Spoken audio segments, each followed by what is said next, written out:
Does this happen often? All the fucking time. He got up from the sofa and started blundering around.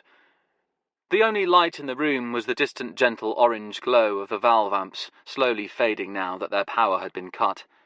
Nevada suddenly giggled. "I've got to go to the loo," she said.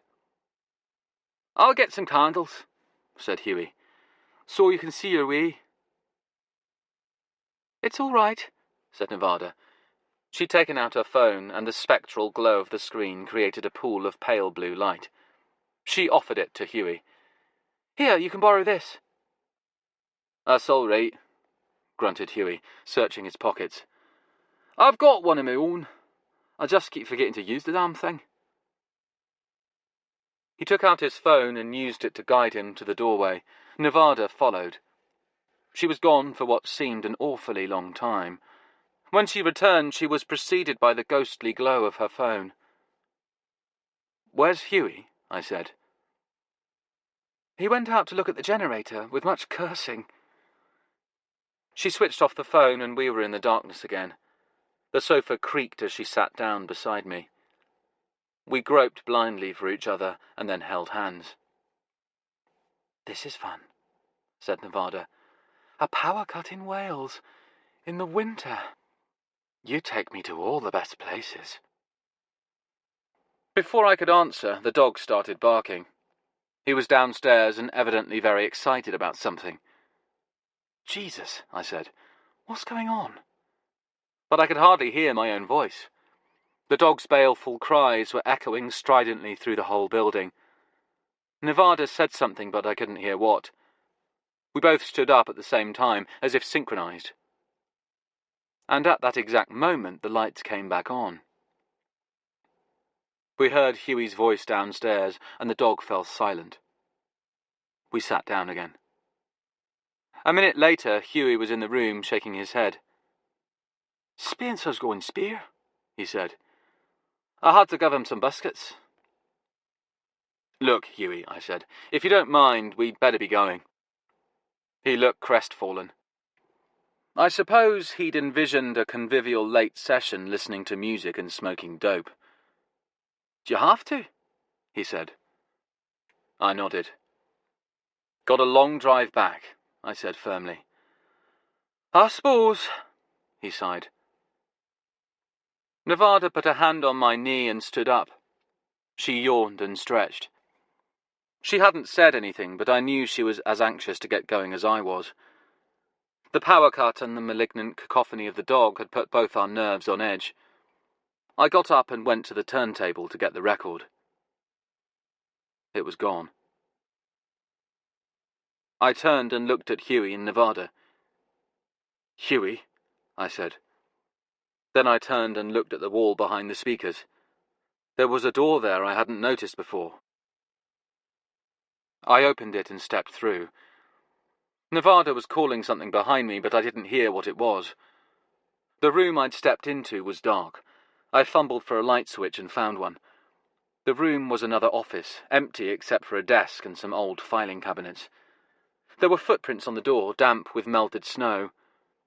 I followed them out the door, into the hallway, down the stairs. Hughie and Nevada were coming after me now, moving fast and with a sense of urgency. They'd realized that the record was gone. Spencer the dog was sitting waiting by the back door. He gave me an "I told you so" look. I shoved the door open and stepped out into the cold night air.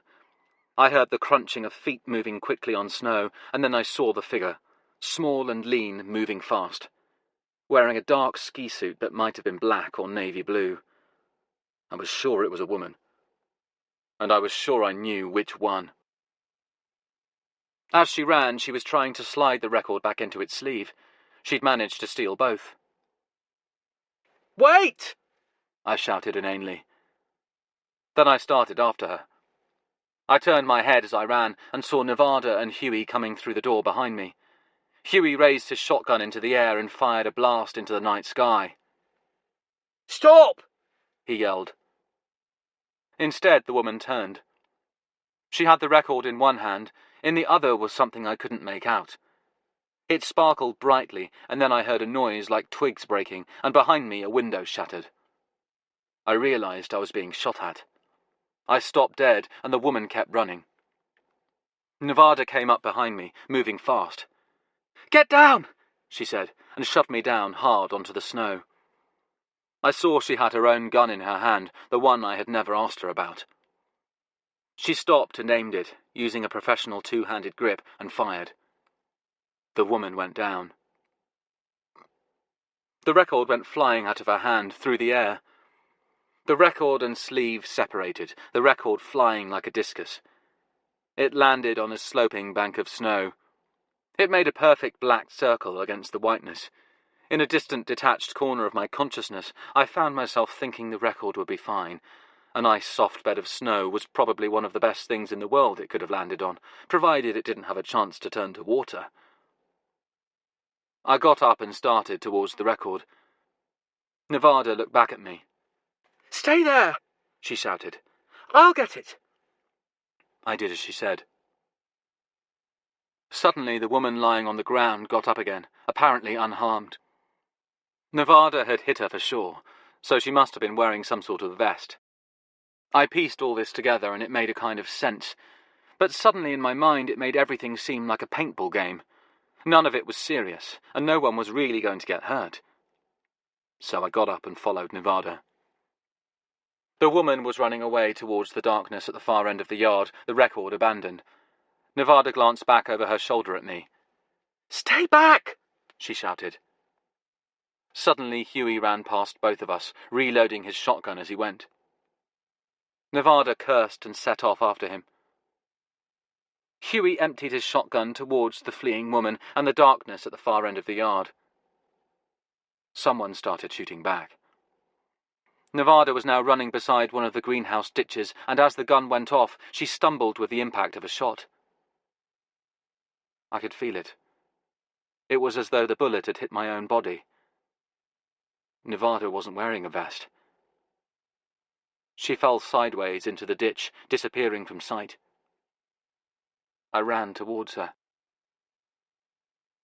There was the sound of Huey's shotgun again, and then a savage burst of fire from what I now realized was an automatic weapon of some kind. Huey came fleeing back from the shadows at the end of the yard. Bullets whined overhead. I heard them hitting something metallic above me and to the left, with a ringing, stitching sound. Huey came running toward me. "Get back!" he shouted. "Nevada!" I yelled. "She's dead. I saw her. No chance." There was more gunfire. I heard it rattling off metal, ricocheting wildly off something and then punching hard into something else. Huey and I were both crouching low, trying to stay under the whining slice of the bullets. Behind us I heard the dog barking frantically. Huey was staring desperately into my face, and I nodded and he ran back towards the factory. I let him think I was with him, but I ran the other way, the way I'd been heading before, towards the ditch where Nevada lay. But as I moved towards it, there was a fierce sizzling popping above me, and then a dangerous creaking sound. Suddenly the snow was a bright yellow, lit with a hot, wavering light. I looked up and saw flames rising out of the fuel tank. It must have been hit by bullets and ignited. As I watched, it began to come apart. It collapsed, easing down on its four legs like a wounded giant falling to its knees. The tank burst open and decanted its blazing contents across the frozen ground. A tongue of flame poured into the ditch where Nevada had fallen. The mass of burning fuel gushed after it, the ditch filled with a hot, bright, crackling flood. The ditch where Nevada had fallen. My mind couldn't absorb what was happening. I could feel the heat on my face like sunburn. My lungs were full of the stink of burning petrol. Shadows twisted on the ground. Black smoke began to pour into the sky, hiding the flames. I heard a noise and I turned and saw Huey was standing behind me, the dog at his side. It had gone deathly quiet except for the simmering of the flames. Tiny, delicate snowflakes began sifting down from the sky. The silence and the calm seemed insane, but it only lasted a few seconds, and then the sirens started in the distance. "Get out of here," said Huey. "You've got to get out of here." "Nevada." He shook his head. Tears were streaming down his face. He gestured towards the ditch, now brimming with burning fuel, a mass of smoke and flame. There was no hope. He grabbed me by the arm and began to push me back, away from the fire, towards my car. As we went, I noticed the record lying in the snow-covered ground where it had fallen. Splashes of burning fuel had reached it. The cover was a scorched fragment, the record a shapeless melted puddle of black vinyl.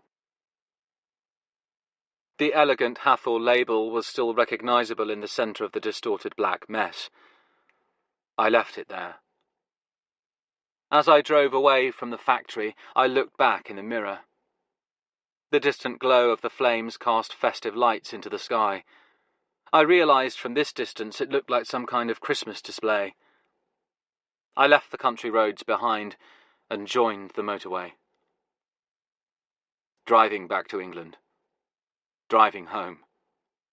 Fat white flakes began falling into the beams of the headlights. Snowfall. Nevada. Chapter 17. Kill Fee. The roads were clear, and by the time I got home it was still only late evening, but already pitch black with winter darkness. I was on automatic pilot, my mind meticulously and efficiently planning and preparing. I drove around to my house first, because I had to drop off the bicycles next door, and only then return the car to the rental place. I couldn't do it any other way, because there were no longer enough people to ride both bikes. So I dropped off the car and caught a bus home from Putney, and unlocked my front door and stepped inside and felt my world fall apart. The cats, who had come running to meet me, stopped and stared as I doubled over with a cry of anguish and gradually went down onto the floor as though forced down by a giant hand. They watched me cautiously as I slowly got back on my feet, weeping. Fanny circled me uncertainly, and Turk gave a funny little cry, which seemed to echo my own. I didn't sleep all night.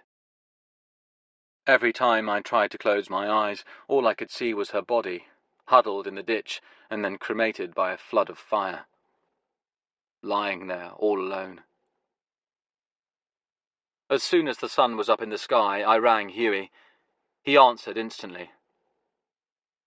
"I'm coming back," I said. "No. Stay away, please. I have to see her. I have to take care of her. That's all taken care of. She's gone. It's done." "What do you mean?" "She's buried. It's all taken care of." He hung up. I went to the hospital to see Tinkler as soon as visiting hours began. I had nowhere else to go. As soon as he saw my face, he knew something was terribly wrong. When I told him what had happened, he went white. I broke down completely, so that towards the end of my account I was almost incoherent, leaning forward, sobbing. His plump hand crawled across the bedsheet and took mine and squeezed it clumsily and powerfully. As soon as I returned home, I phoned Huey again. I'd realised I had to go to the place. Wherever she was buried, I had to put some flowers there. I couldn't rest until I'd done that. Suddenly I understood every sad roadside shrine of every accident victim I'd ever seen. "I've got to come down, Huey," I said. "Stay where you are. I'm coming to London tomorrow." "I need to know. I'll tell you about it when I see you tomorrow. I'll tell you everything." "What do you mean, tell me about it?" But he was gone. 5 minutes later, I got a text from Huey giving me a time and place to meet. I was there waiting for him the next day at the coffee shop in the Curzon, Soho. He came through the door carrying 2 large shopping bags. He saw me and waved and gave a big false smile and came over and sat down. It was a strange situation. Neither of us ever wanted to see the other again, and yet I had to see him. and he seemed to be under a similar compulsion. Before I could say a word, he started in. What a relief. Those sirens you heard, they weren't the cops, just the fire service. And I have friends in the fire service. They sprayed foam on the petrol and put it out. There wasn't any damage to the greenhouses. He shot me a fast, worried look, as if he realised how uninterested I was in his crops escaping unscathed. No one had heard any shooting. They just gave me hell about the storage tank. Said they'd known it was unsafe and how I should be prosecuted and so on. But they were just putting the fear of God into me. I gave them some early Christmas presents and everyone went home happy. He tried a smile, then gave up on it. When are you going back? I said. Tonight. I'll come with you. He gave me an appalled look. What for? I have to see the place. What place? Where she's buried. I want to put some flowers there. He was staring at me as though I was insane. Perhaps I was. What are you talking about? You said you buried her. No, I didn't. I didn't do that. I wouldn't do that. You said it had all been taken care of, that she was buried. No, I didn't, said Hughie. He had, but what was the point of arguing?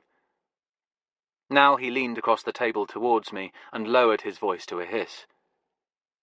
I said it had been taken care of and her body was gone. When I came back the next morning, just after daylight, it was gone. I think they came back and took it.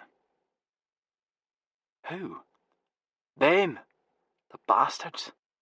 The ones who shot her. Why do you think it was them? Because they also took that record of yours. What was left of it? That melted lump of vinyl, I said. And the cover. Why would they do that? I don't know. He shook his head. Then, she was something, your lady. The way she went after those bastards. He stood up and gripped me manfully on the shoulder for a moment. Tough it out, he said. Now that he was leaving, he seemed to feel he could afford to be genuinely fond of me. He turned for the door. He'd left his bags on the chair. Hughie, I said. Your bags? Those are for you. He pushed through the glass door of the cafe and disappeared into the crowds on Shaftesbury Avenue. I looked in the bags. They were full of tomatoes. Seeing Hughie had released something in me. Exhaustion spread through my veins like a drug, and I realised I would be able to sleep at last.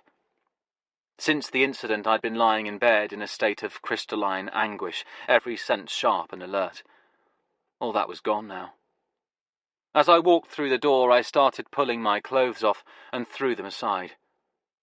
It reminded me of the times with her, when we'd hurried to the bed together, undressing as we went, and my cheeks were slick with tears as I put my face to the pillow. In the darkness, I heard the rattle of small feet on the floor, and the cats surged in to join me. As I fell asleep, at last, I realised why they might have wanted to retrieve the destroyed record. To prove it no longer existed. The next morning I woke up with a new determination. I had to tell someone what had happened to her. She had family somewhere, and they needed to know. I had no idea how to contact them, but I knew someone who might. I started looking for her business card, the one she had given me on that first day. I searched everywhere, but I couldn't find it. I started throwing things around. The cats watched me, baffled at my bad temper and the fact that they hadn't been given their breakfast. I forced myself to stop and take a deep breath. I fed the cats. Then I went on the internet. I don't know why I'd been so obsessed with finding the card. I remembered what was on it anyway, just her name and the company name. International Industries GmbH. Any large business was bound to have an internet presence. But not this one. The words International Industries GmbH typed into a search engine, threw up plenty of results, all right. But they were all companies in which those words were prefaced by some kind of other name. Like Krautrock International Industries GmbH, said Tinkler when I told him about it. Exactly. He wrinkled his brow. You know, I think you might have given me your business card. Don't worry about it, I said. And I might have used it as a roach. I'm really sorry. Don't worry, I said. I'm sure that's all it said on it. He nodded eagerly. Her name and Industrial Industries GmbH. International Industries. That's what I meant. He looked at me. So do you think that means it doesn't really exist? Because you can't find any trace of it? I don't know. Maybe. But it turns out it definitely did have some kind of existence, because when I got home there was an envelope waiting for me. It was addressed to me and had a logo on the corner that read II GmbH, with the I's in fashionable lowercase. I tore it open with shaking hands. Inside was just a cheque, made out to me, for £1,000. On the cheque was the name International Industries, but there was no address or other information of any kind. I stared at it, the implications slowly seeping in. This meant that they must know what had happened to Nevada. How could they? But there didn't seem to be any other explanation. I looked at the cheque. Why £1,000? Obviously it was a round number, but beyond that it seemed a strangely familiar sum. Then I remembered. It was what they were going to pay me if I'd found the classical record for them, the bogus Stravinsky on Everest. This is what I was getting paid for having failed to get them the record they really wanted. The same as if I'd found them the one that didn't exist. I guessed it was what they call a kill fee. The winter was suddenly deep and fierce and bitter. Much colder.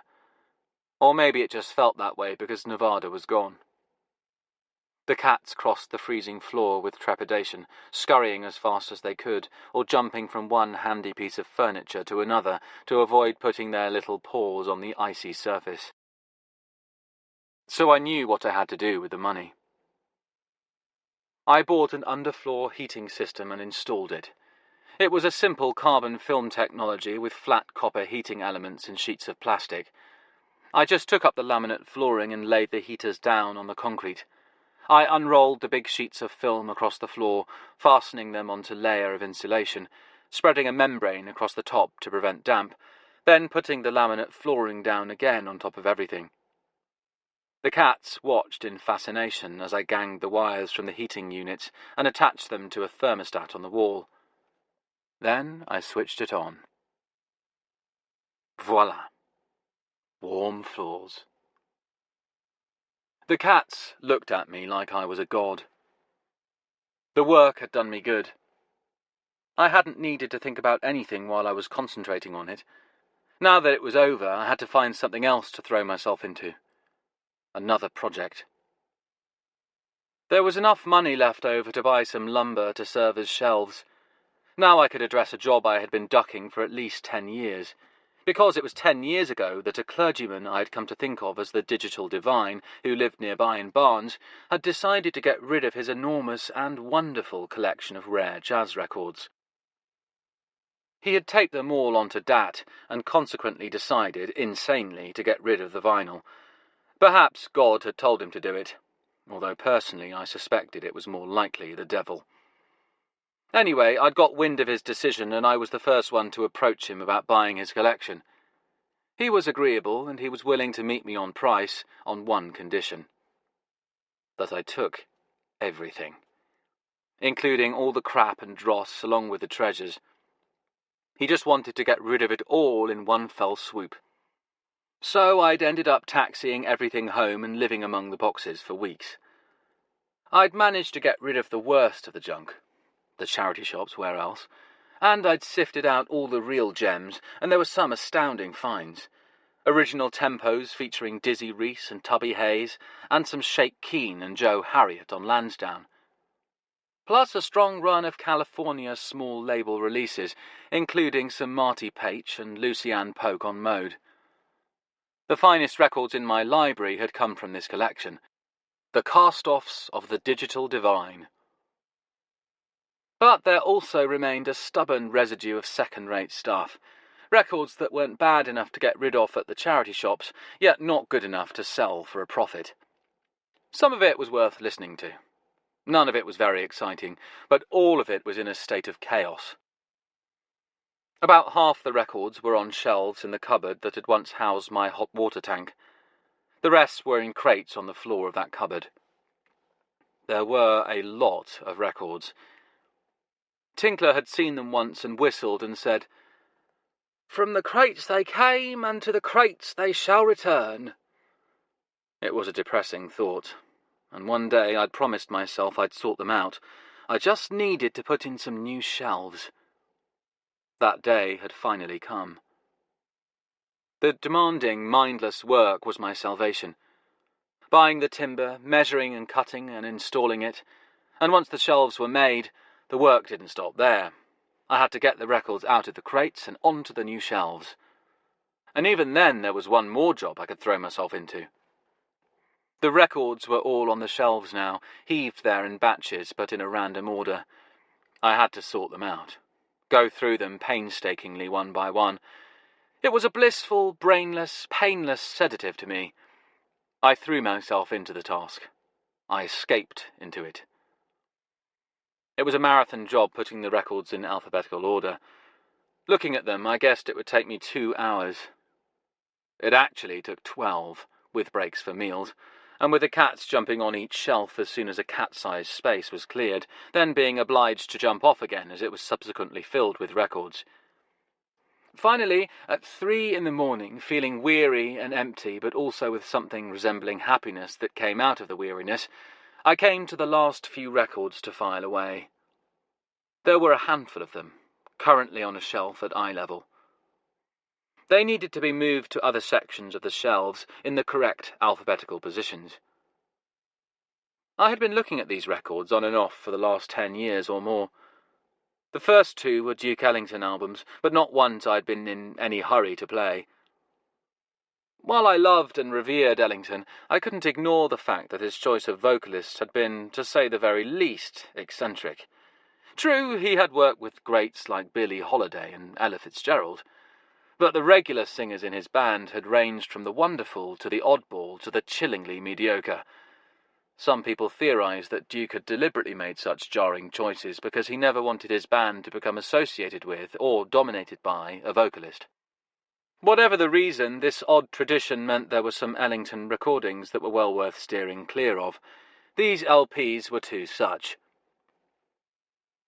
On a small British specialist label, they were volumes 1 and 2 of a collection of air shots which might have been titled The Duke's Dodgiest Singers, gathered here for the first time. I suppose it was nice to know that someone had preserved them for posterity, but I had never been moved to listen to them, and they had remained untouched since the digital divine had dumped them on me. But as I took them off the shelf, I realized that there were actually 3 records, not 2. Between the Ellington albums was another LP. The record had been stored back to front, so its spine was concealed, rendering it virtually invisible all these years. I remembered Tinkler and I describing this very situation to Nevada.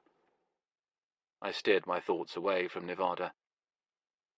I separated the 2 Ellington compilations, and there it was. The familiar cover of Easy Come, Easy Go. I knew it was an hallucination. I went down the corridor to the bathroom and splashed cold water in my face. I left the water running. Fanny jumped into the sink and bent over so she could drink from the tap. While she lapped at the water, I looked at my face in the mirror. I knew what I'd seen was just the product of fatigue and shock and longing. Yet at the same time, some uncontrollable part of my mind was racing through the options, reasoning and rationalizing and weighing up possibilities. The clergyman had owned a lot of West Coast rarities, mode and tamper and contemporary. It wasn't inconceivable that he'd picked up something on the Hathor label. Fanny jumped down from the sink, having drunk her fill. I turned off the taps and dried my hands. I went back down the corridor and looked at it. The record was still there. I picked it up. The cover was in better shape than the one we'd found in the charity shop. This one had been kept away from the light, so there was less yellowing with age. I took out the record. The vinyl was heavy and authentic, and it was sealed in what looked like the original transparent plastic bag. Sometimes, over the years, these bags begin to stick to the records they're supposed to be protecting. It's something to do with the petroleum-based plastics used in the bag. In the worst cases, they bond with the playing surface of the record to terrible effect, leaving permanent, irremovable ridges of residue across the microgroove. But this record felt loose in the bag. I tore it open along the neatly perforated line at the top. I slid the record out into my hands and looked at it. It might as well have been brand new. In fact, in a sense, it was. It had never been played. I switched my amps on and set the record on the turntable. I set it in motion and felt dizzy as I watched the Hathor label revolve, the little Egyptian symbol spinning around and around at 33 1/3 RPM. I lowered the tone arm and the music began. I sat down on the sofa and listened to it. As far as my life was concerned, I felt like I was sitting at the end of an infinitely long tunnel. As far as the music went, I felt like I was in the same room where they were playing it. The dead came alive around me. It gradually came to me that the record was in perfect condition. The world where such things mattered seemed so distant that it was hard to remember it. But still I noted the fact with detached interest. When I got to the end of side 1, I decided not to even bother listening to side 2, except for the song Running from a Spell. And in fact, I wouldn't even listen to the whole song. As I bent over the turntable, I felt lightheaded. I carefully cued the playing arm so the stylus would land at the right point on the track. As I did so, I distinctly heard a voice behind me.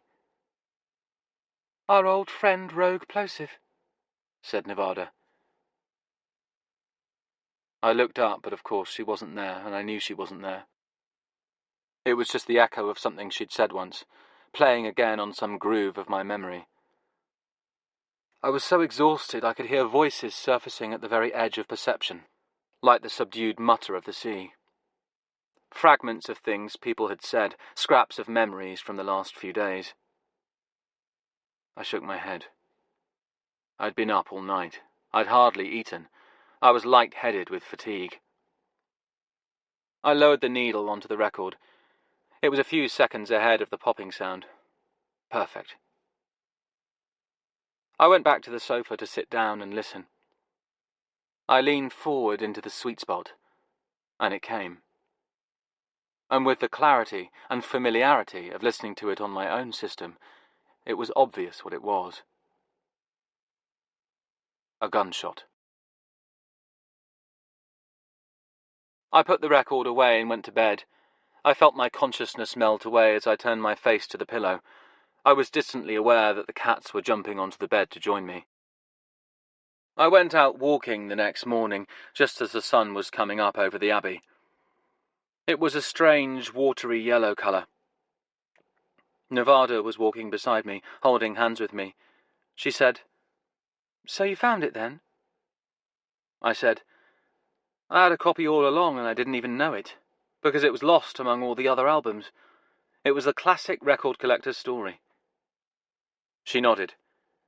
"So we were searching everywhere and yet it was here all the time. It's like that appalling novel by Coelho." "I kind of liked it," I said. "That book." "My God, you couldn't possibly," she said. We argued about the merits of the Coelho novel until the absurdity of it woke me up. I sat up in bed, the cats stirring around me. It was noon and the sun was coming in the window, and I was sweating and groggy. My sluggish brain realized with anguish that I had only dreamed that Nevada was alive. But what about the record? I went into the living room. It was there. I looked at it for a long time, and then I went looking for a scrap of paper where I'd written a phone number. I thought I'd thrown it out, but I'd found it again when I was installing the heating. Now it seemed like it was lost again. Eventually I found it. The number with the area code for Japan. I dialed. Chapter 18. Japan. I've never been able to sleep on a plane, but I'd always suspected this was because I was a tall, lanky guy forced to fold himself into a tiny, uncomfortable seat. I assumed if ever I got to fly first class, or business, or whatever they called it, I would be able to sleep just fine. It turns out that this assumption was entirely correct.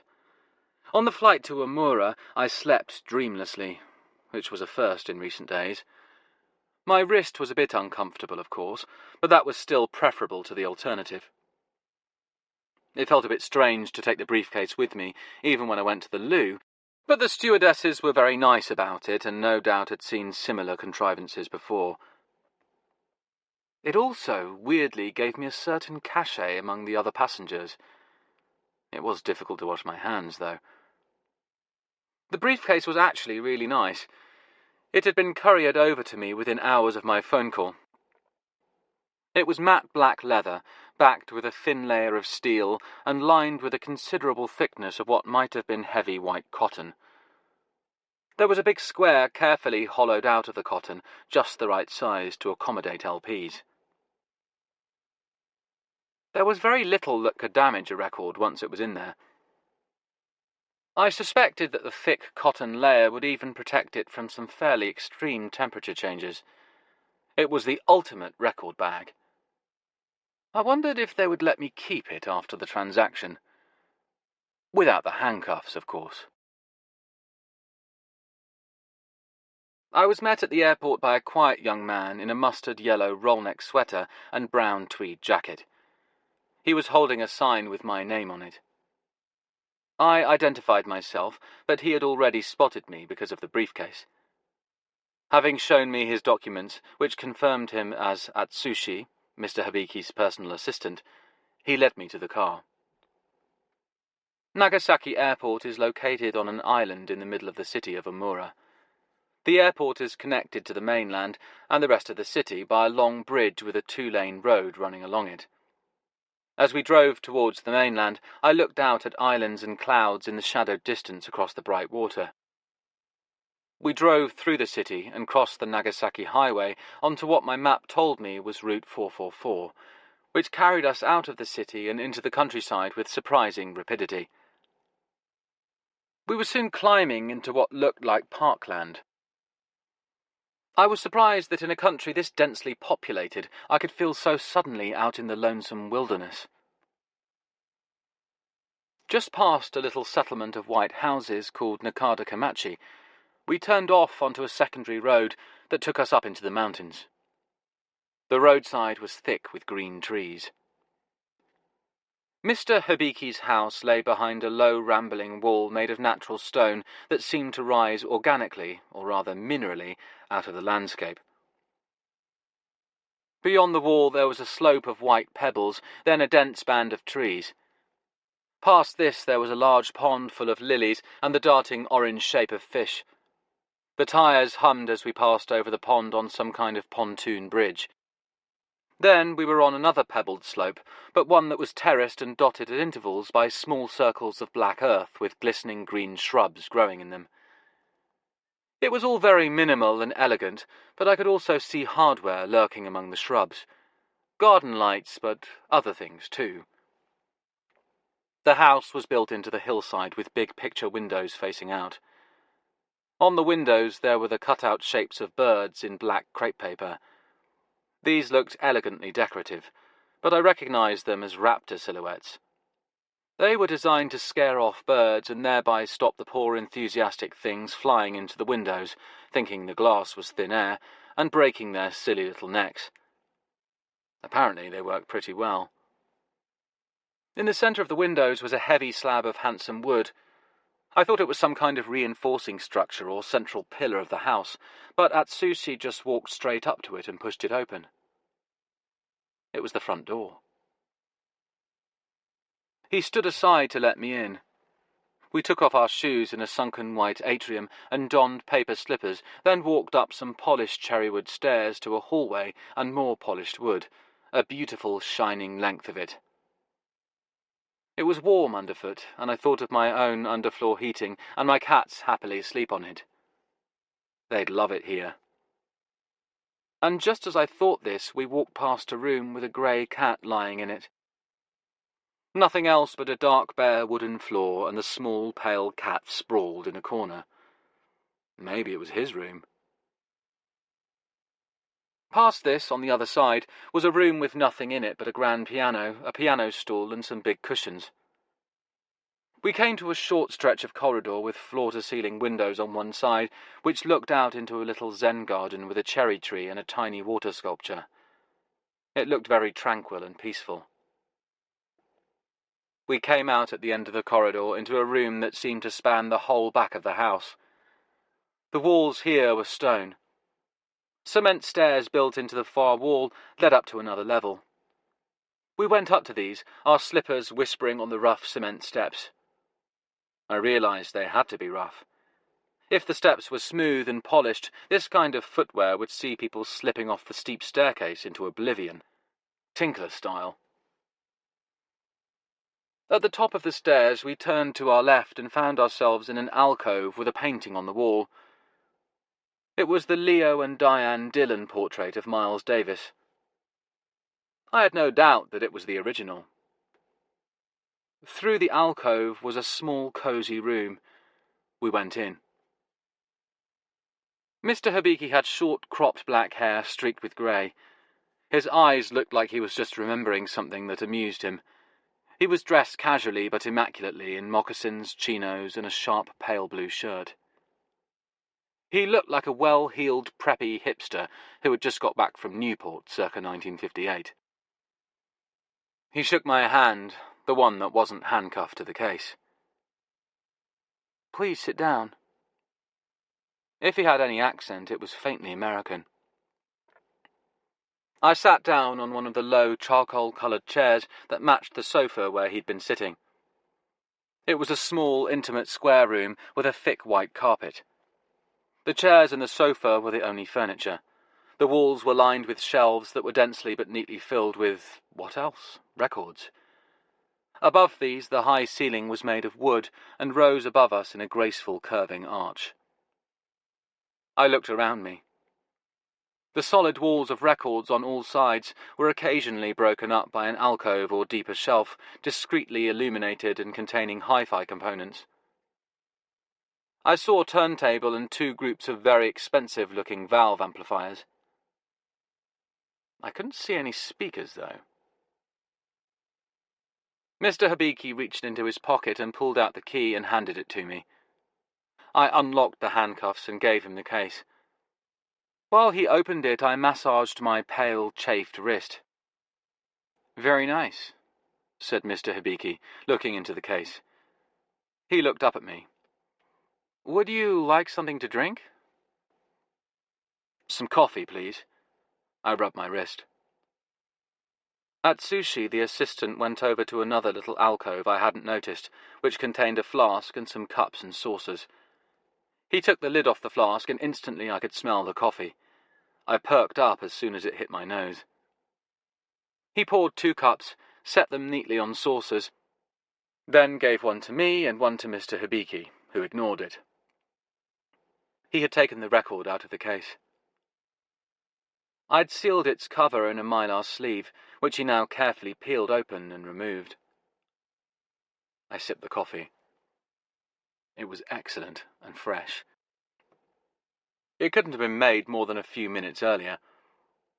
Mr. Hibiki weighed the cover in his hand, admiring it. "Flawless," he said. I think it spent most of its life sandwiched between two other albums and never even saw the light of day, I said. He nodded and carefully slid the record out of its plastic bag. He leaned closer to a standing lamp and examined the vinyl in the discreet pool of light it threw. I realized there were no windows in the room. His face grew serious as he squinted intently at the label. Then he turned the record over and checked the other side, carefully inspecting the label again. Finally, he grunted with satisfaction and slipped it back into the plastic bag. He fingered the little irregularities left by the torn perforation strip at the top of the bag. He looked at me. It was sealed when you got it? Yes, sorry about that. In some ways, the ultimate collector's experience is to get the sealed copy and open it yourself. It's the holy grail. Any tasteless comparisons to deflowering virgins are to be vigorously avoided. But I had to open it, to check that it was okay. Of course. He smiled to show it was all fine. What kind of cartridge do you use? Otto von Roman.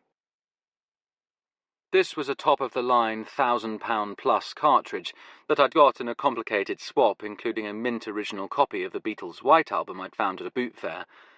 But basically the thrust of his question was to check that I hadn't played the record using a rusty knitting needle. He seemed satisfied. Very nice, he said. He set the LP aside and sipped his coffee. How was your flight? Fine. That's good. I said, Do you mind if I look around? He smiled. No, be my guest. I went to one of the alcoves and inspected the turntable.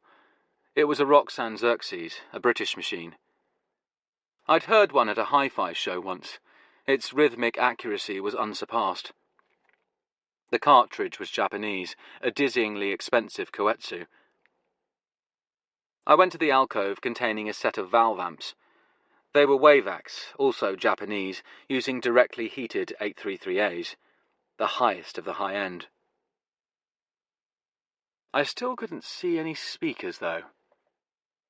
I looked through his records, all jazz, of course. There was one shelf that was full of just original Blue Notes. May I said. He waved his hand. Please. I took out a few albums and looked at them. A thought occurred to me. I said, What do you do about playing flat-edge LPs?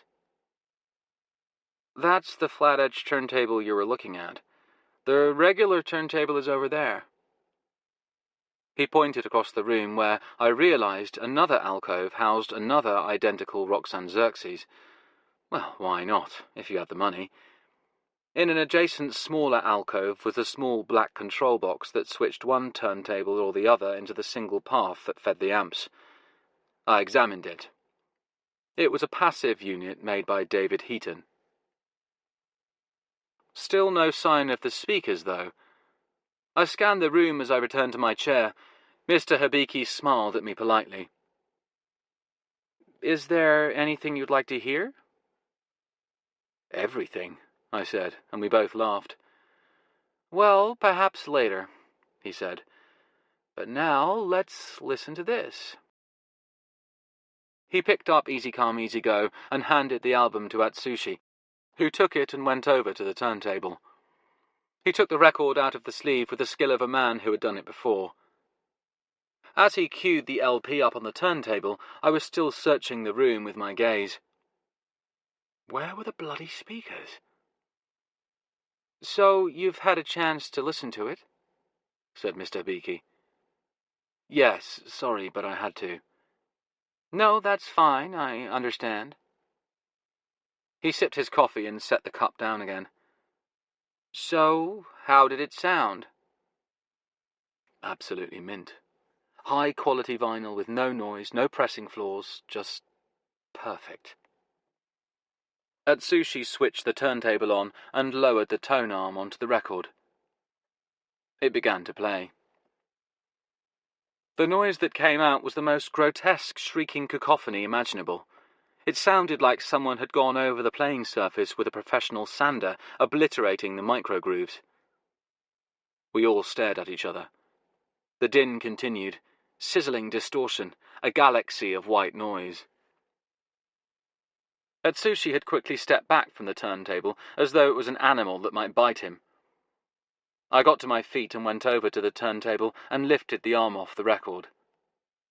Silence. They were both staring at me. I could distinctly feel the force of their gaze at the nape of my neck, between my sweating shoulder blades. I bent down and inspected the tone arm.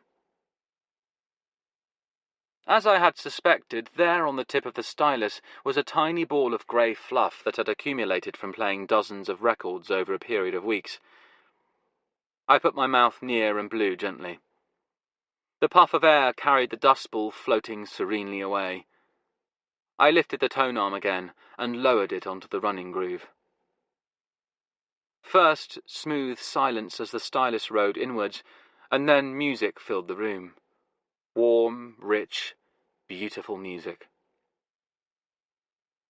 Mr. Hibiki was staring at Atsushi, who was looking distinctly seasick. I sensed a restructuring of the chain of command sometime soon. The music sounded wonderful. As I sat down, I realized it was coming from above. I looked up and finally I got it. The graceful curving panels of wood rising upwards from the walls formed an enclosure for a horn-loaded speaker. The whole ceiling was a speaker. In fact, the whole room was one. Ask not where the speaker is. You're sitting in it. Perhaps at some signal from his boss, Atsushi made himself scarce. Now it was just Mr. Hibiki and I sitting in the room, listening. I could see him relaxing, enjoying the music. When it reached the end of the side, I went to the turntable and turned it over. "This is very good," he said, watching me. "In fact, it could hardly be improved." "There is one anomaly.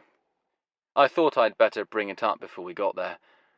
On the last track on this side, the vocal by Rita Mapolini, there's a tiny rogue noise." He was watching me, politely, attentively, taking it all in. "But it's a noise from the original session, not damage or any kind of pressing flaw." He nodded. "I think it's a music stand falling over." I lied. We listened as it arrived, and he nodded again. "It's definitely on the master tape," he said. "I believe you're right. A music stand falling." He smiled at me. "If anything, it adds to the charm of the recording, as if we're there during the date." "I'm glad you like it," I said. The record ended, and Mr. Hibiki got up and switched the turntable off. He put the LP back in the sleeve and went over to one of the shelves of records. I'd noticed earlier there was a thin strip of paper sticking out here. He removed this marker slip and slid the record into its correct place on the shelf to join the complete run of Hathor recordings, all 13 of them. 14 now. As he did so, an odd thing happened. I could see his whole body visibly relax, his shoulders sagging luxuriously in relief. He sighed a long, low, quiet sigh, and a strange, wild smile spread over his face. It was my first glimpse of the unguarded Mr. Hibiki, and I could see the child inside the man. It was gone in an instant. But I'd never forget that smile, a mad, savage smile of victory. With Easy Come, Easy Go, he had the complete set. A collector's dream come true. I wondered when, or if, he'd ever play it again. He sat down and nodded affably. "Well done. Thank you." Atsushi came back into the room holding an iPhone. He gave it to me. The website for the money transfer had been set up ready. I typed in my bank details and accessed my account. Then I passed the phone to Atsushi, who gave it to Mr. Hibiki. Mr. Hibiki entered his own details and then got up and handed the phone to me, bypassing Atsushi, who was looking more and more unhappy. I studied the screen. The transfer was in progress. Quite rapidly, a message appeared, indicating that the transaction was complete. I stared at it. The total was given there on the screen. My head swam. I couldn't absorb the figure. I had to put my fingertip down on the screen to cover up 2 zeros, then move it along and cover up 2 more zeros, and slowly count them in this way. When I finally had the number straight in my head, I went to a currency conversion website, and with a push of a button I converted the sum from yen to dollars. It came to just over $1 million. I pushed a few more buttons and converted it into the sterling equivalent. Then I left the browser and used the phone as a phone. I called Tinkler's number, including the international dialing code for England. It only rang twice, sounding hollow and distant before he answered. "Hello?" "It's me." "Okay," said Tinkler. "I'm ready. Right. Yeah, I'm ready." I waited patiently. He was lying in his hospital bed with my phone, his own phone, and a crib sheet giving him all the information he needed to access my bank account. I waited while he made the call, hearing his nervous voice responding to the security questions from the bank. Basically, he had to pretend to be me. Finally, he finished the other call and came back on the line. "The money's come through," he said. "My God, there's a lot of it, isn't there? Even the girl at the call centre was impressed. I'm in love with her, by the way." "Glad to hear it." "Right," said Tinkler. "Now, I'm going to use all that information you gave me to access your account and siphon off every penny and steal it for myself. Steal it, do you hear me?"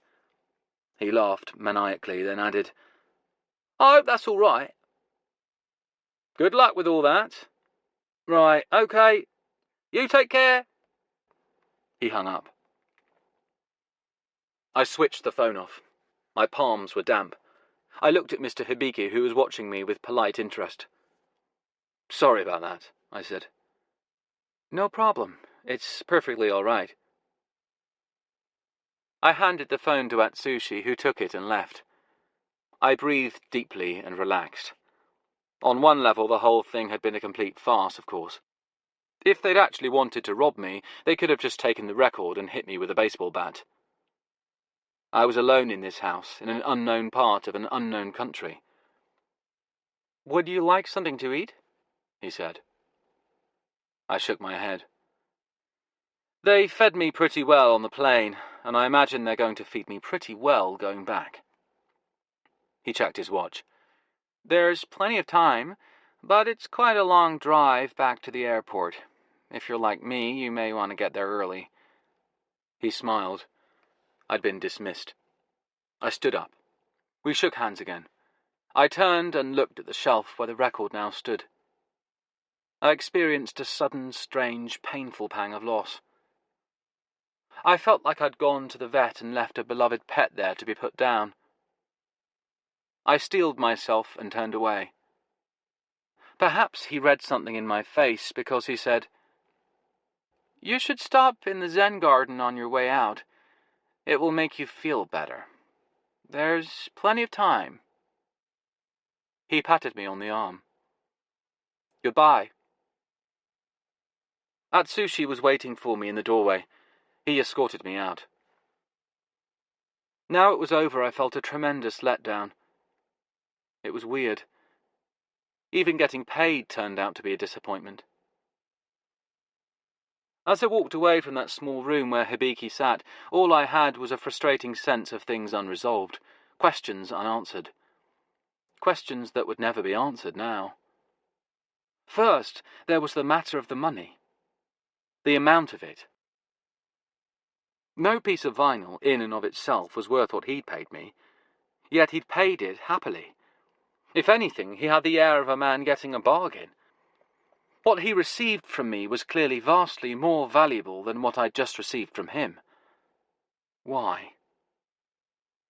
I wanted to know. I needed to know. I had a sense of huge, tumultuous events going on around me, but just beyond the edge of my vision, just out of my range of hearing. Some matter of enormity was transpiring, brushing past me, close enough to touch, like an invisible ship sailing by on a silent sea, vast and ghostly, and I had no idea what it was, and now I was never likely to. Plus, there was that small matter of the session anomaly, the rogue noise that haunted side 2. Music stand falling over my arse. It was now very clear in my mind that it was a gunshot. We went down the stone staircase, through the wide hall that spanned the house, into the corridor behind. Here on the right was the glass wall looking out into the Zen garden. There was a young woman standing in the garden, a woman with short black hair in a black dress. For one aching second, I thought she looked just like Nevada. Then she turned. It was Nevada. Chapter 19. Zen Garden. What had appeared to be floor-to-ceiling windows were actually a series of sliding doors. I slid one of them open and stepped into the garden. The air was cool and damp. A faint fine mist hung in the air as if a phantom rain was falling. She looked at me through the mist. Then she came over and touched my lapel. "You're wearing your suit? The one I got you. It looks good on you." I pulled her towards me and put my arms around her and squeezed for dear life. She was warm. She was real. She was hugging me back. I was breathing in her perfume. It was all true. My heart was beating so fast I thought I might be having a medical emergency, but a good one. I pushed her back so I could look at her. I said, "You were wearing a vest when they shot you. A bulletproof vest." She shook her head. "Nothing that complicated. I saw the muzzle flash in the dark. I guess it must have been Heinz, because Heidi was running away from us. He was firing towards us, towards me, but he had to be careful not to hit her. So when he started shooting, I had time to get out of the way before he could range in on me. When I saw the muzzle flash, what I actually tried to do was gracefully duck out of the line of fire, but I'd forgotten that I was running beside that ditch. That fucking ditch. The anti-rat ditch. And I fell into it." I was beginning to put it together in my head. "And you climbed out of it before the torrent of flaming oil flowed into it. Ouch, yes. Luckily I scrambled out before that." "You climbed out on the other side of the greenhouse. That's why I didn't see you." "That's right." She nodded towards the house. "What happened to old Atsushi?" I looked through the window and saw that my escort had disappeared. "He was looking quite sick." "He forgot to blow the fluff off his boss's needle," I said. I'm not even going to begin to ask what that might mean. This garden was a strange place. Neither indoors nor outdoors, it was a cube in the centre of the house, walled in by glass on all sides, but with the roof open to the elements. It was heated just like being inside the house, though, which is why she could stand there in that dress, not shivering and no gooseflesh on her smooth skin. But beneath the rounded white pebbles underfoot, I suspected there was a man-made floor.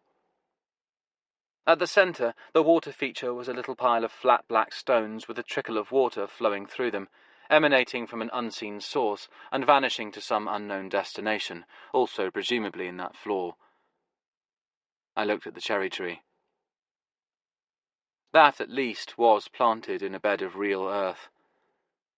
But it was surreal to see it blossom in the middle of winter. Yet the little leaves were vivid and pink. Perhaps wealth could buy you even that. I said, "And you've been here ever since?" "Pretty much," said Nevada. How could I stay away from good old Nakada Komachi? Once you've learned to pronounce it, you just can't stay away. Yes, because you've invested so much time and energy in it, I said. Exactly. A petal fell onto my shoulder, and she brushed it off. Who's looking after the girls while you're over here? Maggie promised to look in and feed them while I'm gone. Tinkler's sister? Yes. And how is old Tinkler?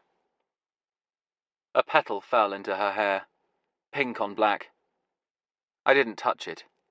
It was perfect. You'll be pleased to hear about this, I said. She took a step towards me. I took a step back from her. Listen, she said.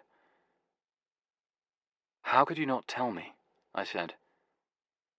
Listen. She put her hands on my shoulders. I shook them off. How could you let me think you were dead? I'm sorry. Sorry? Do you know what it felt like? How could you not tell me? She shook her head. The petal floated to the ground. It wasn't like that. What was it like? At first, all was confusion. I was chasing the Aryan twins. I heard the fuel tank collapse and I heard the fire. But I had to be sure that they and their Aryan guns were gone. So I followed them as they made their retreat. They were parked in the road outside, in the good old silver SUV. They drove off, and by that time I heard sirens in the distance. So I hurried back into the factory yard, or should I say the great cannabis greenhouse conflagration, and I saw... You saw that the record had been destroyed? Yes, she said. And I saw that you'd driven off. What? She said, You were in a bit of a hurry, weren't you? Huey told me you were dead. He said he saw you lying there dead. Lying is right. And then he told me you'd been buried, that your body had been buried. Good old Huey, the Scottish Welshman. Still, he's raised a nice daughter, so he must be doing something right. She glanced at me. How is Boo? Like the rest of us, she'll be relieved to hear that you're not dead.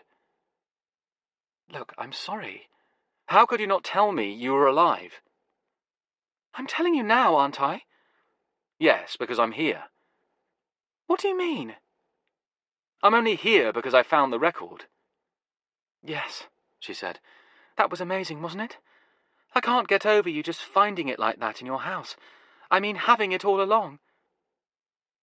She looked at me through the mist. It's just like that dreadful Coelho novel. And the surface of my brain rippled with the sensation of déjà vu.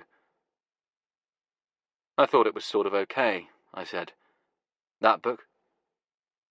Really? Anyway, it was a good job I brought back the fragments of good old Easy Come, Easy Go. What was left of it, that is, after the great cannabis conflagration. That was you? Yes, there wasn't much left of the sleeve, and the record was just this melted blob. But enough survived to authenticate the find, luckily for me. She looked at me. Because Mr. Hibiki might otherwise have been tempted to think that you and I were in league. To do what? I said. To fake the record being destroyed, and then you pretending to find another copy, and getting all the money for it. But we're not in league, I said. No, we're not, she said, gazing at me as if she was searching for something in my face. I suppose she didn't find it, because then she said, You're not looking at this in the most positive light. I stared at the cherry tree.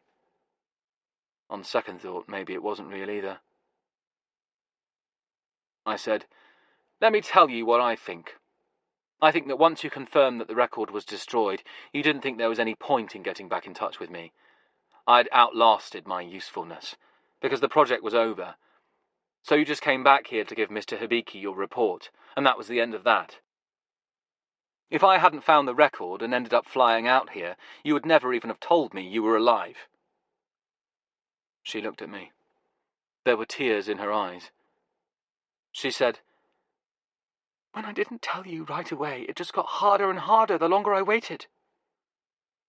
If I hadn't found the record, I'd still think you were dead." I looked at her. "You would have let me think that." I turned my back on her and walked away, back through the sliding glass and down the corridor.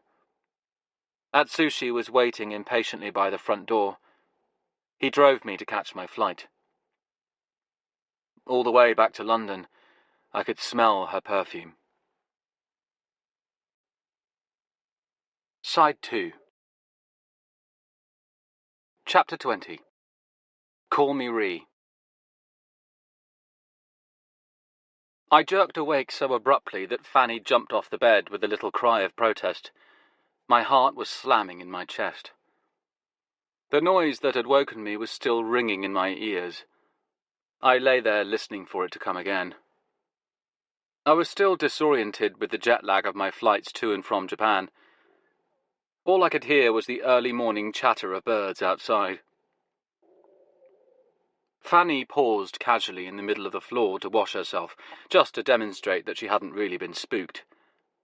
What was it that had woken me? A sudden, violent sound.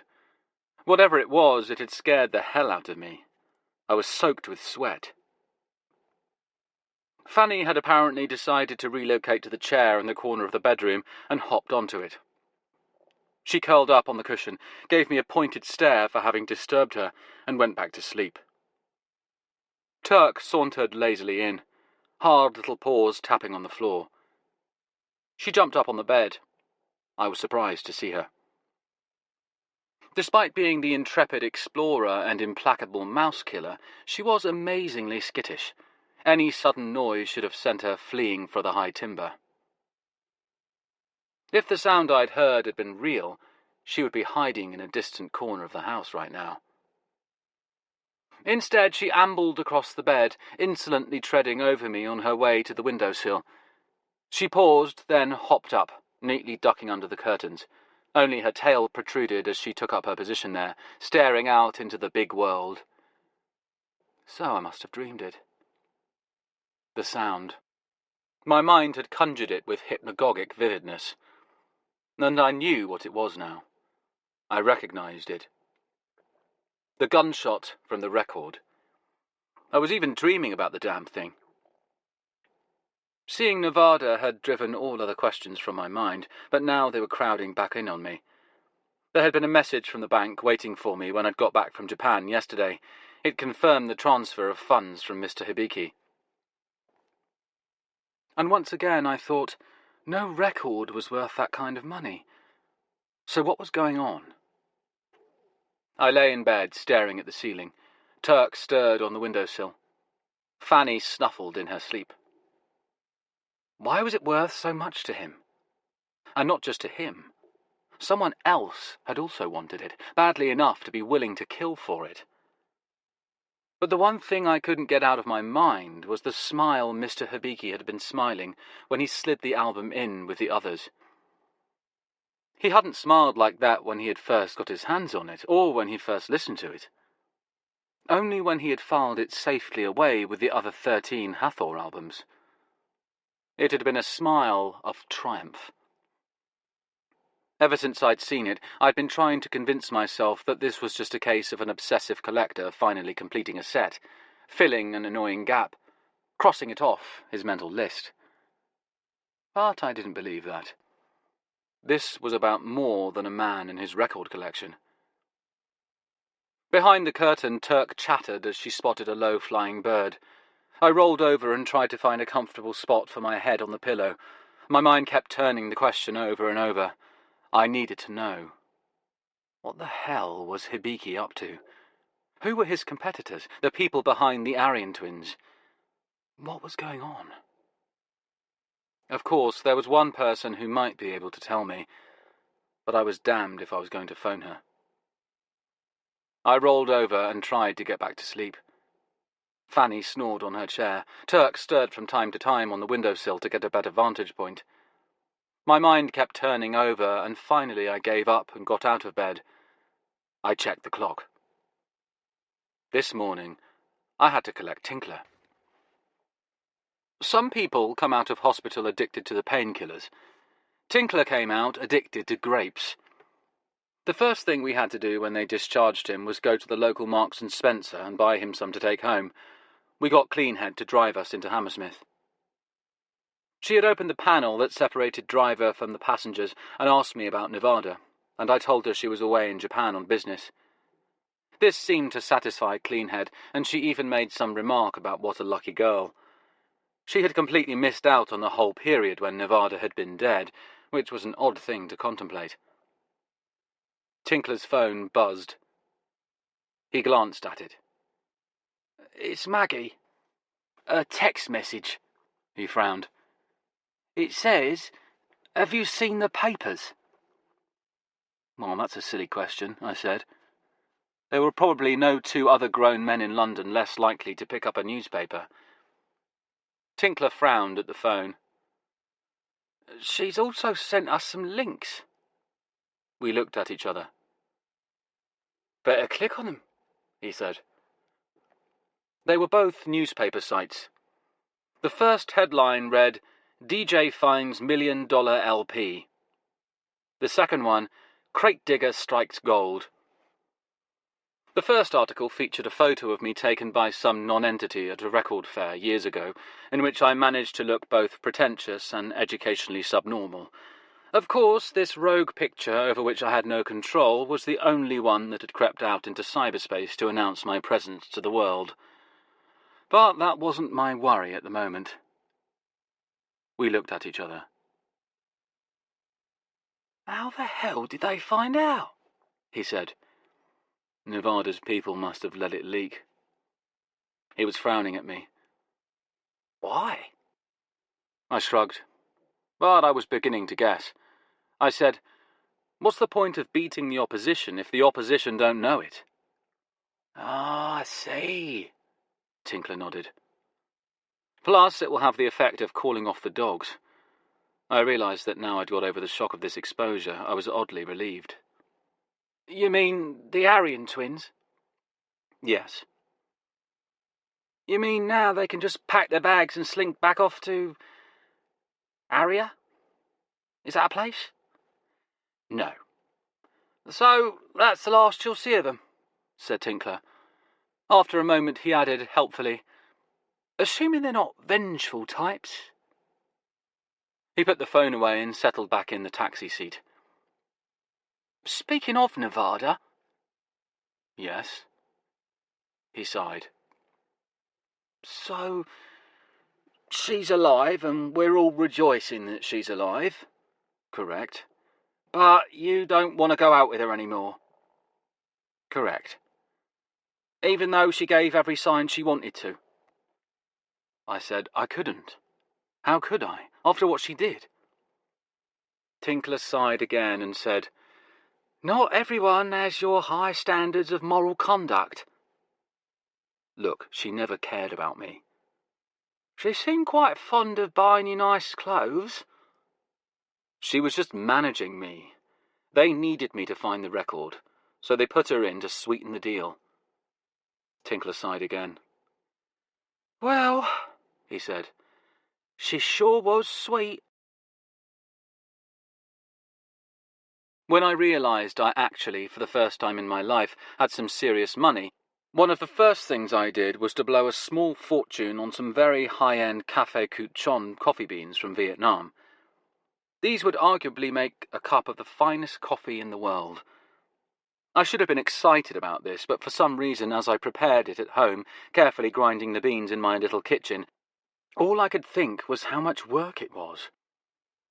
Maybe I should have just bought a jar of instant.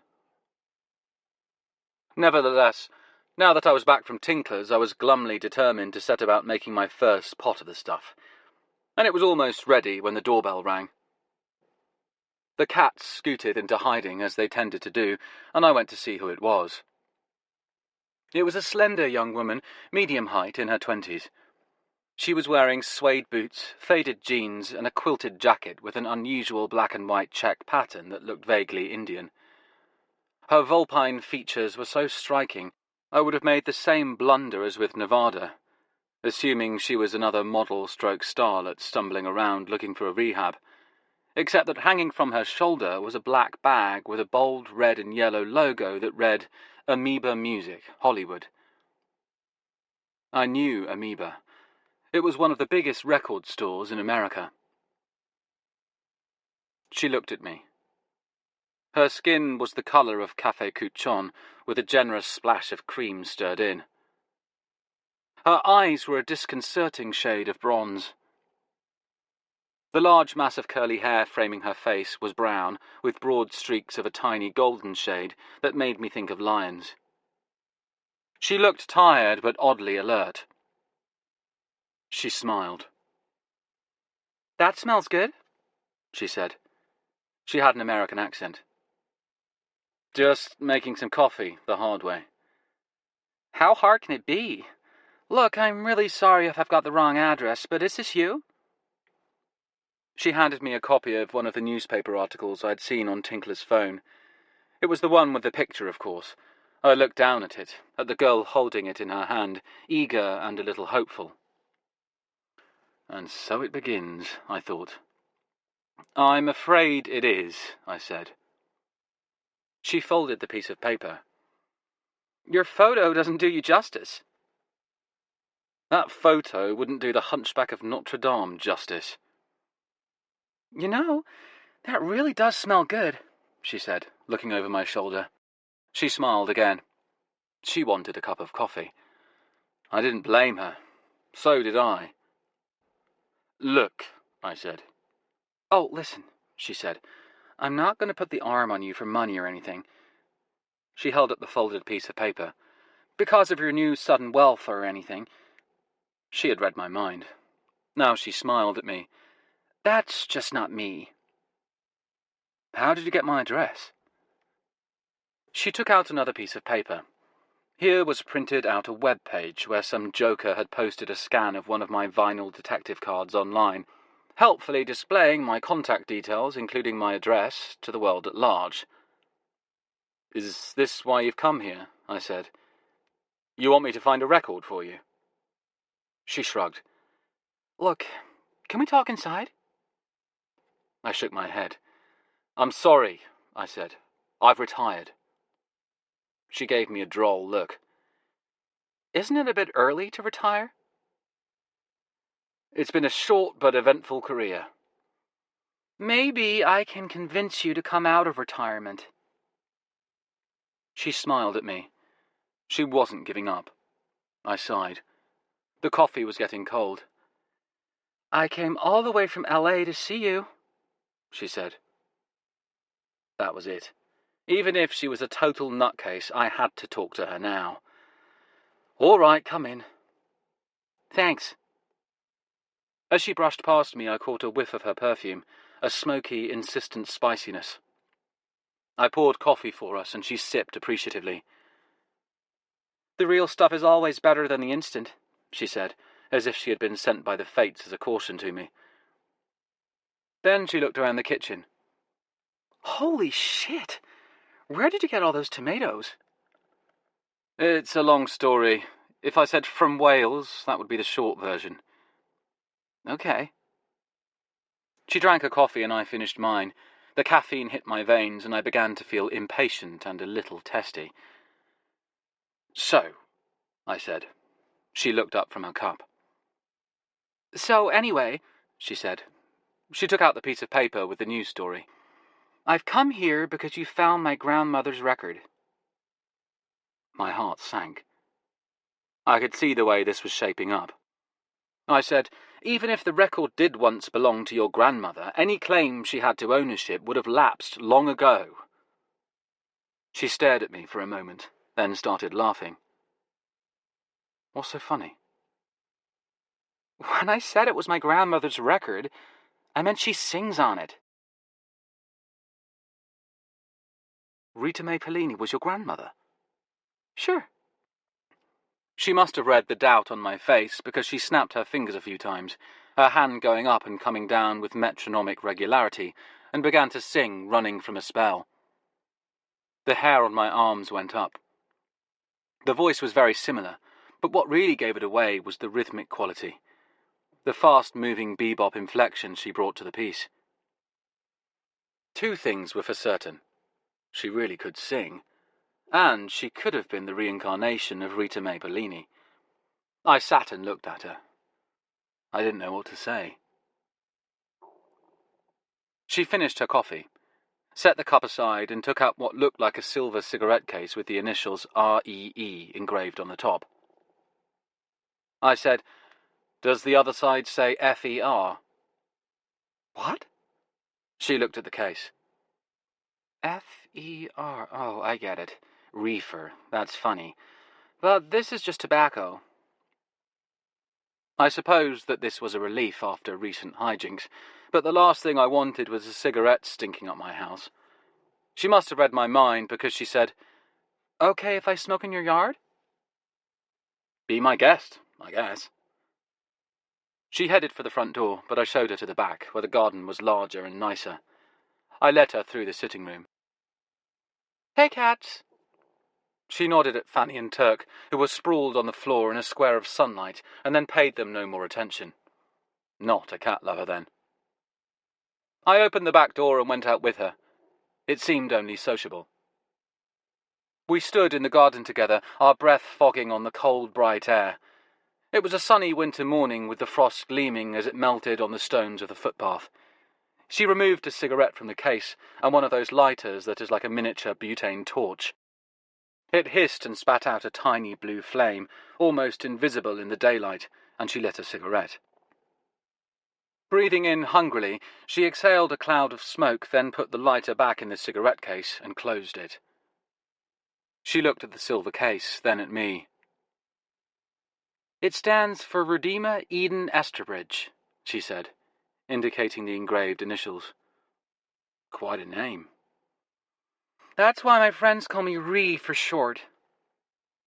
"Look," I said, "it's very nice to meet you." "Likewise. But if you want me to find a record for you..." "Not a record." "What then?" "A whole bunch of records." It all started at my grandma's birthday one year. She decided she was going to write her memoirs. She'd been talking about writing her memoirs ever since I can remember, so no one paid her much attention.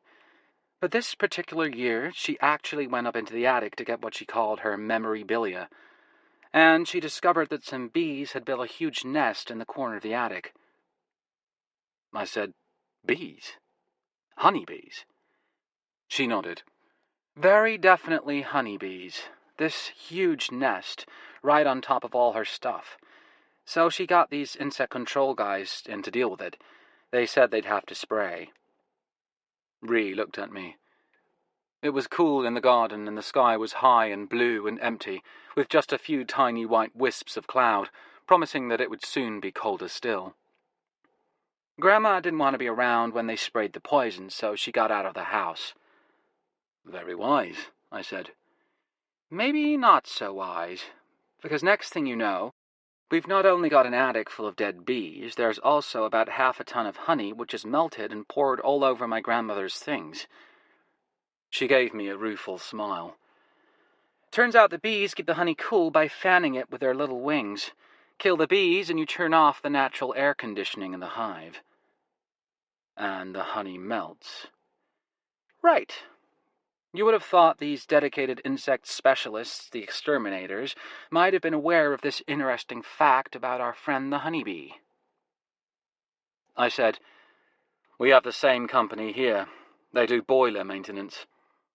Anyway, the contractors figured everything that got buried in the honey was ruined, so they just threw it all in the garbage when they cleared the honey out. By the time my grandmother got back, all her memorabilia was gone. Gone forever." I guess she wasn't too pleased. "She was hysterical. She turned blue in the face and we thought she'd had a heart attack. When finally we got some sense out of her, it turns out that the only things that were really crucial, that she couldn't afford to lose, was her set of Hathor's LPs." She looked at me. She had the entire run, original copies, 14 albums. "I'm impressed. A girl who knows her West Coast jazz discographies. How could I forget? Those fucking 14 albums haunted my teenage years. She tried to take a puff on her cigarette, but it had gone out while she was talking. She took out her lighter and relit it. Anyway, after the big honey disaster, we looked for the record she'd lost, and without telling her, we eventually found a complete set of those 14 titles. It wasn't easy. We searched every record store in Southern California. We surfed the net.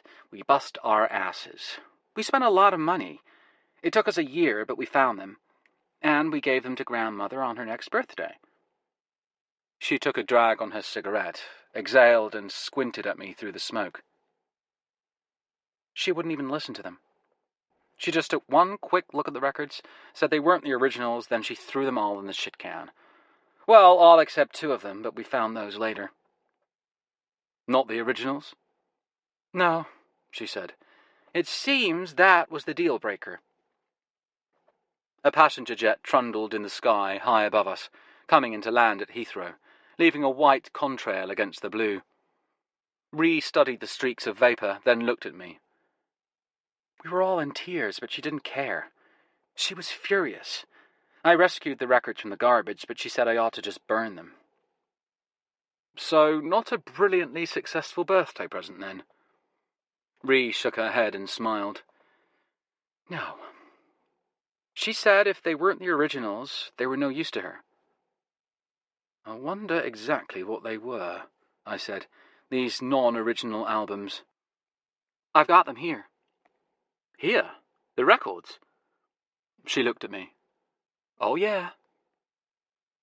I felt the first stirrings of an old familiar excitement. Can I see them? She stubbed out her cigarette and we went inside. As we went through the kitchen, she said, What are you going to do with all those tomatoes? I'm using them to make sauce for pasta and pizzas.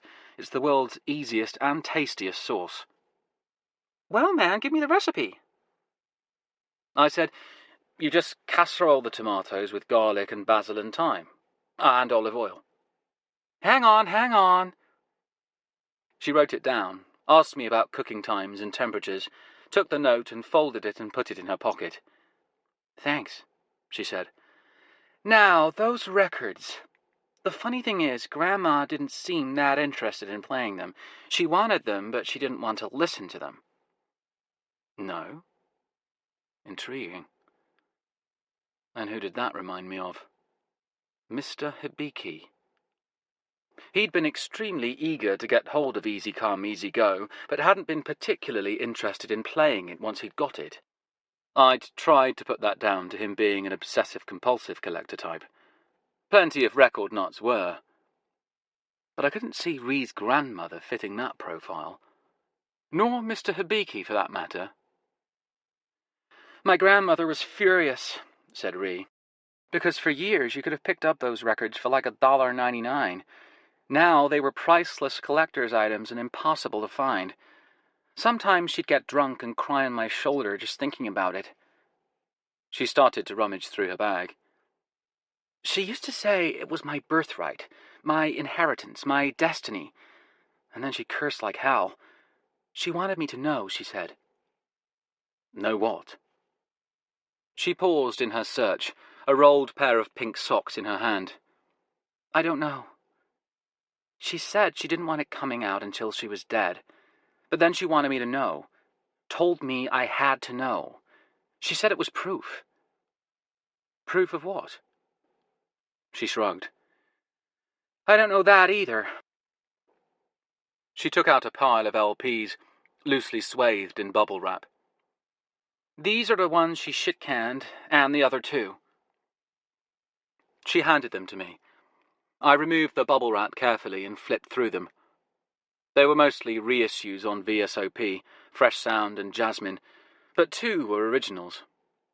I said, You found some Hathor pressings? She nodded. And my grandmother was as happy as could be about those 2. But that was all we ever found. We were still looking for the others when she passed. She looked at me. She got really sick. It took hold suddenly. She was in and out of consciousness in hospital. She made me promise I'd try and find them for her. The rest of the records. I did try, but I didn't find them. Not before she was gone, anyway. She was sure she was going to get better, you know.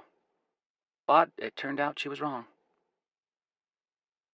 I looked at the Hathors, the two original pressings. They were the Jerry Fielding HL005 and the Russ Garcia HL006. The Fielding was in good shape but had no cover. The Garcia, on the other hand, had a cover, but the vinyl was a disaster, like a relief map of the moon. I sat down and looked at them. "She was pleased with these," I said. "Sure." She watched me as I sat there, going through the logic of it. "What are you thinking?" I considered. "I'm thinking that we know quite a lot." She went and sat down in the only armchair that wasn't full of records. "Like what?" "Your grandmother said there was something crucial, some vital information in the 14 Hathor releases." "Yes." "And she needed all 14 of them." "Yes." I remembered the neat little rank of LPs, pristine and complete, on Mr. Hibiki's shelves. I remembered that smile as he'd added the last one. Now suddenly, for the first time since Japan, I felt my spirits lift. I could begin to sense an answer. There was something about all 14 albums when you had them together. She grinned. "Well, she didn't put it quite as neatly as that, but that was it, more or less, yeah." "And she was happy with these two?" "I'd say so. She laughed like the devil in hell when we found them for her." I held up one of the records, HL005, the Jerry Fielding. "Well, one of these has no cover, so we know whatever this information is, it's nothing to do with the cover." And Mr. Hibiki hadn't been interested in the cover of Easy Come, Easy Go. He'd been politely appreciative that it was in such nice shape, but that was as far as it went. He'd hardly glanced at it. I held up the other LP, HL006, the Russ Garcia. "And this is so scratched that it's unplayable. It looks like some idiot has played frisbee with it in a room full of broken glass. So it's nothing to do with the ability to play the music on these records."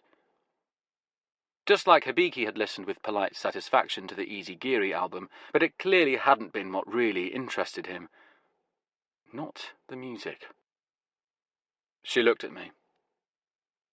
"So what's left?" I took the Garcia out of the cover. It didn't have a protective inner sleeve, and it was much too late for one. I looked at the red and white label with the little Egyptian symbols on it. Well, the labels for a start. I remembered the way Mr. Hibiki had stared with such intensity at the label on each side of the record. "I hadn't thought of that," she said. "So you think it's something to do with the labels?" I sat and thought about it for a moment. No. I indicated the stack of records beside her. "You say your grandmother threw those in a trash can?"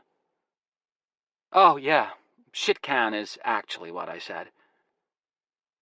"Okay, well, the thing is, most of these reissues are exact replicas, especially the Spanish ones. Visually, they are virtually identical, right down to the labels." "So it's not those," she said. "No." I remembered Hibiki's intense gaze. He hadn't necessarily been looking at the label at all. Instead, he could have been studying something adjacent to it. "So what is it?" I said, "I think it's what's written in the dead wax." "Okay, what's that?" "It's after the run-out groove, where the needle ends up at the end of the record. There's a space there where information is written, etched into the vinyl itself." "Information?" she said. I nodded. Music is the principal information on a record, but this other stuff is a kind of information too. There's a matrix number, which identifies the master tape that was used, and the stamper numbers that tell you where and when the record was manufactured. I paused, thinking. And sometimes there are other things in the dead wax too. She was looking at me. What sort of other things? I went to her pile of records and eased out the copy of Easy Come, Easy Go. It was a Japanese reissue like the one I'd found at the jumble sale 10 million years ago. Take this, for instance. Easy Geary and your grandmother both signed it. If this was the original pressing, it would have their autographs on the vinyl, which was very unusual. She took the album from me and looked at it. But they're not here on this copy? No, only on the 1955 original. But that wasn't all there was. What, you mean there was something else? Written in the dead wax? I nodded, going back to the Fielding and the Garcia. I could feel my pulse racing steeply. I thought, Hibiki, you bastard, I've got you now. I said, on Easy Come, Easy Go, there were these 2 other weird letters. Weird? They were nothing to do with the stampers or matrix. They weren't even the initials of the engineer. We identified all those. These were something else. On side 1 there was a B. On side 2 there was a Y, so B-Y. She was staring at me. What does it mean? I looked at the Fielding album and the Russ Garcia, albums HL005 and HL006. And on these we have YI and ST. She came over and stood beside me, looking down at the records. So, what does that tell us? I got up. At last I began to feel I was getting somewhere. The frustrated turmoil I'd felt since flying back from Japan was leaving me, lifting off me like a heavy burden. It tells us this. There are 14 albums. I thought of them, sitting there on Mr. Hibiki's shelf. Each, I'm guessing, with 2 letters in a vinyl. One on side 1 and one on side 2. I found a notebook and turned to a blank page. Putting them in sequence, this is what we get. 8 dashes, then YIST, followed by 14 dashes, then BY. The dashes indicate the missing letters from the other 11 albums. She nodded, studying the letters while I poured some more coffee.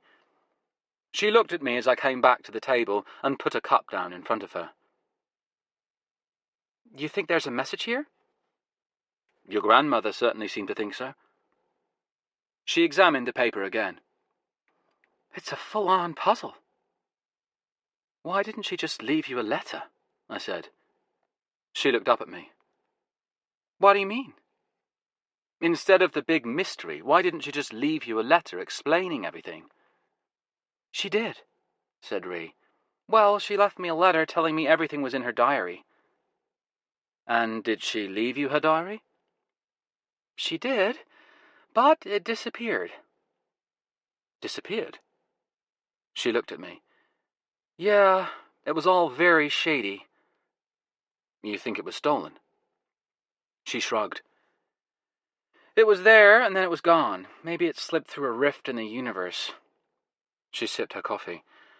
Or maybe, yeah, it was stolen. She looked at me again, holding my gaze steadily with hers. Who would have taken it? There was this creepy guy who was supposed to be writing her biography. He disappeared about the same time as the diary. That sounds pretty conclusive. I thought so. And I'm working on tracking him down. Anyway, can you help me? To find the records, I mean. I thought, is the Pope Catholic? Sure. Of course. I guess. She took my phone numbers and left. That night, as I got ready to go to bed, I noticed my mobile phone sitting where I'd plugged it in to recharge. It was back at full power and the screen was flashing. I had a message. Several messages. As I unplugged it from the charger, it started to ring. It was Cleanhead. I answered. Where the hell have you been? I've been trying to reach you since this morning. Sorry, my battery was dead. I didn't want to tell you in front of Tinkler. she said. I mean him just being out of hospital and all. I didn't want to give him any shocks, but... But? When we were driving today, when I picked you up from the hospital... Yes? Someone was following us. Chapter 21. The Bull's Head. I told you Cleanhead would get us here on time, said Tinkler. Don't call Agatha Cleanhead, I said, aghast. I glanced nervously at where she was sitting in the front of the cab. It's all right, she's given me special permission. Isn't that right? That's right, she said, peering out into the night as the wipers swept the windshield. So long as he doesn't make an habit of it. We had reached the mini roundabout between Barnes High Street and the Terrace, and the Friday traffic had suddenly come to a standstill. Snow was drifting down in a soft white curtain over the river. And anyway, said Tinkler, looking at me pointedly, you're one to talk. It was you who gave her a nickname in the first place. This was true. How would you feel if someone did that to you? He persisted. It gave you a silly nickname. Funny you should say that. Cleanhead dropped us off by Barnes Bridge Station, and we walked back, feet crunching on the snow, for the short distance along the Thames to the pub. Gustav Holst lived there, I said, pointing at a handsome red brick house with a white latticework balcony and blue plaque on the wall. I know, sighed Tinkler. You've only told me 50 times. The front of the Bull's Head is a spacious open bar with a high ceiling and, according to Tinkler, a dangerously excellent selection of malt whiskies. Are you sure you should be drinking so soon after a serious head injury? I said as they served him a Craggan Moor. The only thing they said I should try to avoid was falling down the stairs. They're clearly not aware of your substance abuse issues. He sniffed the whiskey happily. Oh, I should have made it a double. I ordered a glass of red wine, even though I felt sad whenever I thought about wine. It made me think of Nevada. We went through the pub and into the small auditorium at the back, paying at the door. A teenage girl with a pint glass full of pound coins and a roll of fivers sitting there on a stool took the money. Tinkler insisted on paying. I had noticed that people did that now I was suddenly wealthy. This was in stark contrast to the custom previously, when I'd been broke, and when it would have made some sense, in addition to being really useful. Tinkler also insisted that we sat right at the front, our feet virtually touching the low stage where the gleaming Yamaha grand piano, a drum kit and a variety of microphones stood, with colourful cables snaking around them. He then set about putting in earplugs. I said, "Why don't you just sit further back and not use the earplugs?" What? Why don't you just sit further away from the stage and not use the earplugs? It wouldn't be the same. You'd lose the sense of immediacy. Here, do you want some? I have a spare. Maybe later, I said.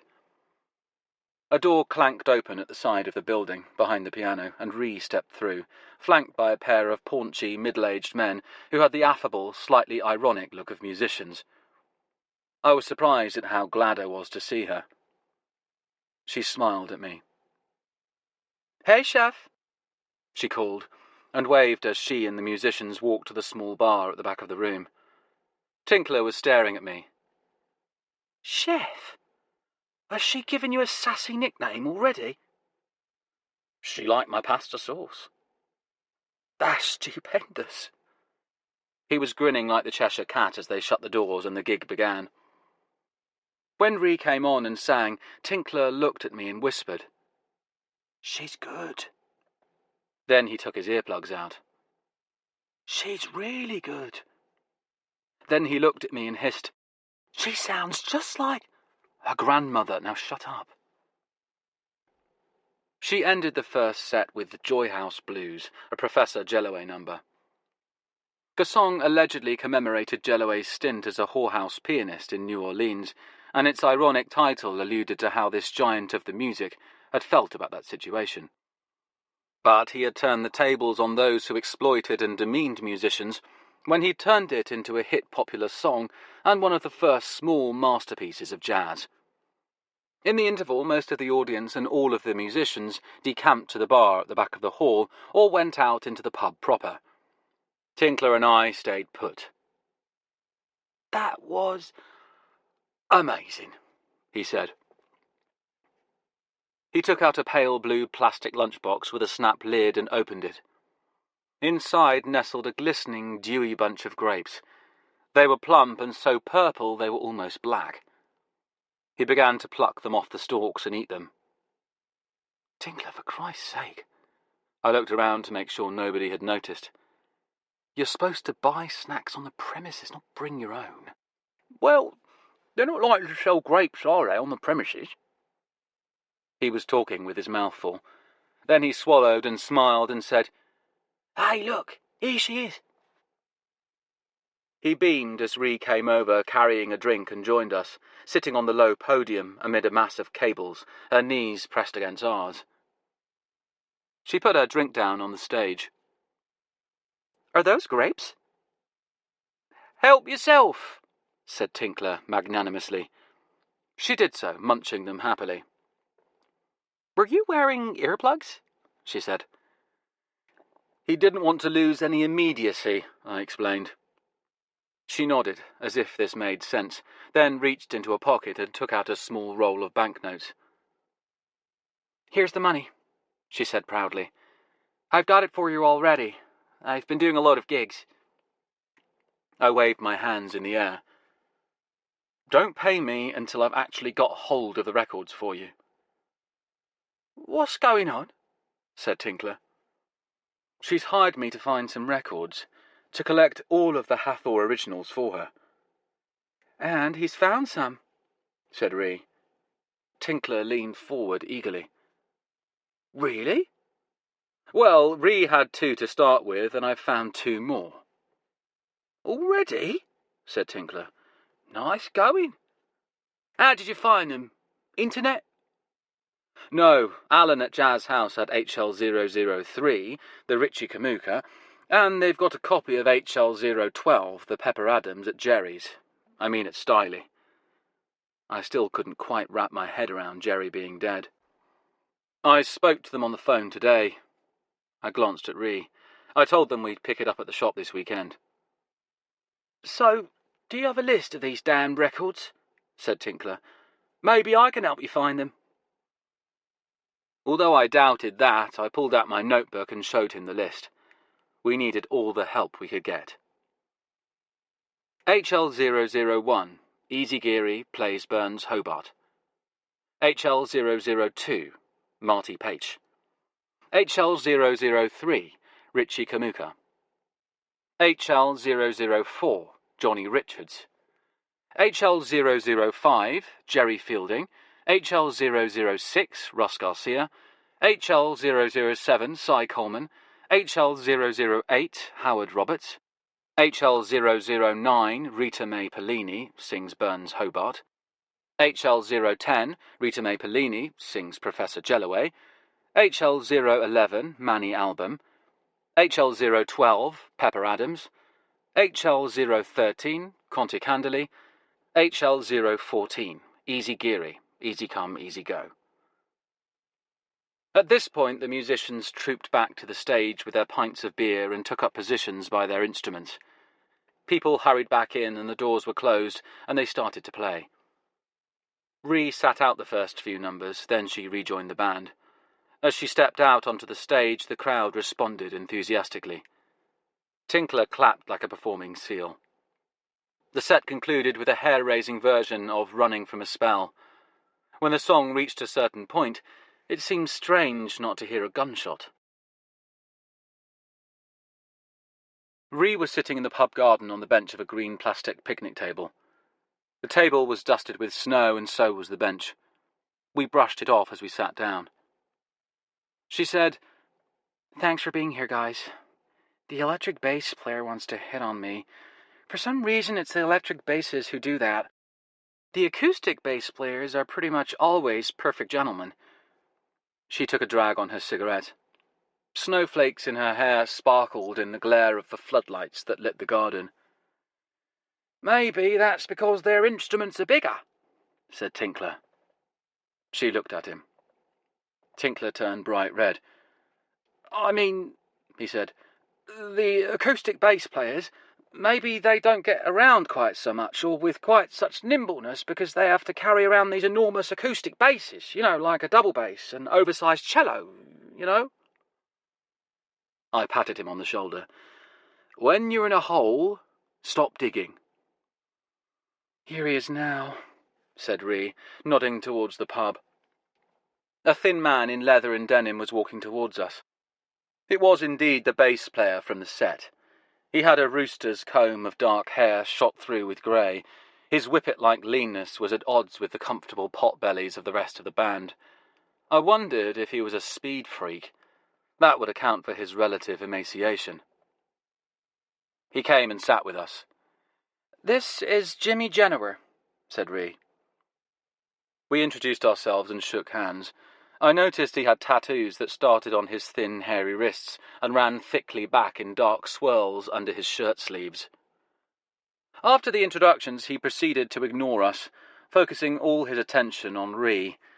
I began to feel bored and cold. As he leaned hungrily towards Ree, his intent was clear. Equally clear, it seemed to me, was that he didn't stand a chance, and that Ree was making this as obvious as she could, both verbally and physically in terms of body language, without actually sticking her cigarette in his eye. "That last number," he said, "now that was by Professor Jellaway." He announced this as though it was a startling revelation. "They say he sold his soul to the devil in New Orleans in exchange for his enormous talent." He then began a potted history of Professor Jellaway, based on any number of popular accounts with which I was familiar.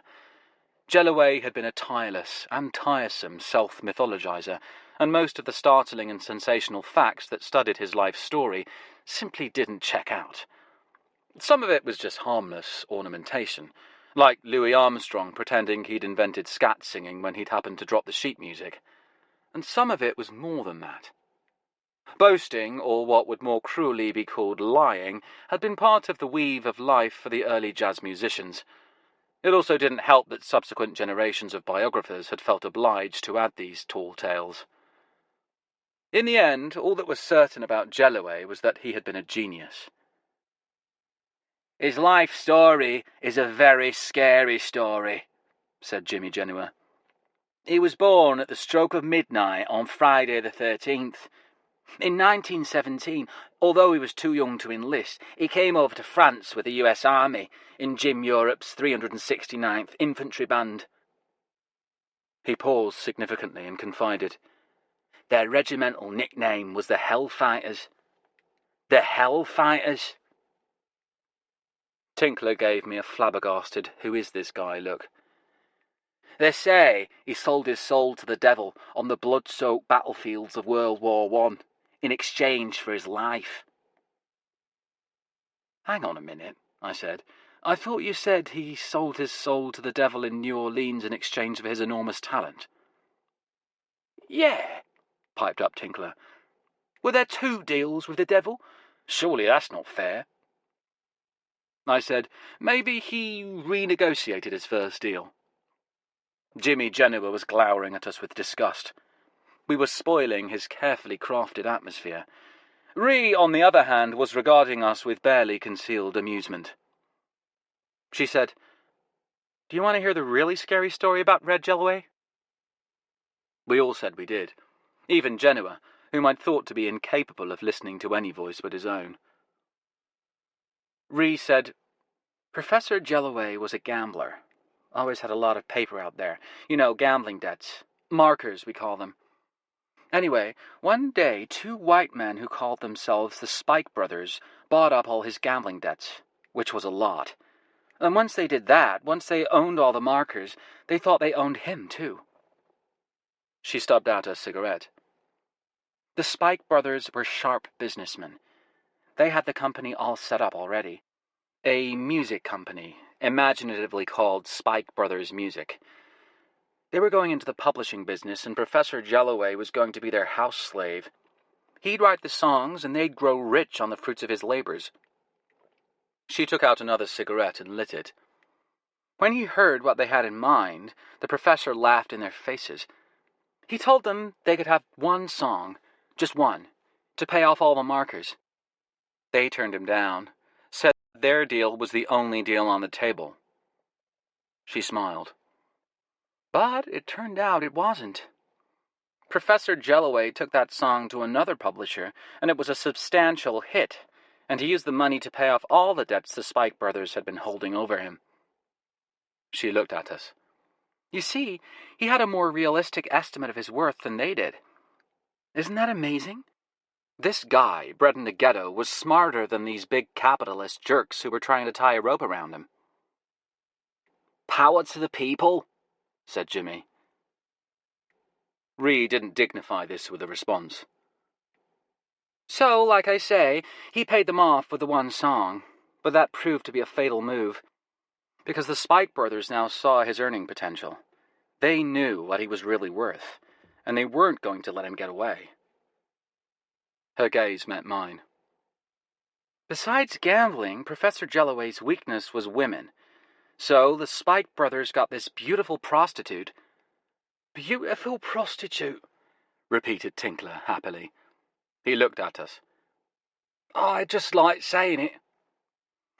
Anyway, said Ree, they hired this working girl and they used her as a honey trap, and Professor Jelloway walked right into it. He had this hot weekend with her, and the Spike brothers made sure the happy couple were photographed in all the clubs and every joint they visited.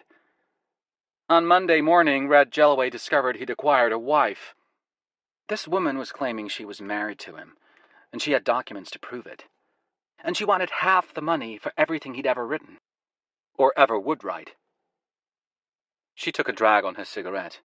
The white judge upheld this total fraud. It was Los Angeles in 1924, remember? And so this prostitute ended up owning the rights to half of all his earnings on his songs, which she signed over to Spike Brothers Music. I hate this beautiful prostitute, said Tinkler. Which is odd, because usually I really like 'em. Ree breathed out a luminous cloud of smoke. Anyway, she said, sorry if I'm ranting, but to me the really scary story is the one about a musician getting screwed by the suits. Right on, sister, said Jimmy. We all tried to ignore him, and Ree did the best job, just continuing with her account, addressing Tinkler and me. It was all a total and shameless scam.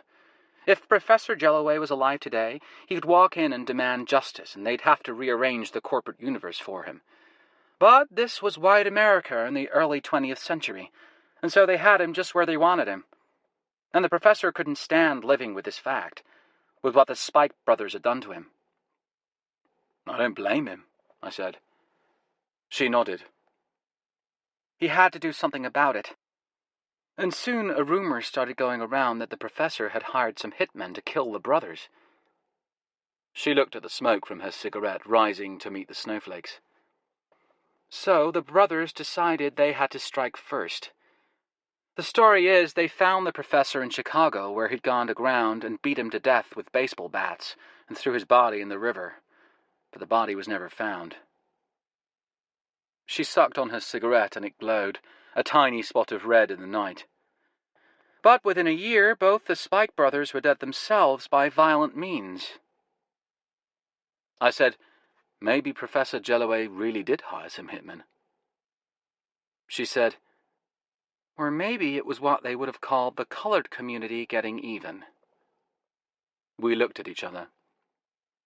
Or maybe it was the curse, said Jimmy Genua, trying to get back into the conversation by any means possible. He suddenly spotted Tinkler's lunchbox. What's that, mate? You brought your fucking sandwiches. That's priceless. Grapes, actually, said Tinkler. Jimmy announced that he was going in to get another drink. He offered to buy one for Ree, and rather pointedly not for us, but she declined. As he stood up, she said, Jimmy's got something to tell us. Jimmy looked blank for a moment, and then he said, "Oh, yeah, that's right. I'm going to sell you that record." "What record?" "One of the ones by my grandmother," said Ree. "Rita Mae Pellini sings Professor Jellaway," said Jimmy, grinning. I said, "Not the original Hathor pressing." "Oh, yes." We agreed to meet Jimmy Genoa at his house, which was near the pub, at lunchtime on Monday.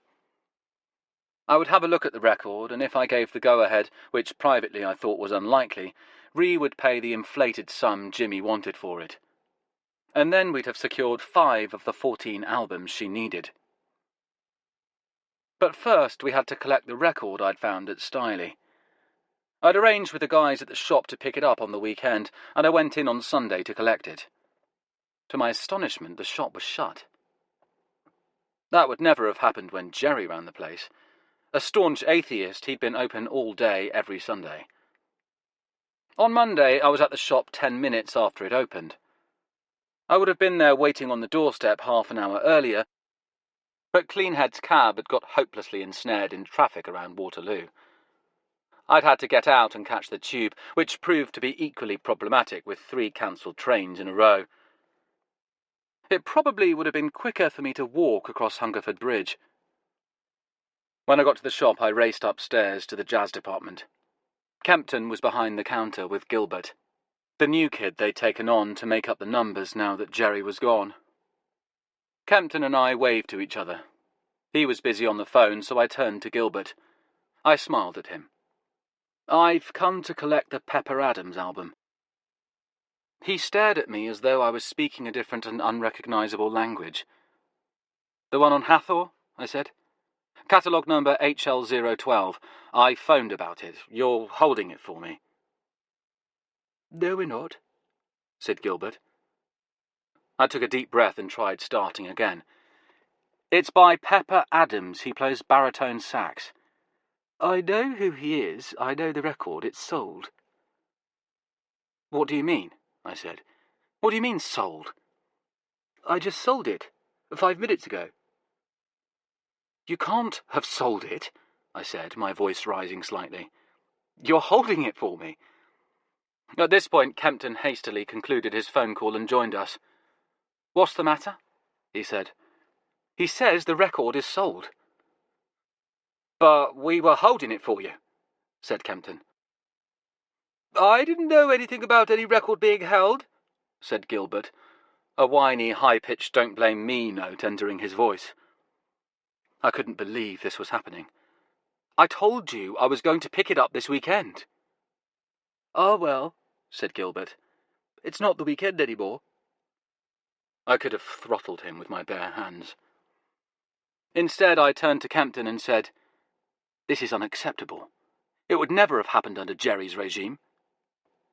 Kempton looked genuinely upset. "Look, I'm sorry. We're sorry. Here's a 10% coupon. Let's call it 15%. As a discount on your next purchase. I mean, off your next purchase." I ignored this. "Who bought it?" I said. "Who bought the record?" "Was it that woman?" said Kempton, looking at Gilbert. "The one I saw coming down the stairs?" Gilbert nodded. "She's the only customer we've had all day." I said, "What did she look like? Was she blonde?" "No, she had red hair," said Kempton. "I passed her on the stairs." "Definitely not blonde?" "No, red hair, long red hair." "It was a wig," said Gilbert suddenly. We both looked at him. "What?" His face took on a stubborn set. "A good one, but definitely a wig."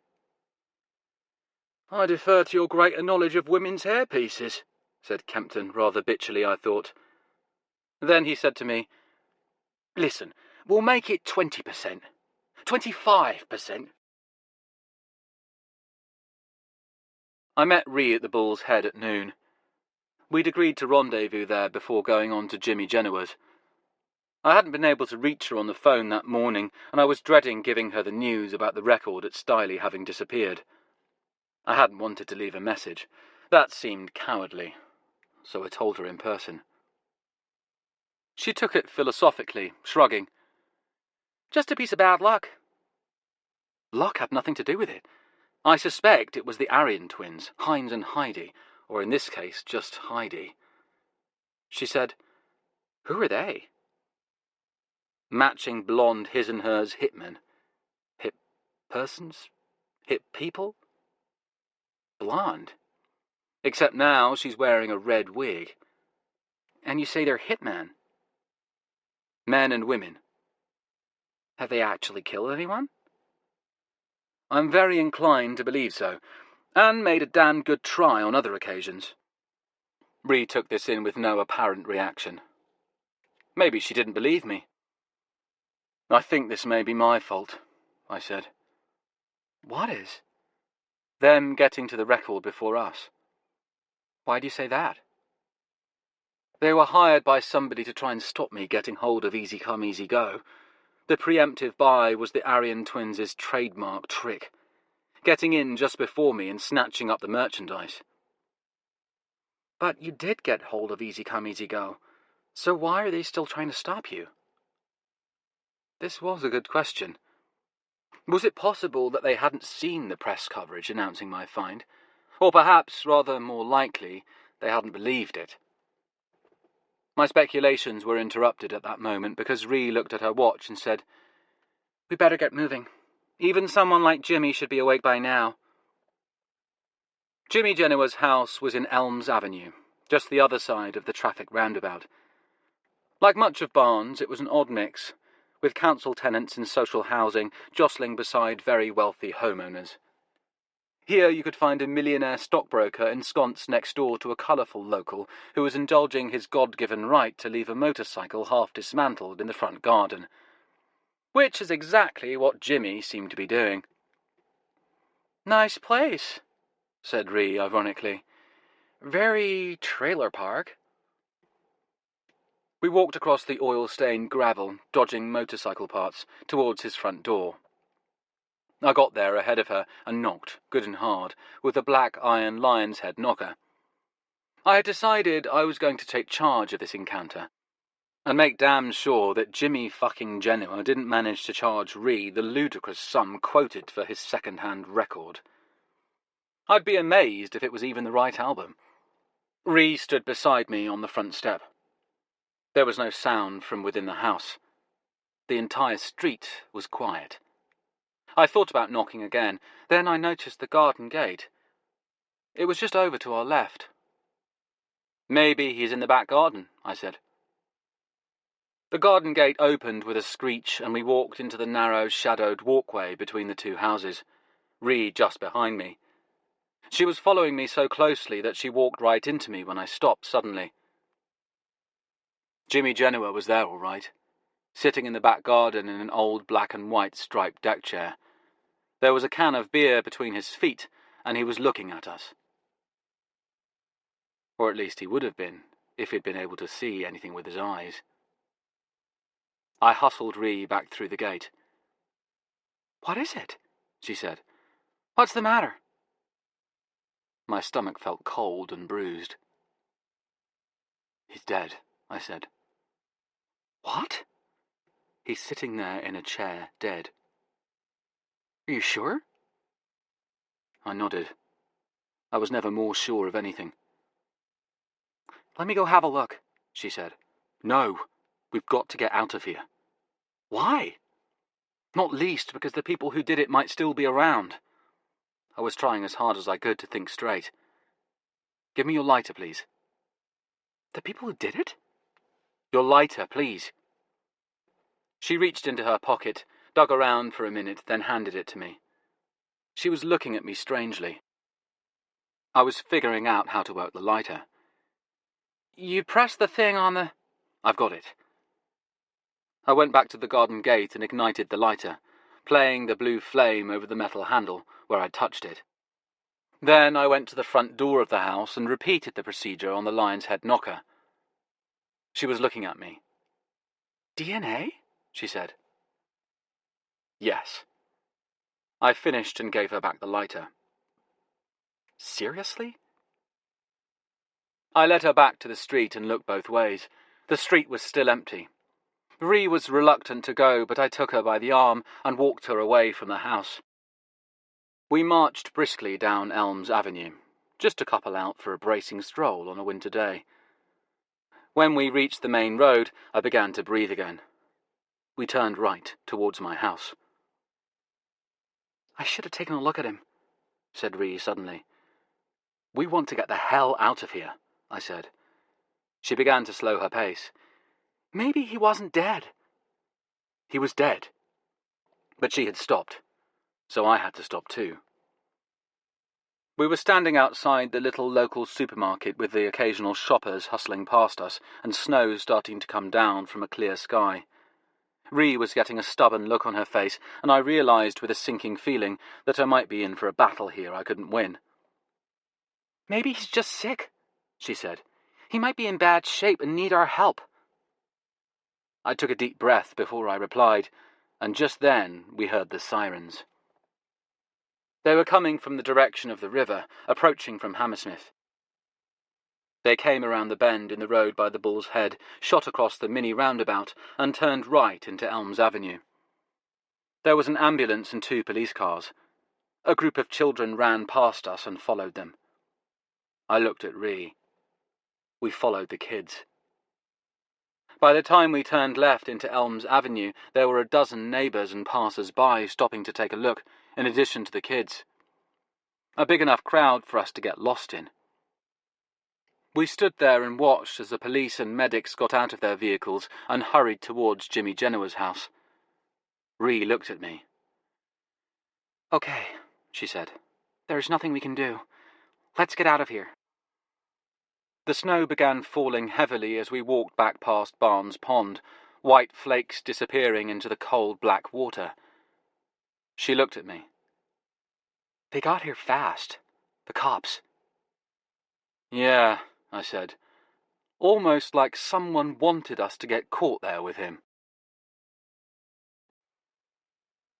Chapter 22. A Red Wig.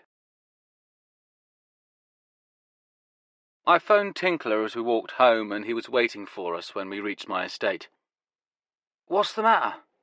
He said as he fell in step beside us. Ree and I looked at each other. Well? Said Tinkler. I cleared my throat. You remember that bloke we met the other night at the Bull's Head? What bloke? Oh, the moronic prick of a bass player with his fucking silly stories. The arrogant, brainless, boorish, tattooed wonder. Something in our faces must have cued him because he went quiet. He's had an accident, I said. Tinkler peered at us. Just before he could sell you the record? That's right. Christ. We walked the rest of the way in silence. The sun was low in the winter sky and threw the angular shadow of the crane across us as we entered the square and crossed it, heading towards my house. The crane was recently arrived, a hefty red and white piece of equipment on the back of a truck with the name Red Gear Crane Hire on it. It was parked in the alley leading off the square where it was being used in the dismantling of the boiler. We paused for a moment to look at the work in progress. The boiler room was in a sunken area, a basin adjacent to our square, about 20 feet below us where there had once been a car park.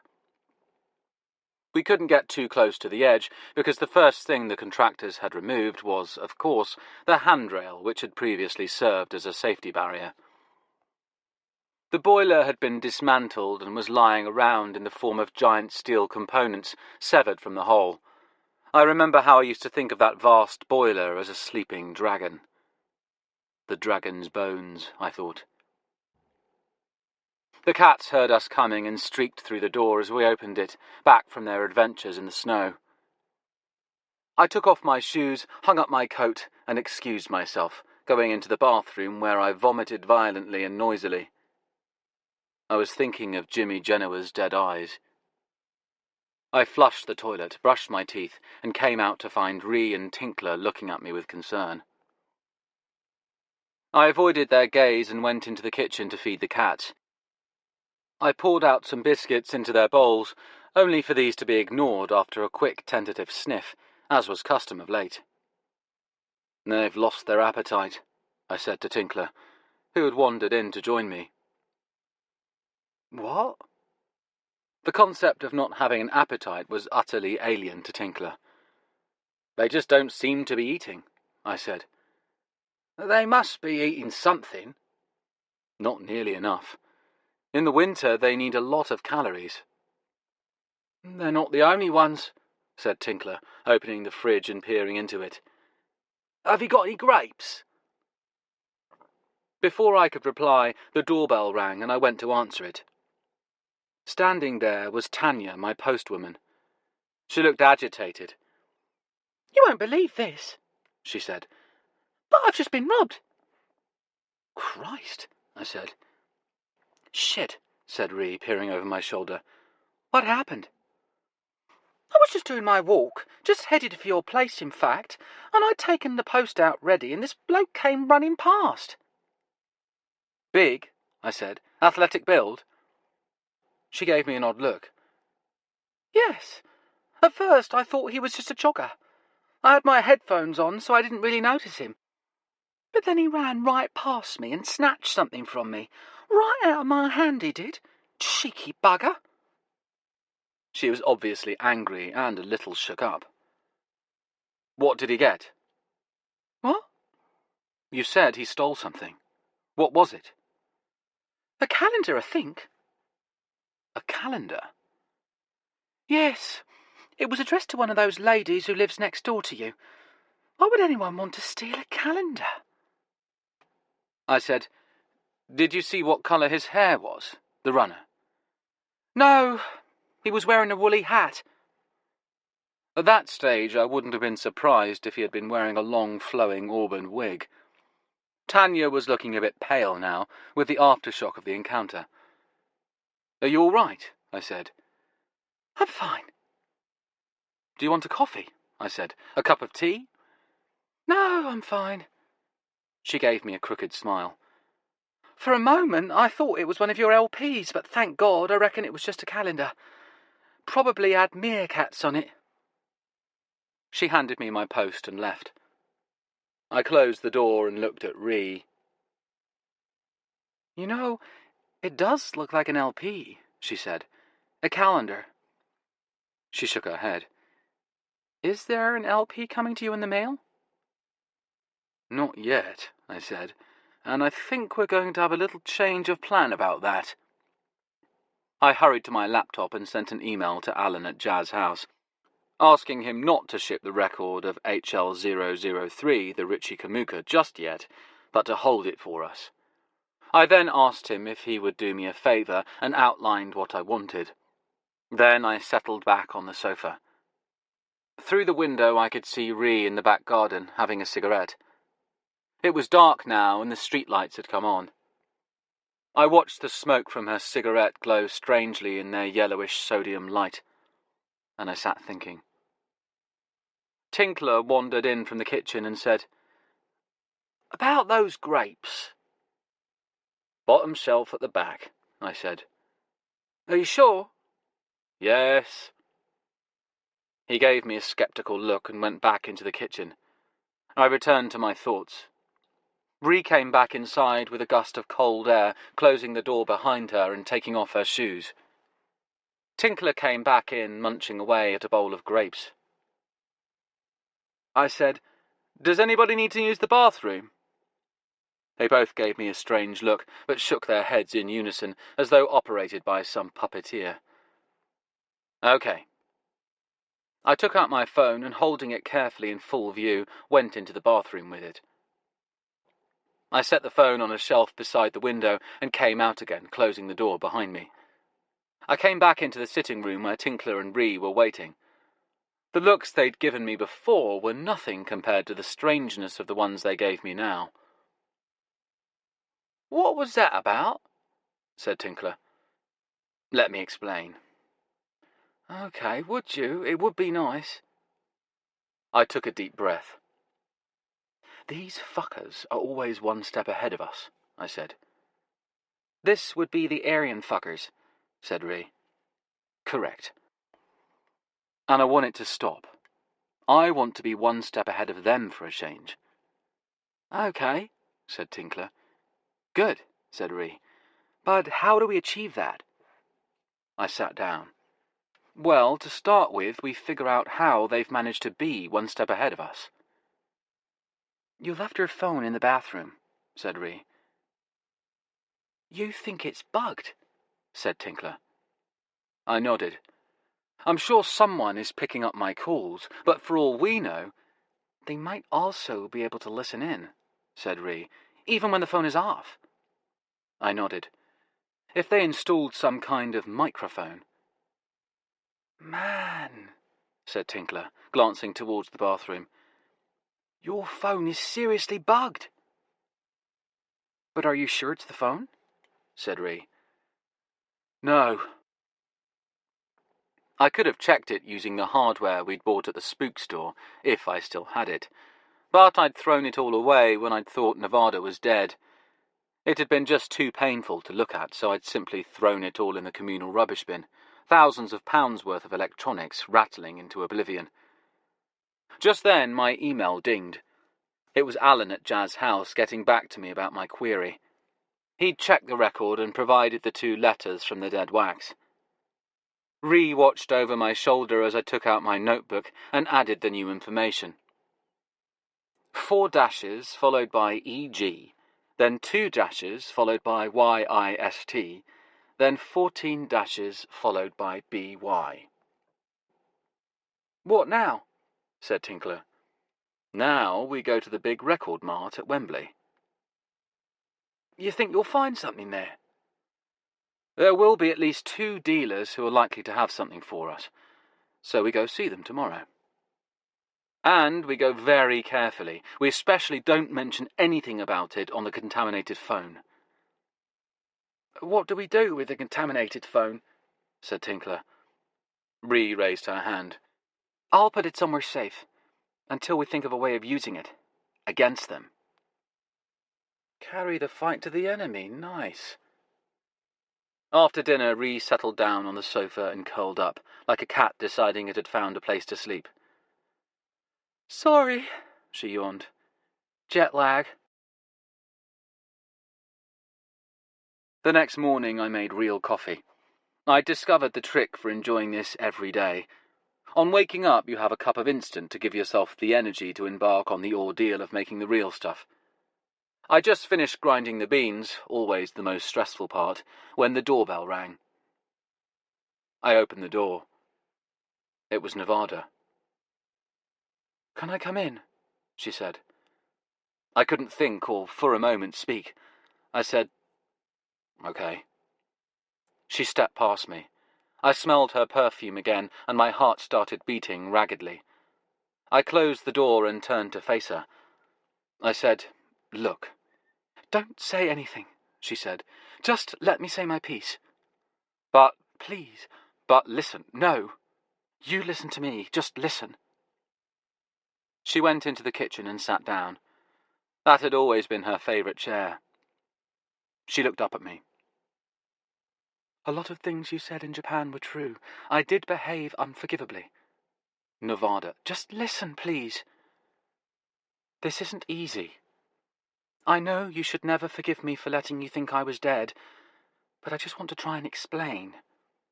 I don't want you to forgive me. I just want you to understand. She looked at me. Can you do that? But, Nevada, I said, just listen. You have to try to understand what it was like. It was dark and they were firing guns at us, remember?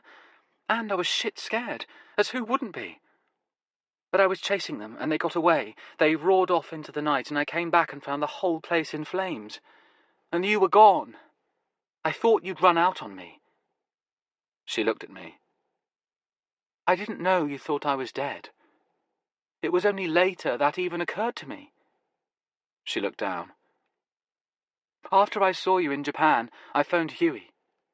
To tell him and to tell everyone that I was still alive.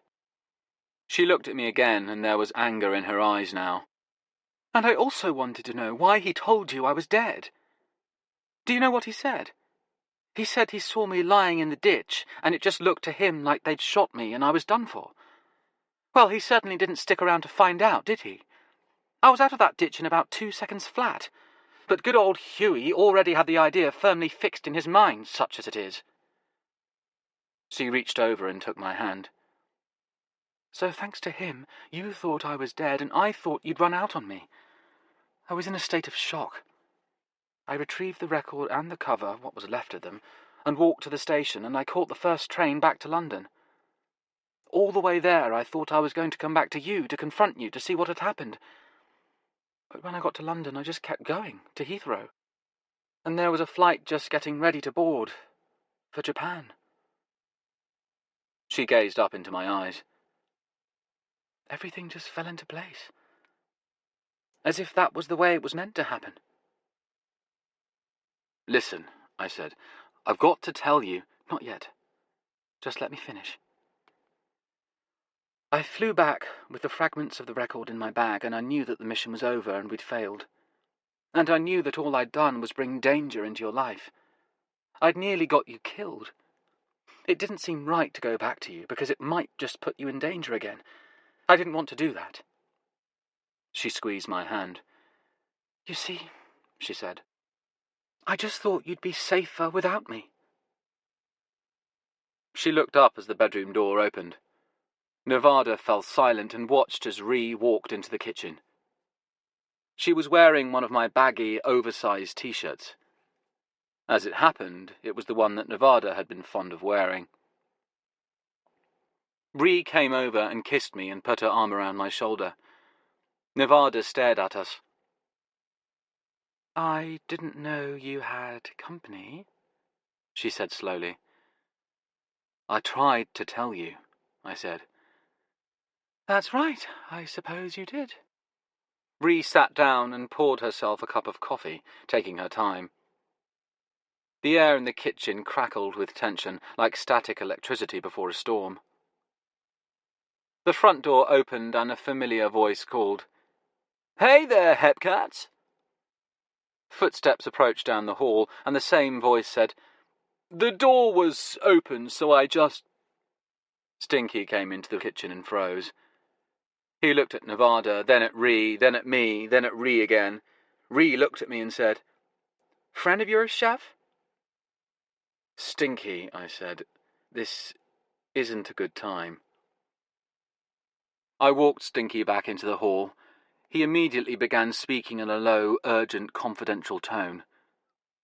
Listen, Chef, he said. Why don't we go out sometime? Bring your girls and I'll bring mine. We can double date, or quadruple date, or actually quintuple date, because I'll bring 3 girls. Stinky, please. I urged him out the door and felt my entire body relax as he finally left, and I closed the door behind him.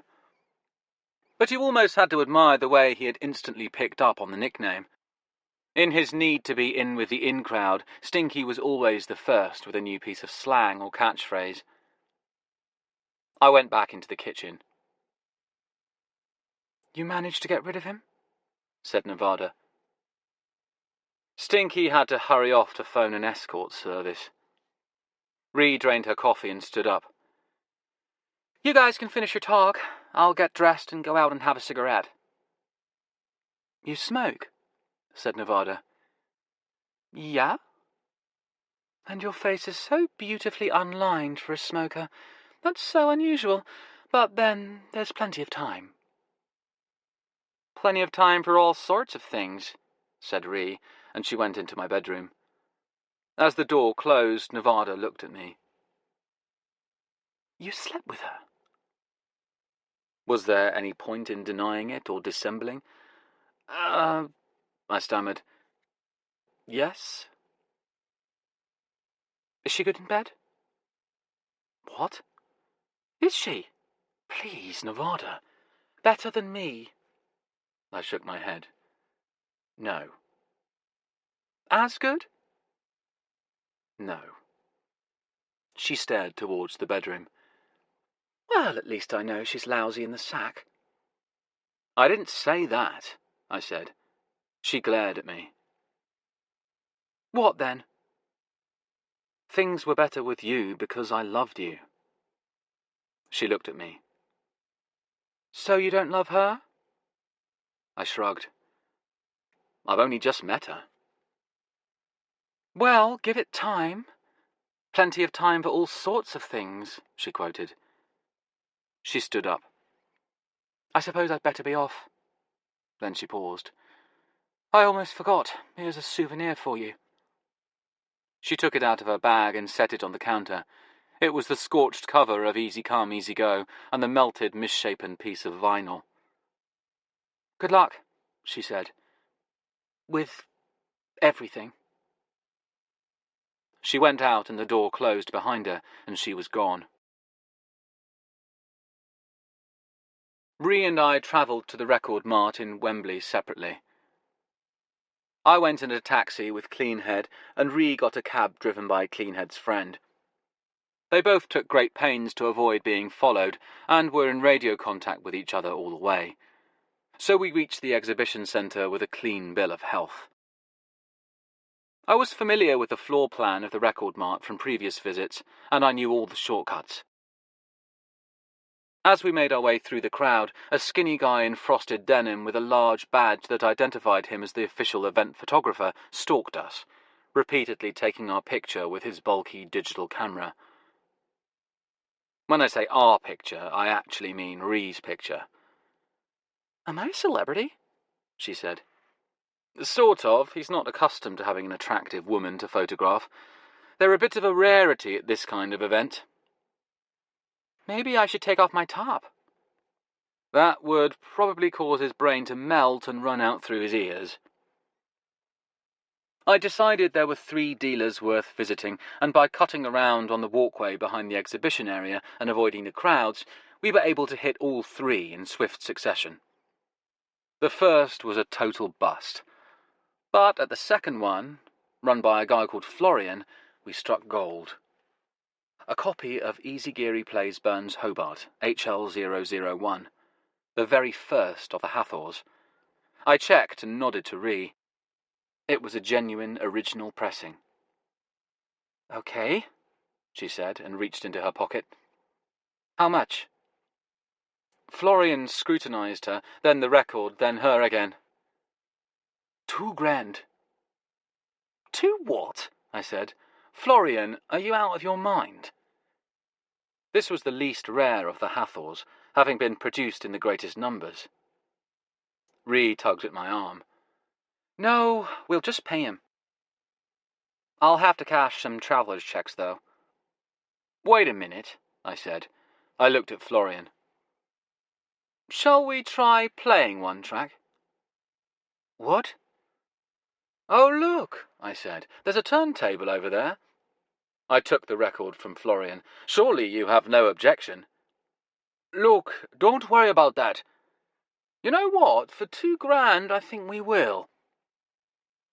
He watched me unhappily as I went over to the Rega deck one of the other dealers had set up nearby. It was connected to a phono stage and a small pair of active speakers. Not exactly an audiophile setup, but it would do. I put the record on the platter, started the motor, and lowered the tone arm. There was a rustling from the speakers, and then the music began. It sounded like Satan playing a barbed wire banjo during a particularly noisy thunderstorm. Florian quickly backed away, as though expecting a blow. He certainly deserved one. I looked at him and said, "This is supposed to be one of the most beautiful recordings in the history of jazz." All right. I think the price needs to head south in a dramatic fashion. All right, he said. 1,000. I looked at him. He cleared his throat. 900? I looked at him. 500. 400. I continued to look at him. 250? This was uttered in a newly tentative tone. I began to think we could drive him even lower. Done, said Ree hastily, stuffing the banknotes into his hand. We bagged the record and moved away, Ree at my side. I said, I think we could have beaten him down some more. It doesn't matter. But it's in really bad shape. You heard how it plays. She leaned towards me and said, It doesn't matter how it plays. My grandmother didn't care about that, and neither do we. She patted the bag. This has got what we need. She was right, but it still rankled. It was the principle of the thing. That doesn't mean I'm going to let someone rip you off. I know, she said. Thank you, chef. We found our way to the last dealer, a lady called Mrs. Kitchener, whose husband had run a record shop in Brighton specialising in jazz. Since he'd died, she'd taken over and taught herself all about vinyl and the music. Her prices were high, but her records were scrupulously graded. When I told her what I was after, she looked stricken. I've just sold one, dear. The Johnny Richards. HL004. Who bought it? I said. A girl. Pretty. Long red hair.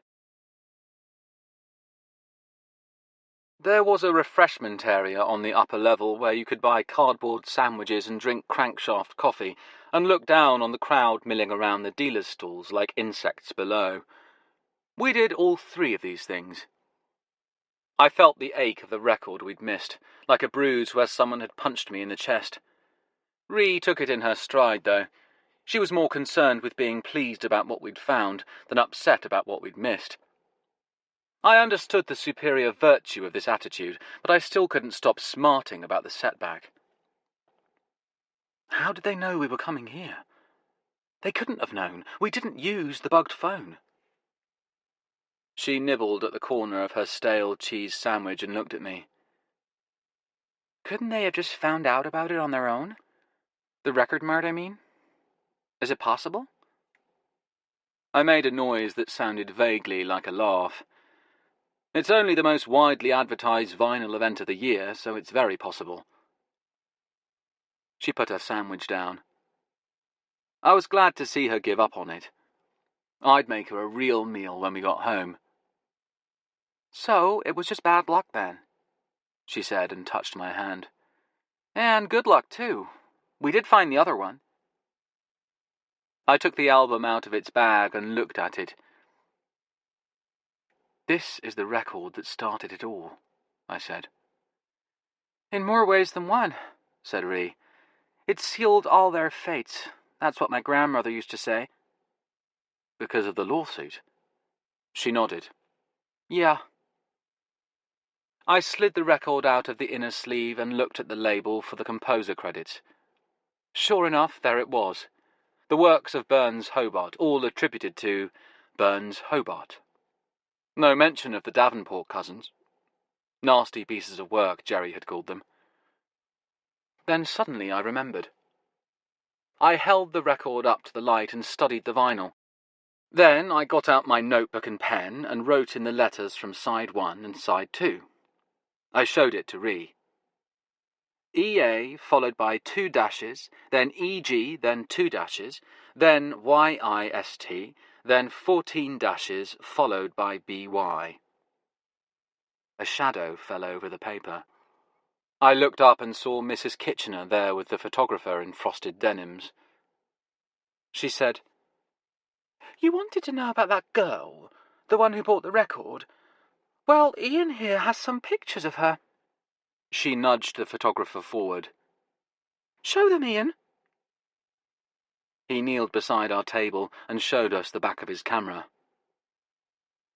There was a good-sized screen on it, and the images were very sharp. Here she is, he said, clicking through the pictures of her. There were a lot of them.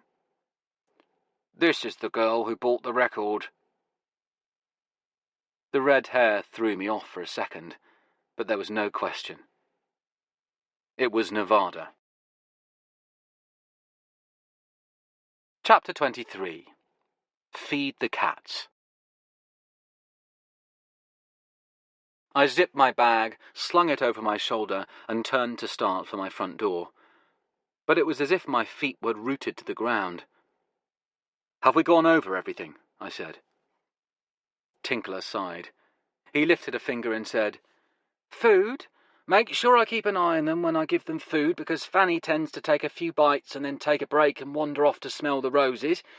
Meanwhile, if she gets the chance, Turk will wolf down her own meal and then eat all of her sisters too. So, to stop that happening, I put Fanny's bowl in the fridge until she comes back. Fanny, that is." He lifted a second finger and said, "Water.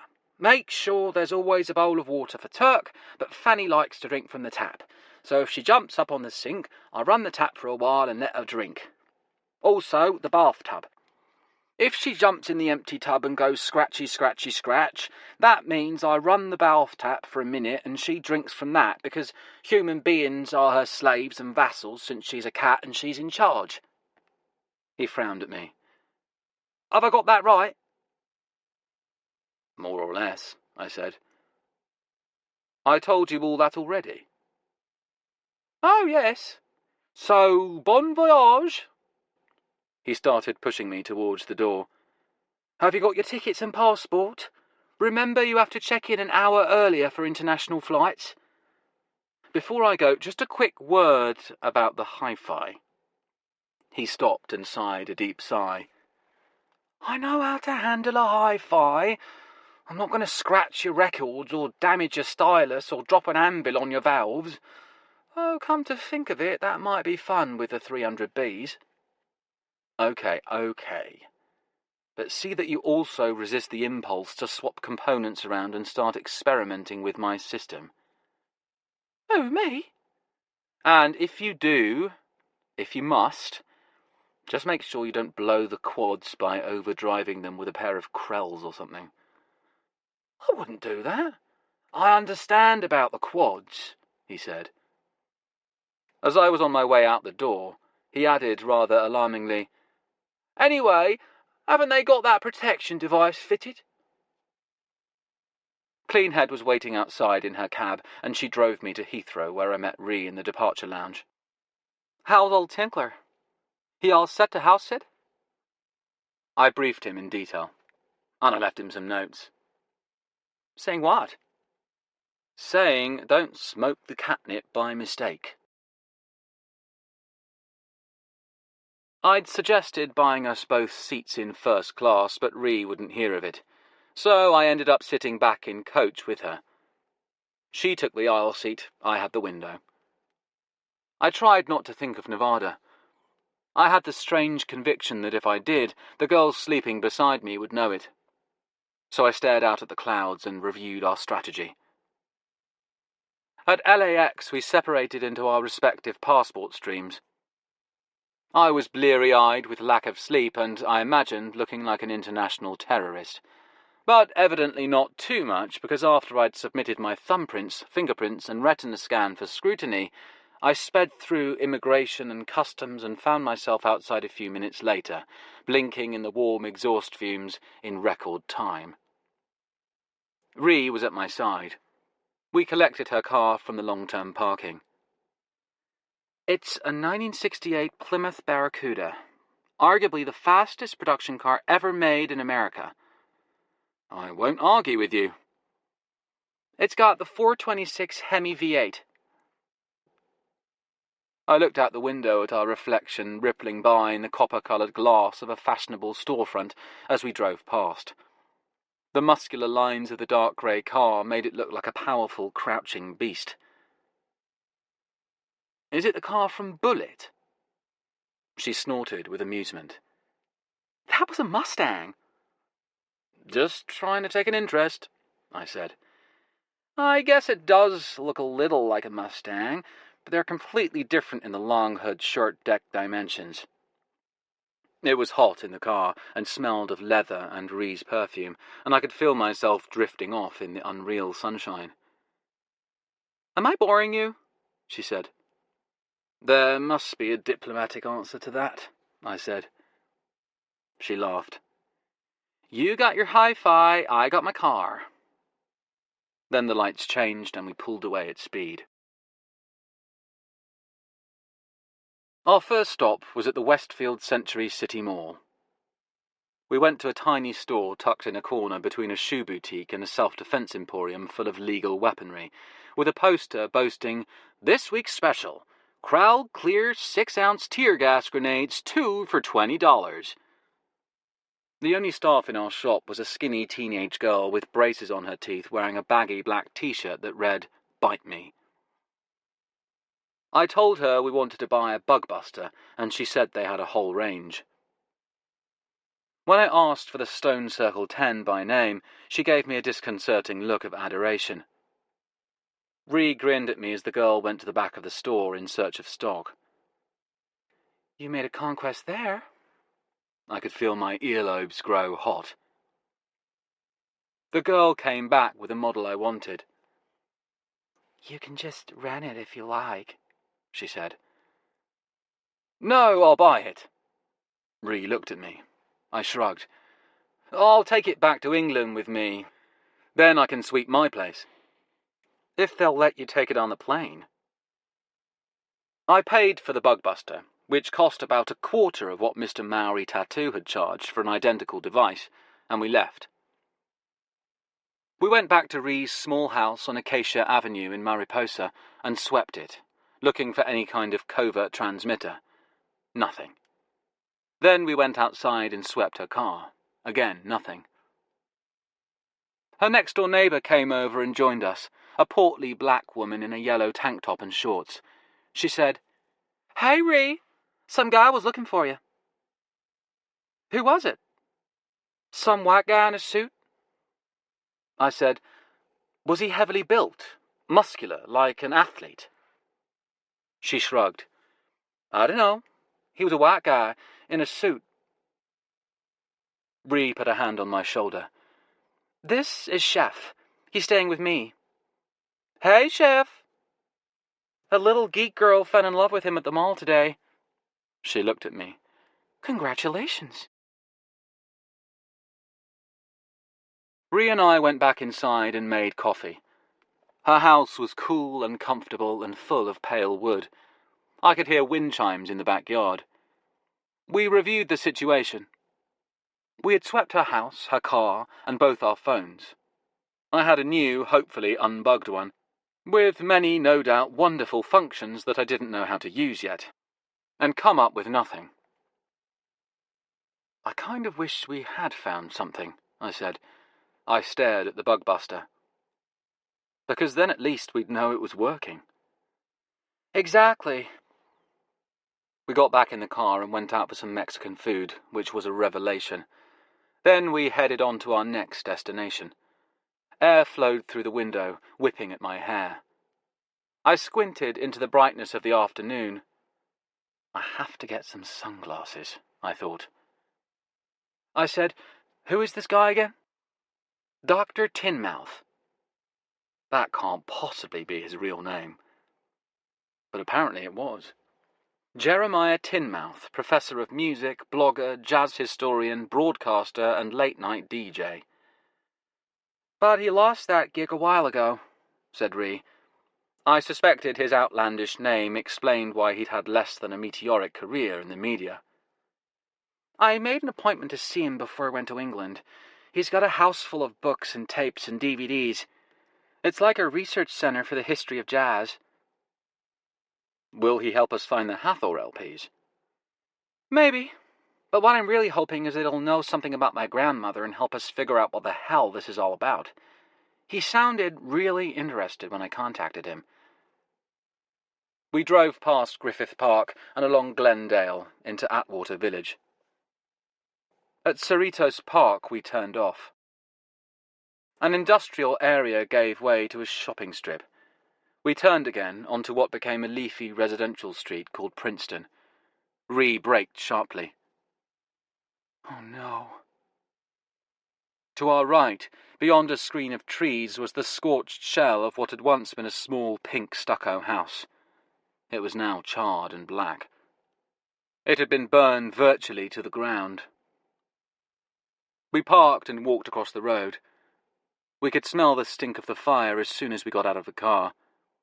We stood and Ree stared at the ruin. I didn't say anything. I didn't know what to say.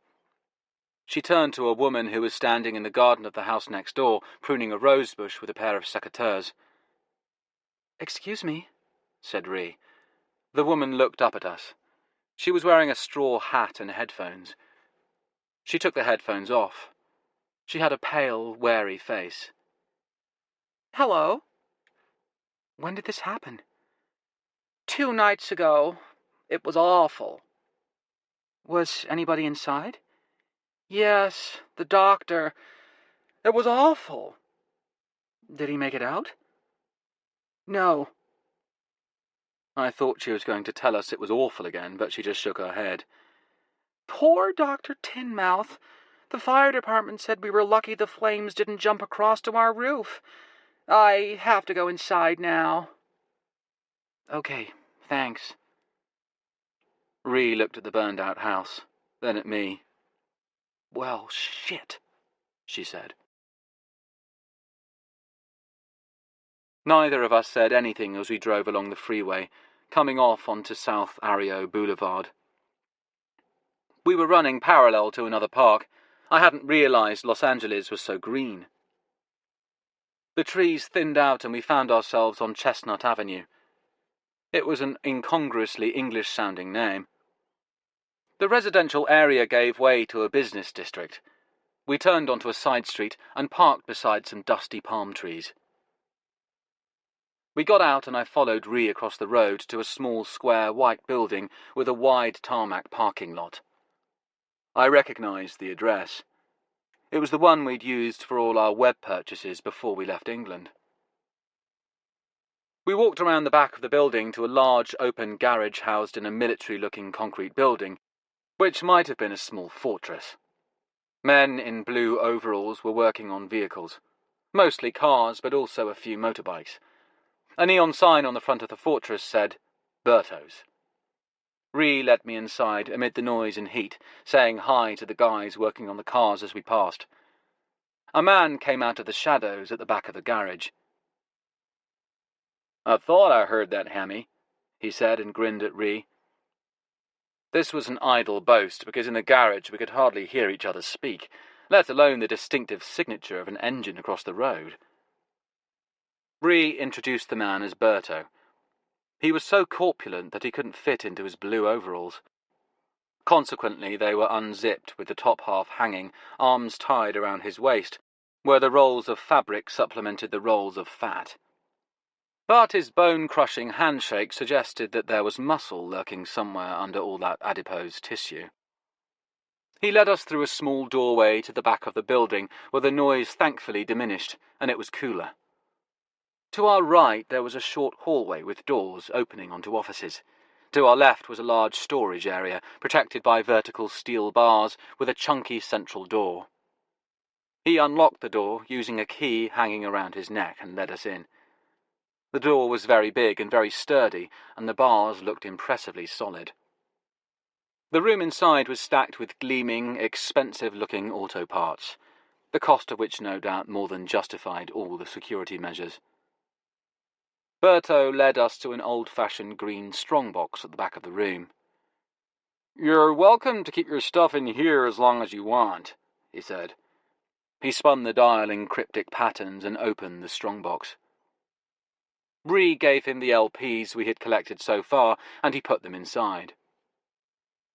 "Do you want to put the new one in too?" "The new one?" "Just came in the mail today." He nodded at an LP-sized cardboard box sitting on top of an oil drum. I went over and examined it.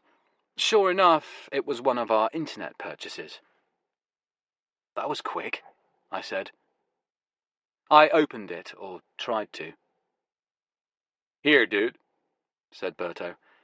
He took a clasp knife out of his pocket of his overalls and handed it to me. Even with the knife, it wasn't easy getting into the box, and once I did, I found another package, sealed in a ridiculous swathe of sticky, transparent tape. "Like a fucking mummy," opined Berto. He was right, too. I sighed and set to work. I'd seen this before. For some reason, some people had a great belief in the protective qualities of sticky tape. The more, the better seemed to be their philosophy. I carefully cut it away. "Okay," I said. "It looks like there is a record in here after all." "Finally," said Ree. She held out her hand for the knife, and I gave it to her. "You mind if I keep this, Birdo?" she said. He shrugged, and she folded the knife and put it into her bag as I freed the record from the last of the packaging. It was HL008 by the great guitarist Howard Roberts. I showed Ree the dead wax, and we filled in our chart.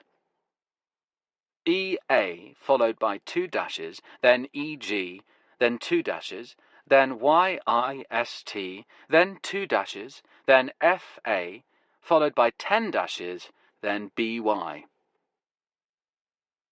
It was dark, and the cool of evening had come on by the time we got back to Ree's house on Acacia Avenue. As we stepped out of the car, we saw there was a man waiting on her porch.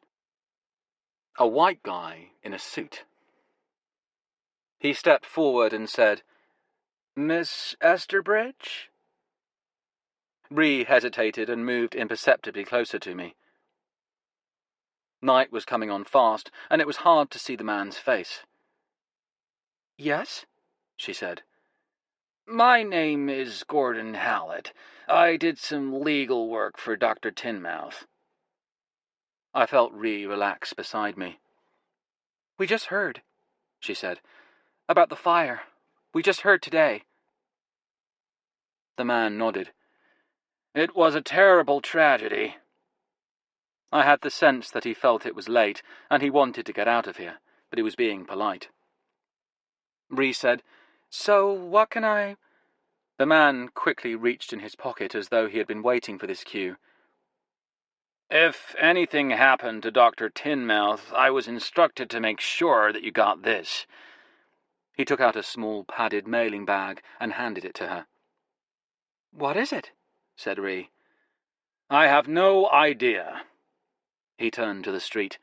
"Now, if you don't mind, I've got a family function to get to." "Of course. Thank you." We watched him as he left.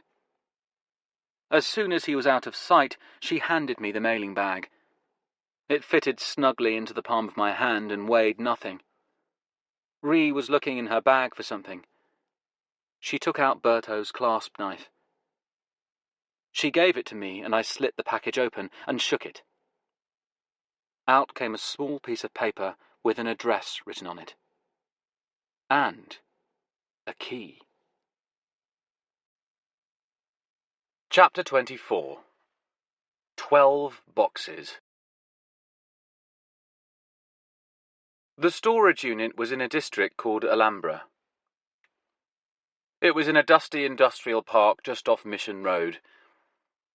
We used the key we'd been given and opened the creaking door and took one look inside. Then Ree made a phone call to Berto. He sent a van from the garage, and we transferred everything from the storage unit, which proved to be enough boxes to crowd the van. Ree did her share of carrying as we loaded up the boxes and took them back to the garage, where we unloaded them all again and transferred them to the high-security storage area where Berto kept his auto parts. Berto looked at us skeptically as we schlepped back and forth and said, "You really think someone's going to be interested in stealing a bunch of books and papers? Okay, I got plenty of room. I don't mind. Put them in the cage." Berto was right. The boxes were full of books and papers, but also photographs, letters, and journals, mostly jazz magazines, including copies of The Jazz Letter by Jean Lees, which I earmarked for special attention later, purely from a point of view of personal pleasure. But no records, sadly. I went through the boxes and took out a selection of books. I had no idea what I was doing, but I had to start somewhere.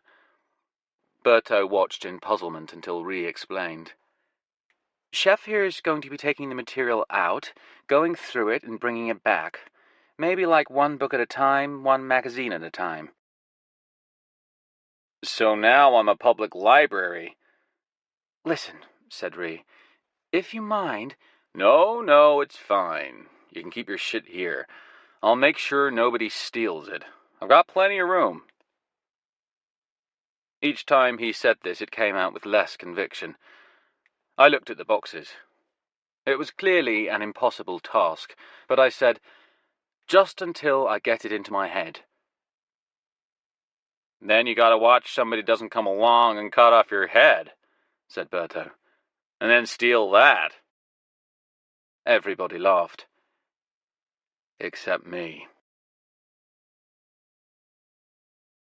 Okay, said Tinkler. So tell me more about this Mexican food. Can you bring some back with you? Are you sure you don't want me to bring grapes? No, just Mexican food and Rolling Stones albums. Anyway, you were saying that you think this jazz scholar knew something important. Dr. Tinmouth, yes. He sounds like somebody from The Wizard of Oz. I know. Anyway, you think because of what the doctor knew, whatever it was, someone bumped him off, burned his house down with him inside? Yes, I'm afraid it looks like that. And they made sure they did it before he could talk to Ree? Exactly. But he left you a clue? No, he left us 12 fucking boxes of clues. How many? 12? Yes, that's the problem. I stared across Ree's living room. A wide selection of books and magazines from those boxes was strewn on the bare wooden floor. There were also piles of newspaper clippings and photographs and what I'd learned to call tear sheets, pages that had been torn from magazines. While working on this lot, it seemed strange not to have a cat around to get in the way. If I'd been at home, Fanny would have been sitting on any open book within about 30 seconds. But he arranged for you, or at least Ree, to get the key, so he wanted her to have this stuff. There must have been something he wanted her to know. I said, it was a classic academic solution. Leave us all the necessary research materials so we could work it out for ourselves. Or not. Or not, as it certainly feels at the moment. So it's just a completely random mess of documents? Documents about jazz, yes. Random except for 3 things which might be significant. Actually, come to think of it, said Tinkler, do bring me some grapes. Californian grapes. Organic would be nice. What 3 things? Well, all of the material deals with 1955 or earlier. Ah, said Tinkler, the year that Hathor Records came and went. And the year that Easy Geary died. Okay, nothing later than 1955. What else? Well, at first it looked like it was just an undifferentiated mass of books and magazines and so on, but I found markers in the articles. Okay, that helps. What sort of markers? Sometimes a section of text has been highlighted. Sometimes there's a sticky note or a piece of paper stuck in to indicate what page we should start reading on, like a bookmark. Well, great. Not so great. I've been ploughing through it, and unfortunately this marked text seems to refer to just about everyone who ever played a jazz instrument, including a few who never got any further than just thinking about it. Bummer. But on closer inspection, most of the material seems to relate to either Burns Hobart or Easy Geary. Him again? Yes. And the photographs are almost exclusively of those 2, plus Rita Mae Pellini, of course. Ree's grandmother? Right. Which you would have expected, since Dr. Tinmouth was going to be talking to Ree. So I'm not sure how significant that is. Some of the documents are about her, but again they may just be some nice souvenirs he wanted to show Ree. You said 3 things. Say again? What was the 3rd thing that wasn't random? Oh, yes. I looked at the papers again, stirring gently in a breeze from the back window. Like I said, they're all documents about jazz, naturally enough, except for one item.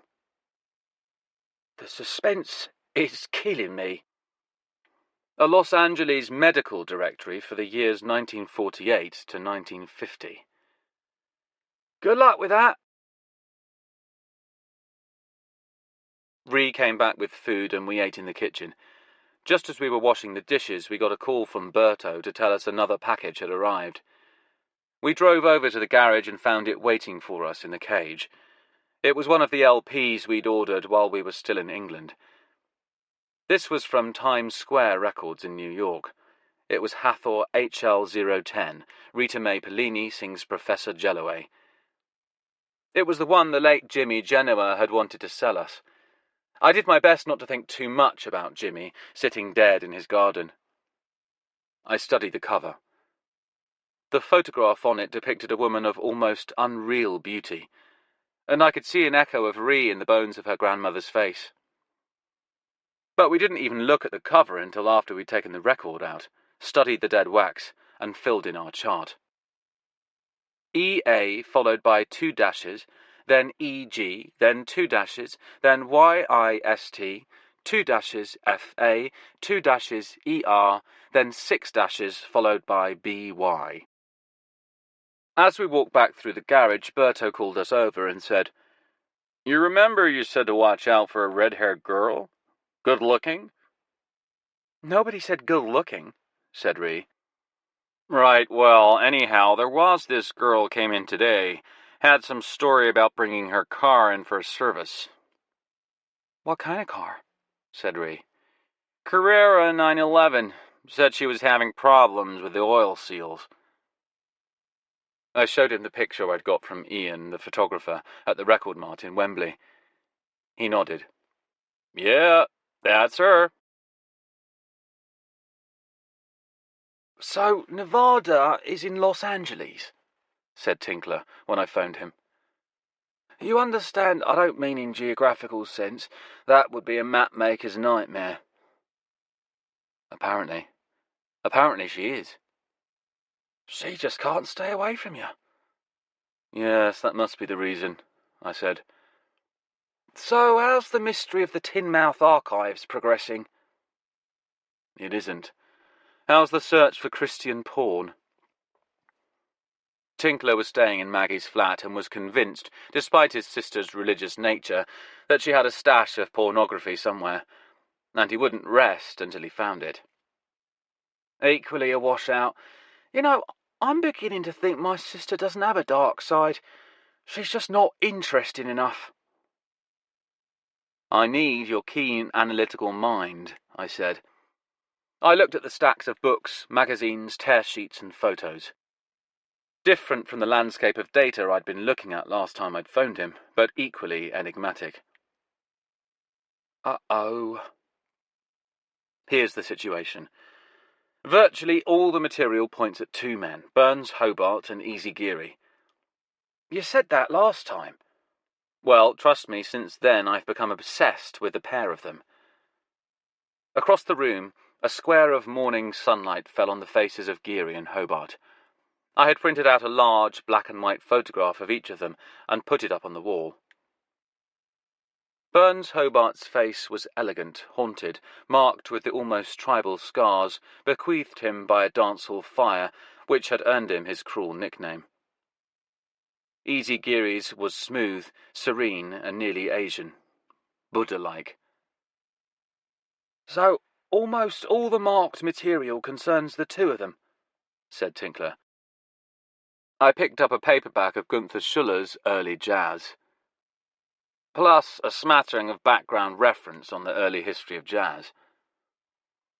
Well, that right there doesn't make any sense, said Tinkler.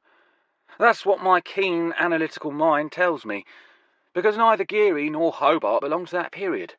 They came much later. I said, well, Burns Hobart was performing with territory bands in the late 20s and early 30s. But he only began to make his mark around 1935, after he'd recovered from the injuries he sustained in a fire. And Easy Geary was playing in US Army bands in remote postings like the Philippines in the 30s and 40s. He returned to the States after World War II and only rose to prominence around 1949. So basically neither of them has anything to do with early jazz. No, you're right. They don't. OK, so that's an anomaly right there. And then you've got the other one. The other what? The other anomaly? That's right. The medical dictionary. I stared at the thing. It's not a medical dictionary, it's a medical directory. It was a massive hardcover book with an orange jacket. And it's big enough to stun a proverbial ox. But its very presence is significant. There must be some vital information in there. I sighed. That's what I've been telling myself, at least some of the time. Other times I wonder if he didn't just pack it in the box by mistake. Dr. Tinmouth? Yes, he seems to have thrown this stuff together in a hell of a hurry. Like he just pulled out the relevant literature, marked everything the best he could, then tossed it all into the boxes and put it in storage. And you know what the worst thing is? When I go through the book, sometimes there's a loose piece of paper lying around to commemorate the fact that a bookmark has come accidentally and permanently adrift, and that we'll never read what piece of text it was supposed to bring to our attention. Total bummer, said Tinkler. All the more so when it turns out that the medical directory is one of those books that's lost its marker. I guess you'll just have to look at every page, then. I stared at the huge orange tome. I don't seem to have adequately conveyed the scope of the problem. This book is thousands of pages of small text. It's the size of several telephone directories. It seems to list information on every registered professional physician who worked in the continental United States, plus Alaska and Hawaii, in the years 1948 to 1950. And there's quite a few of them? It would take days just to flip through it, I said. Have fun. A few minutes after I finished speaking to Tinkler, I came upon a classic example of the adrift bookmark I'd been talking about. Between two books was pressed a narrow scrap of paper. It could have come from either of them, or from somewhere else entirely. I put it aside with a pang of despair. It was only a couple of days later that I turned it over, and I realized it was a compliment slip from a firm. The name and address of the firm was printed at the top of the slip. Beneath these, in sprawling, vivid handwriting, it read, Jerry, by all means, tell the girl to get in touch with me. It would be good to meet her. Does she have a decent rack? I certainly hope so. Her grandmother definitely did. All the best. I couldn't decipher the scrawled signature, but I didn't need to. The name was printed clearly above. Ron Longmire. When Ree got in from her gig that night, I said, Have you ever heard of Ron Longmire? No, who's he? A record engineer. Along with Rudy Van Gelder and Roy DeNan, he was one of the geniuses who created the sound of jazz as we know it. I looked at her. Most importantly, from our point of view, he worked with your grandmother at Hathor Records. And he's still alive? I held up the slip of paper. More than that, I think we've got an introduction to go and have a chat with him. I handed it to her. This letter or note is from him. I thought about not showing it to you. Why not? She took it, read it, and laughed.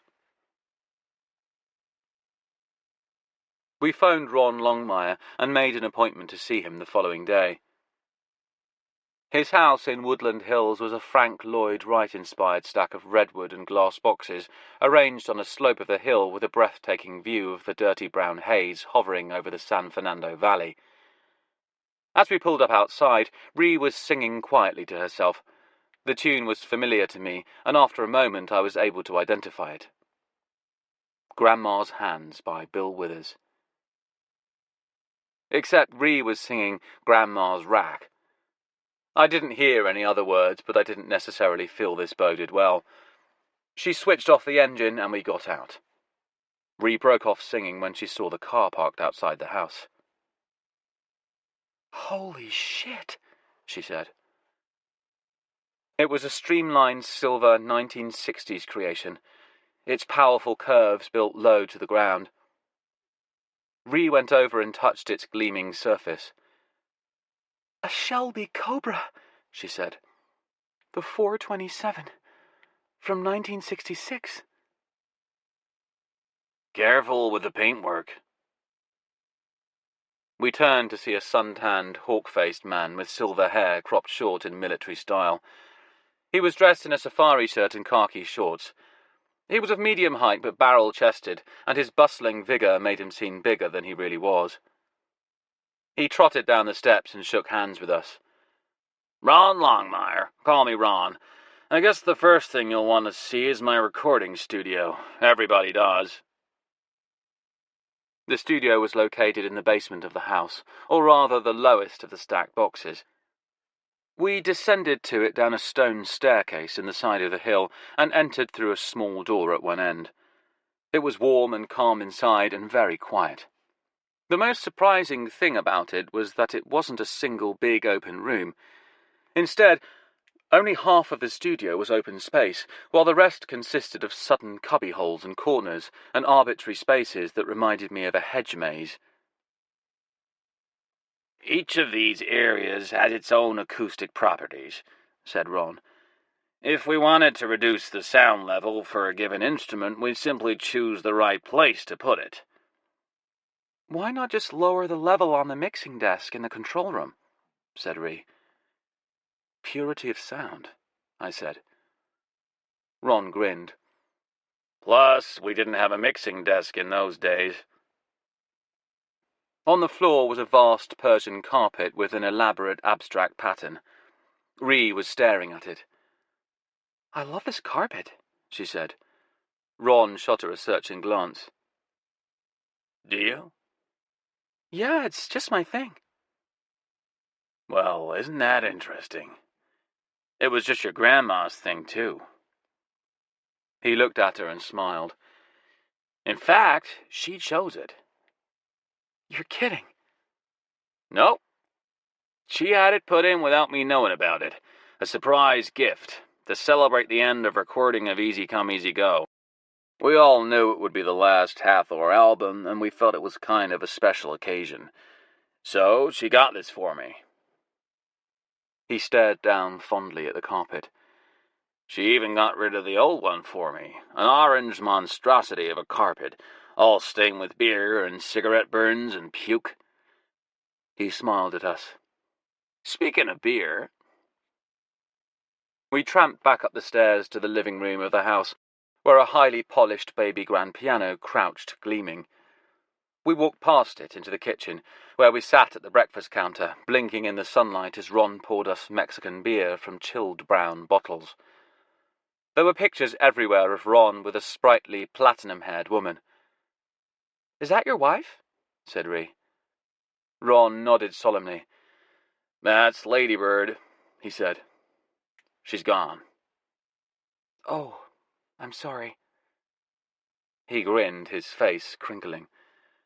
"Don't be too sorry. She's only gone to the store. She'll be back in about half an hour." He set the beers in front of us and sat down on the other side of the counter with his own. "Okay," he said, leaning forward on his suntanned elbows. "What can I do for you?" I said, "It seems that Dr. Tinmouth thought it would be a good idea if we met, or at least if you and Ree met." Poor old Jerry. "You don't have any idea why he wanted you two to meet?" Ron shook his head. "None?" I glanced at Ree. "Well, there are a couple of questions I want to ask you." "Fire away," said Ron. "First of all, do you have original copies of any of the Hathor albums?" "No." "None of them?" "No, sorry. I got rid of all that stuff years ago." I felt a stab of loss. "Got rid of?" "Yeah, sold them." He took a sip of beer. "To collectors here and in Europe and Japan, for what seemed a lot of money at the time, but was about a tenth of what I could get for them now." He shrugged. "How could you just get rid of them?" I said. For the first time his good-natured grin faded, and I saw how fierce that hawk face could look. "Listen, kid, they were my records and I could do what I like with them." "But they were beautiful. They were your masterpieces." He shifted uncomfortably. "I made those recordings over 50 years ago. That was another lifetime. And anyway, I copied all of them onto Dat." Ree chuckled and said, "That won't cut any ice with the chef. He's strictly an analog man, a vinyl guy." Ron made a non-committal sound and sipped his beer. I cleared my throat. I felt a little awkward, but I pressed ahead. I said, "The other thing is the gunshot." He stared at me. "The what?" "The gunshot? What gunshot?" "On one of the Hathor sessions. There's a noise in the background. I'm sure it's a gunshot."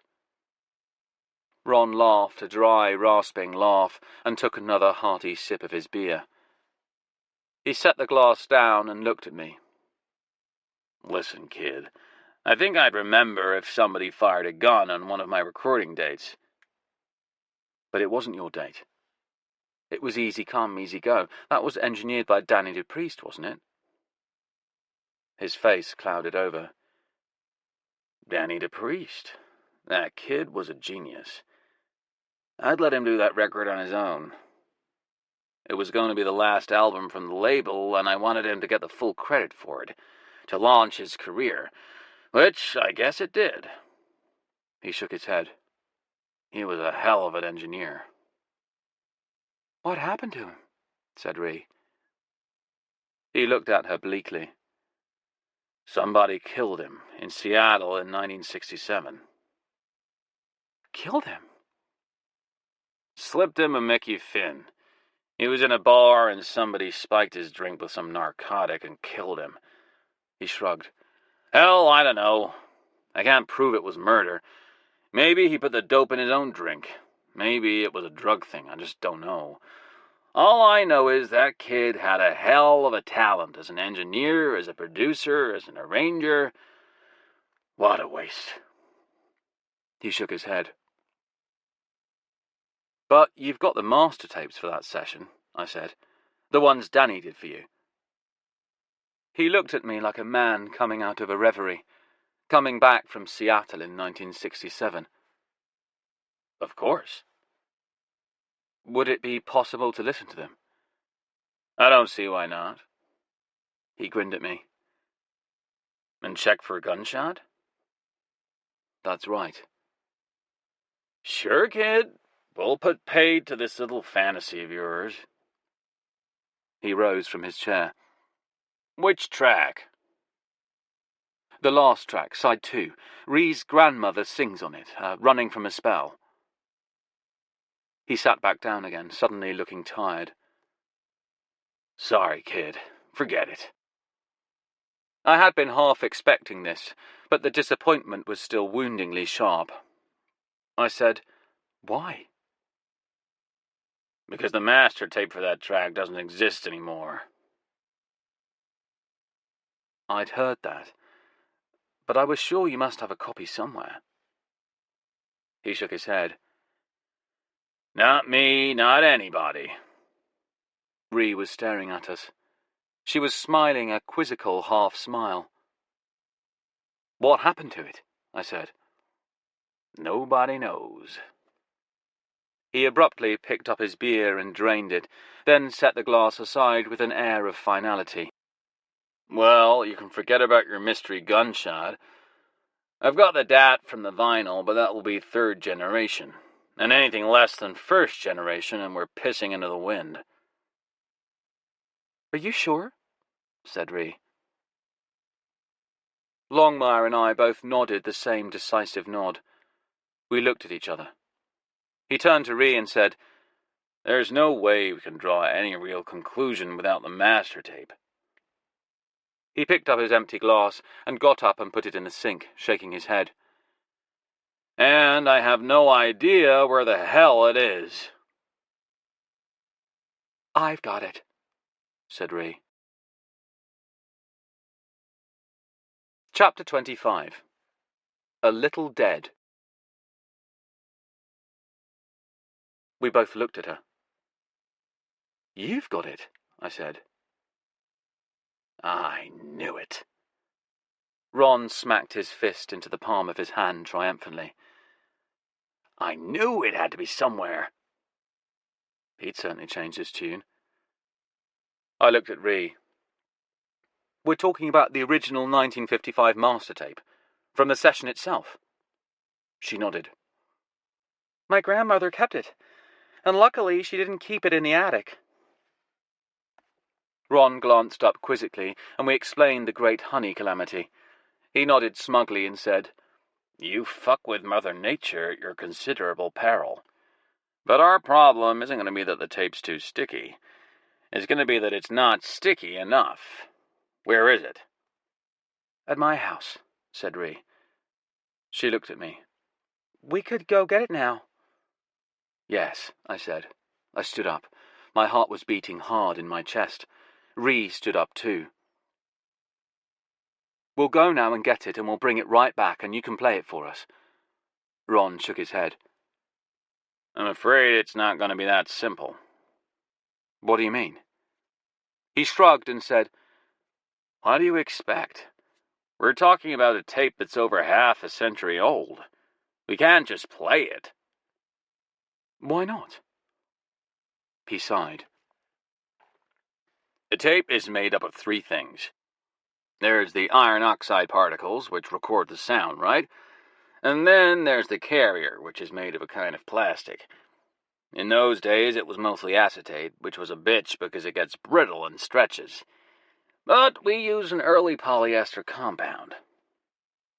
He glared at us to see if we understood.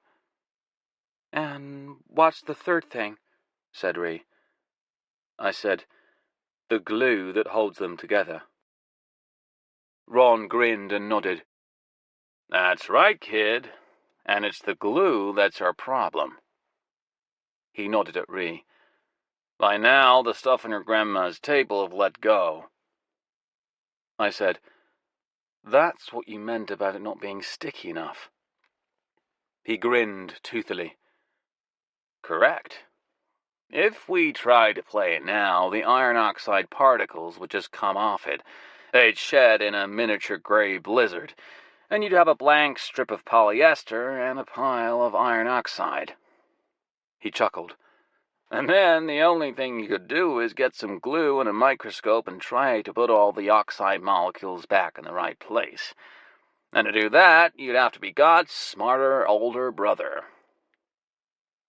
He smiled into our silence.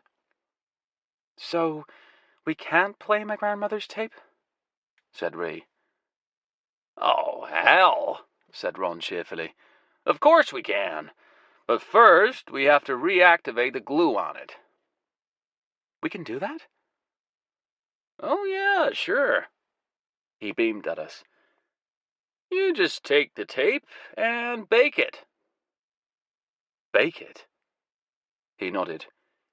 "Yeah." Rhea and I stared at him with identical aghast expressions. I said, "You just take the tape and stick it in an oven?" Somehow he managed to laugh heartily while simultaneously sneering. "Hell no, kid, of course we don't just stick it in an oven. Do you really think we do that? We've got a special device." We drove to Ree's house, getting there with miraculous speed and fetching the tape from the top shelf of the cupboard where it had sat, undisturbed in his shoebox for years. I couldn't believe it was still there, that nothing had gone wrong. I was a little shell-shocked with relief, looking at it.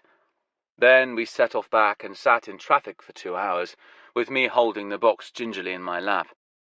I expected absolutely anything, including an attack by ninjas from a flying saucer.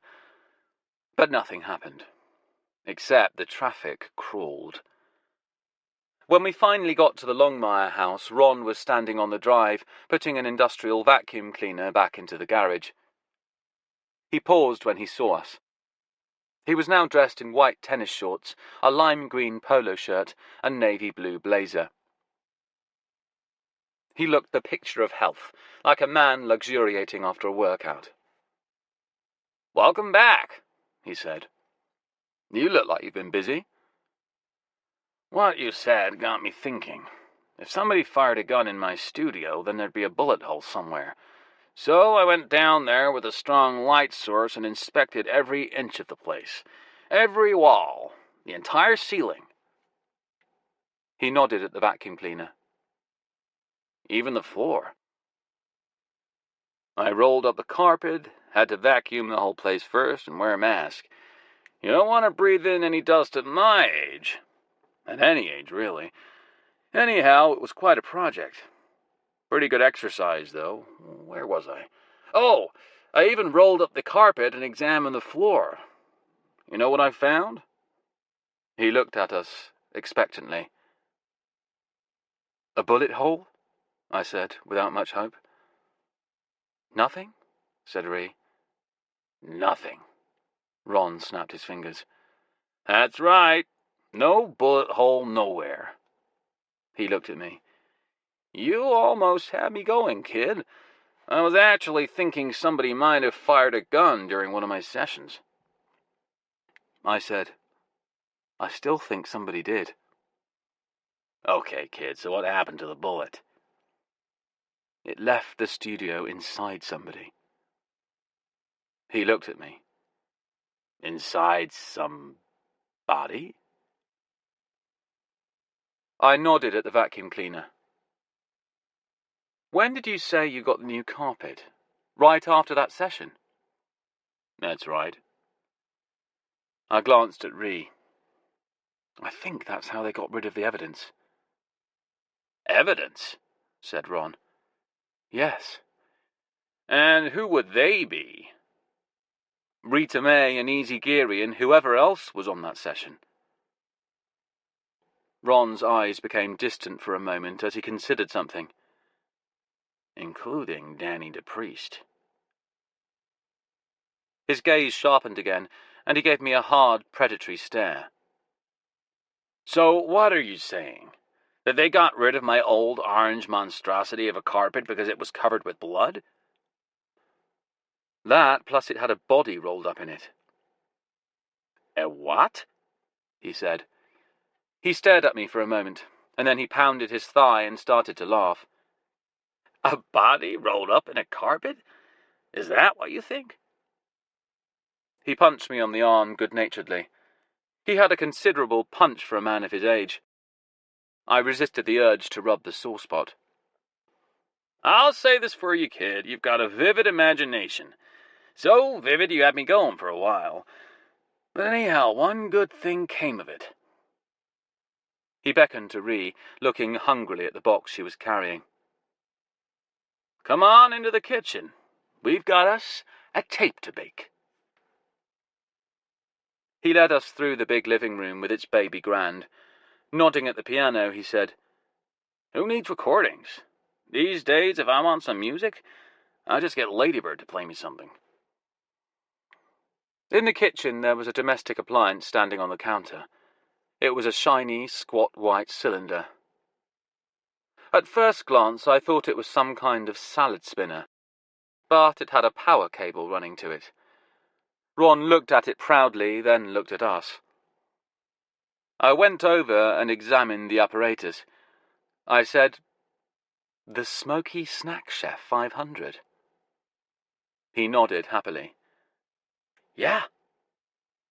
"This is the special device?" "Yes." "It's a crock pot." "No, it's a professional food dehydrator. Great for my beef jerky, and it also makes a mean sun-dried tomatoes for Ladybird. Although they're not actually sun-dried." Ree and I looked at each other, then at the thing, then at him. "You're actually proposing we put the tape in there?" He opened the box and examined the reel. "Yeah, for about 90 minutes at 130 Fahrenheit. "You're serious? You're going to bake it in the Smoky Snack Chef?" He grinned at us. You wouldn't want to try it with acetate, true. But like I told you, this is a polyester carrier. I looked at Ree. Do you want to let him do this? She shrugged uncertainly. I guess. Ron patted the snack chef. I've used this baby plenty of times.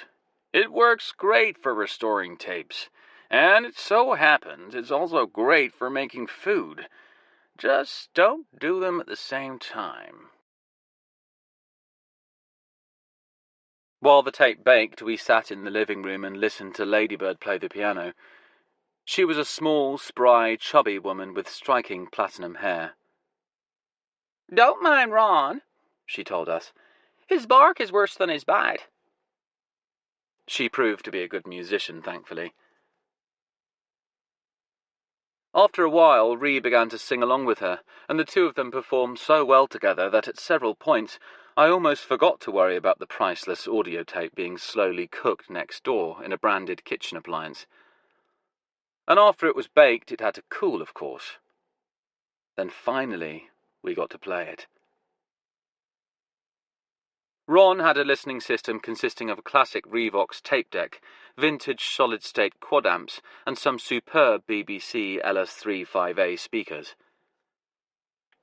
I would have gone for the valve quads myself, but the system was compact, high quality, and no nonsense. Perhaps a little like its owner.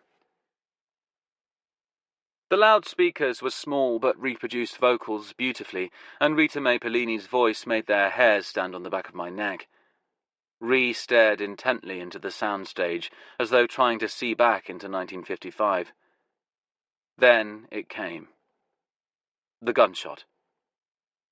I looked at Ron. He frowned at me and rewound the tape. He played the passage again. Then again. Every time it sounded like a gunshot. So what do you think, Ron? He shook his head. I don't know, he said. Maybe. He gnawed at a knuckle, considering, then looked at me. Only one way to find out. He went out and came back with a laptop. He attached it to an analog-to-digital cable that ran directly into the Revox. Then he put on a pair of wire-framed spectacles and peered intently at the laptop screen as he launched some sound analysis software. We played the tape again, and he studied the computer screen, colours flashing on the lenses of his spectacles. Finally he sighed and shut the computer down. He took off his glasses, rubbed the bridge of his nose, and looked at us. Sorry, he said. What do you mean, sorry? Kid, the waveform is all wrong. It's not a gunshot. It can't be. It sure as hell sounds like one, I said. He shook his head a trifle mournfully and patted the laptop. Not to the analyzer it doesn't, and the analyzer never lies. Whatever it wasn't a gunshot. I woke up from a deep sleep to find Ree sitting bolt upright in bed beside me, listening intently. The room was dark, and all I could hear was her breathing. Then she murmured softly, What the hell? Thinking she'd been woken by a nightmare, I wrapped my arms around her. I put my face between her warm, fragrant breasts, ear pressed to her smooth skin, listening to her heart. She said, I heard a car. I heard an engine. This is Los Angeles. Not just any car. Not just any engine. She hopped off the bed and went to the window. Lifting the curtain, she peered out. I thought so. I went and stood beside her. Out in the street, parked in the cone of light under a lamppost, was Ron's gleaming silver Cobra. Ladybird was sitting in the passenger seat, looking immaculate in a headscarf and big movie star sunglasses, despite it being the middle of the night. The driver's seat was empty and there was no sign of Ron until we saw an angular shadow move under the porch light and the doorbell rang. I pulled on a t-shirt and boxer shorts and padded out to answer it. Ron was standing there in a black leather jacket, which made his stout chest look even broader. He was wearing an elaborate pair of eyeglasses that looked like racing goggles. Behind them, his eyes were bright and wide awake. "Look, kid," he said. "I'm sorry as hell about this. I know it's the middle of the night." "No," I said. "Of course, come in." We went into the living room together as Ree came in from the bedroom, knotting a black and red flowered kimono around her. She put on lights and then perched beside me on the couch as Ron sank down into an armchair opposite us. He groaned like a man trying to postpone an unhappy duty. "Is Ladybird okay?" said Ree. "Wouldn't she like to come in too?" "No, she's fine out there. We go out driving in the middle of the night all the time. Neither of us sleeps much these days. We're a pair of night owls. Might as well be high noon out there as far as we're concerned." He trailed off, looking at us. "Listen," he said. "I owe you an apology."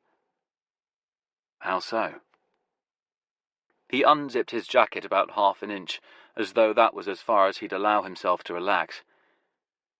"Let me explain. A few years ago, these guys in Holland licensed some Hathor tracks to release on CD.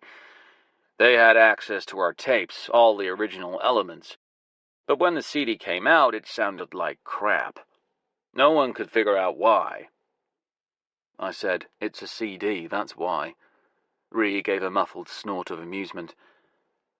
Ron shook his head stubbornly. "No, it should have sounded fine. Those original recordings were great. But these CDs sounded flat, lifeless. It was a mystery." He looked at us, his glasses glinting. "Then I remembered." "What?" I said. "Our studio is a wonderful recording environment, but it's a little dead." "A little dead?" said Ree. "Acoustically speaking. People are accustomed to hearing music played in a concert hall, or a club, or a bar. Compared to those, any recording studio can sound a little dead. Because there's no echo, you see, no reverberation. Now, that's a good thing as far as it goes. But when we did the Hathor recordings, we discovered that they sounded a little dry, a little airless. Think of it this way. The studio made the music sound a bit artificial, and we wanted to put the reality back in. So I got Danny to sweeten the recordings with a little reverb. He added some echo to the master tape." He took off his glasses and massaged his face wearily. "That's why I remembered tonight," he said. "And I had to come to tell you right away." "About putting the reverb on the recordings?"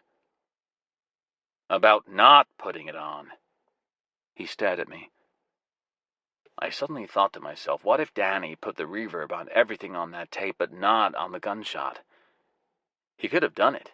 The kid was a genius. He could ride the levels, listening with the headphones, and drop out the reverb just for the duration of the gunshot. Do you get it? I nodded. I think so. And if he did that, then the gunshot wouldn't be identifiable as a gunshot. It wouldn't give the right waveform. It disguised the sound, and it would fool the software, even though the software wasn't going to be invented for 50 years. He stared off into space. Danny DePriest was a genius. It's such a pity about that kid. He focused on me again. What he did could fool the equipment, but it couldn't fool your ears. Ree kneaded my shoulder. "They can't fool the chef." "So, as soon as I thought that," said Ron, "I took the copy I made of your tape and I dubbed reverb over the section in question, and I ran it through the analyzer and I got the waveform." He lifted his hands in a gesture of helplessness. And it was a gunshot, he said. He put his glasses on and sighed, leaning forward in the chair. Kid, you were right and I was wrong. There I was, laying down the law like I was king shit and telling you your ears were wrong and it wasn't a gunshot, and I'm sorry as hell about that. There's no need, said Ree. We know now. You've told us. Still, said Ron, I'm sorry. And if there's anything I could do... Ree smiled. You could let me take your car for a drive.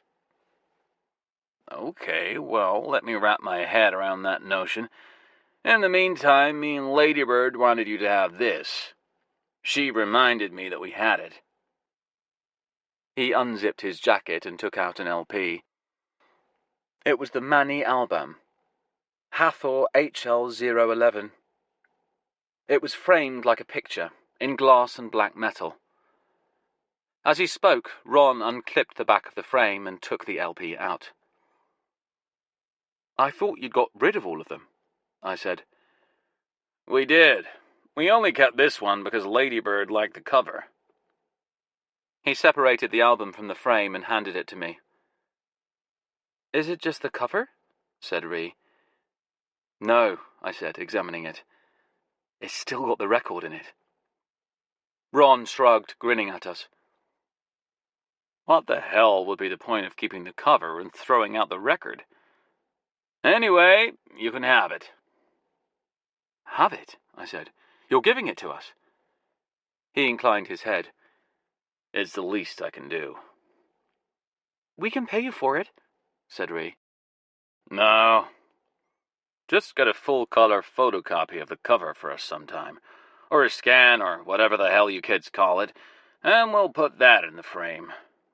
That'll be good enough for us. He stood up and re-zipped his jacket. I better get going before Ladybird gets cold. His car rumbled away in the night as I checked the dead wax and filled in our chart.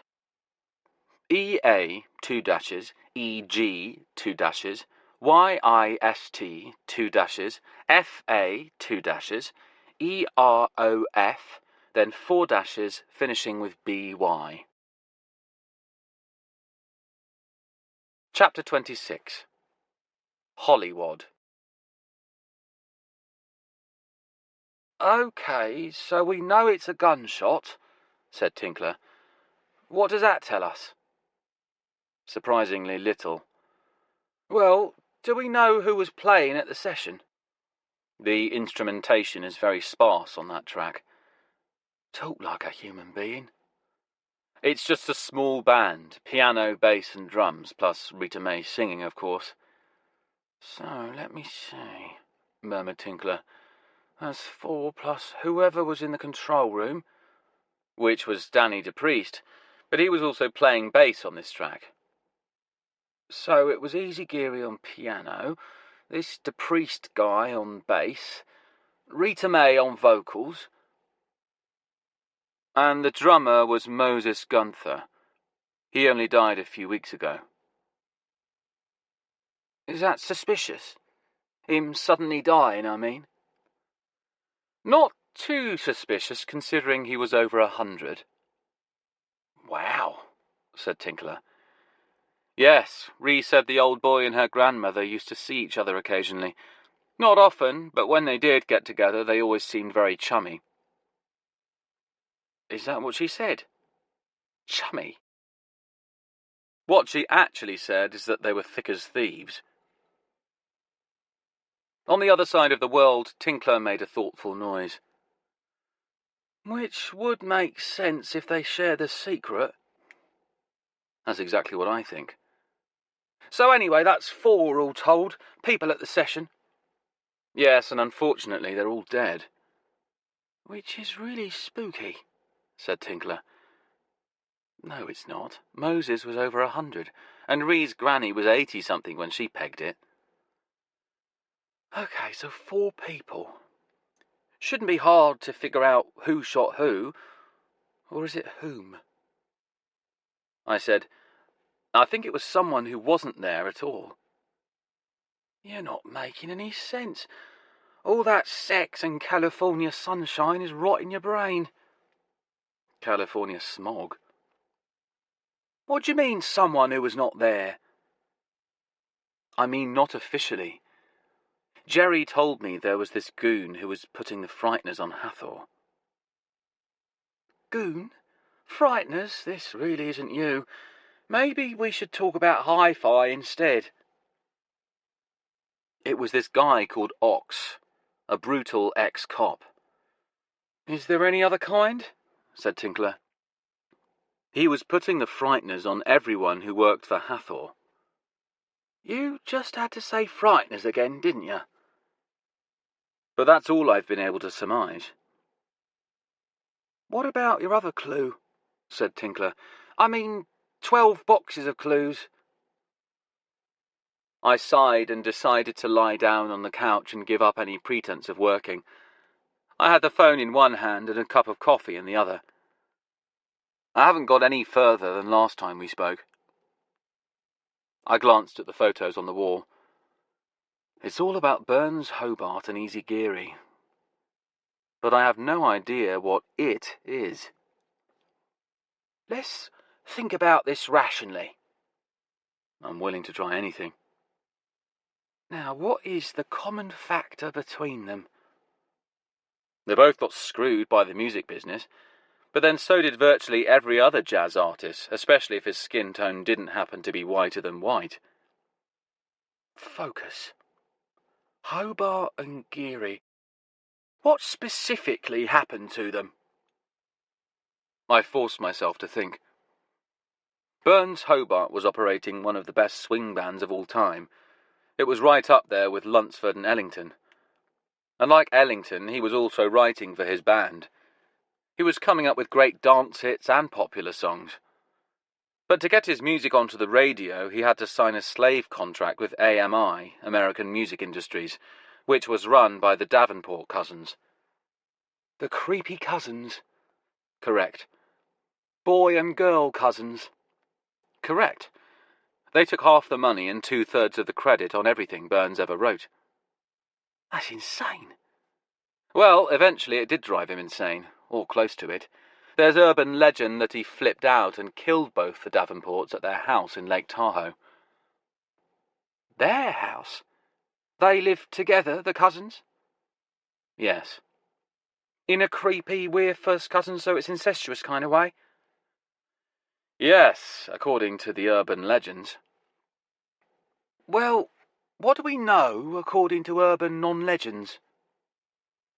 That Burns Hobart and the Davenport cousins were all in the Lake Tahoe house when it burned down, and none of them got out. This had been the second and final catastrophic fire that had marked Hobart's life. So, end of Hobart. What about Easy Geary? Hang on, can I call you back later? I told Tinkler he could indeed call me back later. I went to the kitchen and found an avocado to eat. I was becoming addicted to them. They seemed to attain a state of ripeness here in California that was unknown back home on my chilly island. When I finished, I put the slick skin and giant seed in the compost bin and started making some more coffee. It was ready when the phone rang. Tinkler again. I won't tell you what happened during that interruption. You see, all your talk of mouth-watering Mexican food drove me to order in a bunch of takeaways last night. It was like getting a bunch of hookers for an orgy, but in this case it was an orgy of eating, and the fiery prostitutes were 9 kinds of chili and various other spicy, allegedly Mexican dishes. Anyway, today my guts have basically exploded. It's as though my poor quivering bowels are connected directly to the sewers. I thought you weren't going to tell me about it. Anyway, we were talking about Easy Geary. I said, I was about to say he got screwed by the same people who screwed Burns Hobart. AMI? Yes. The company that the Davenports set up? Yes, then as now an unstoppable colossus of American commerce. I sipped my coffee. Their legal people went after Easy Geary because he recorded an album of Burns' Hobart material. I know, and left the Davenports' names off the credits.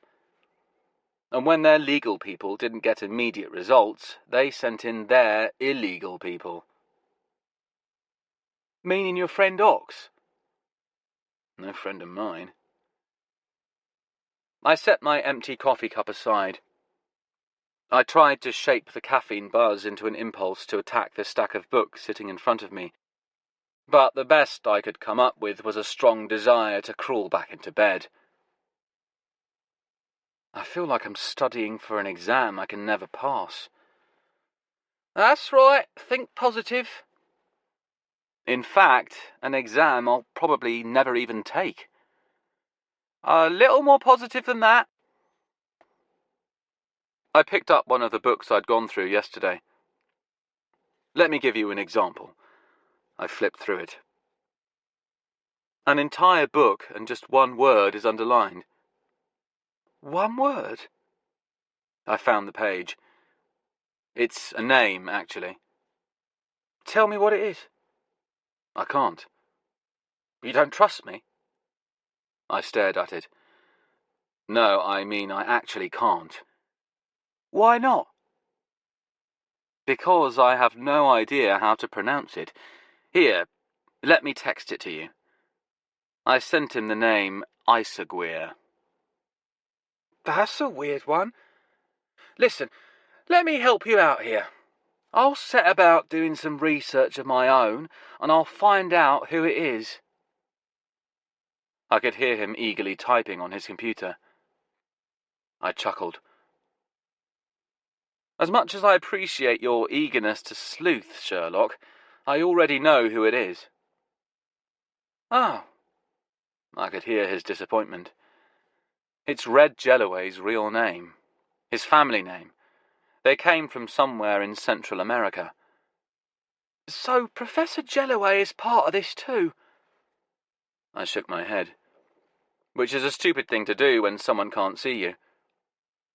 I very much doubt it, I said. I've been through 12 boxes of books and have found exactly one sentence in one book that relates to him. One sentence in one book? Yes, referring to that family name. You're right. Am I? About what? It does sound like an exam you're not going to pass. Thanks. Any time. Listen, could you get me something from LA? Mexican food? Tinkler groaned. No, please. Grapes? Rolling Stones albums? Well, all those too, of course, but I'd also really like a postcard from LA to impress people, and the more tacky the better. Okay, I said. I'll do that for you. And you do something for me. If you come up with a theory that might explain all this, no matter how wild or weird, call me. Any time of the day or night. My day or night, or your day or night? Both. Either. All four. The rest of the week passed. Ree was singing in clubs and I was working my way through the archives that Dr. Tinmouth had bequeathed us. When she was home, we settled into a rhythm of sex, food, sleep, and chess, which was very much her game. I must say that chess, like proper Mexican food, had been a real eye-opener for me. I'd never really played before. Now I played badly, but with total attention and a kind of fierce, analytical joy I'd never experienced anywhere else.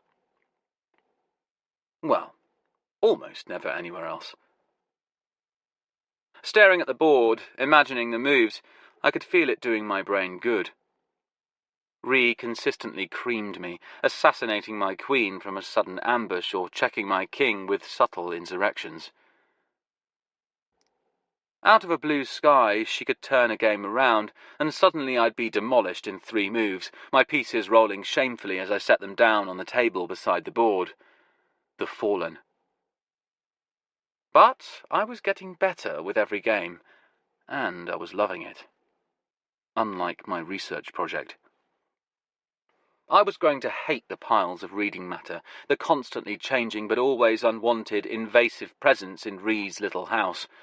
Stubborn, defiant piles of books and journals and documents. I stared at them and despaired. But Ree expected me to figure it out. She never doubted that I would. Neither, in their own way, did the guys at the garage, who had taken to calling me library boy as I came and went, borrowing literature from the high-security storage room. But despite all their derision, they seemed touchingly certain that eventually library boy would piece it all together. I wasn't so certain. Especially late at night, working as I waited for Ree to return. With the faces of Easy Geary and Burns Hobart looking mockingly down from the wall at me, to my weary brain their expressions were beginning to converge in an identical, pitying disdain for the poor buffoon who was trying to understand what was going on.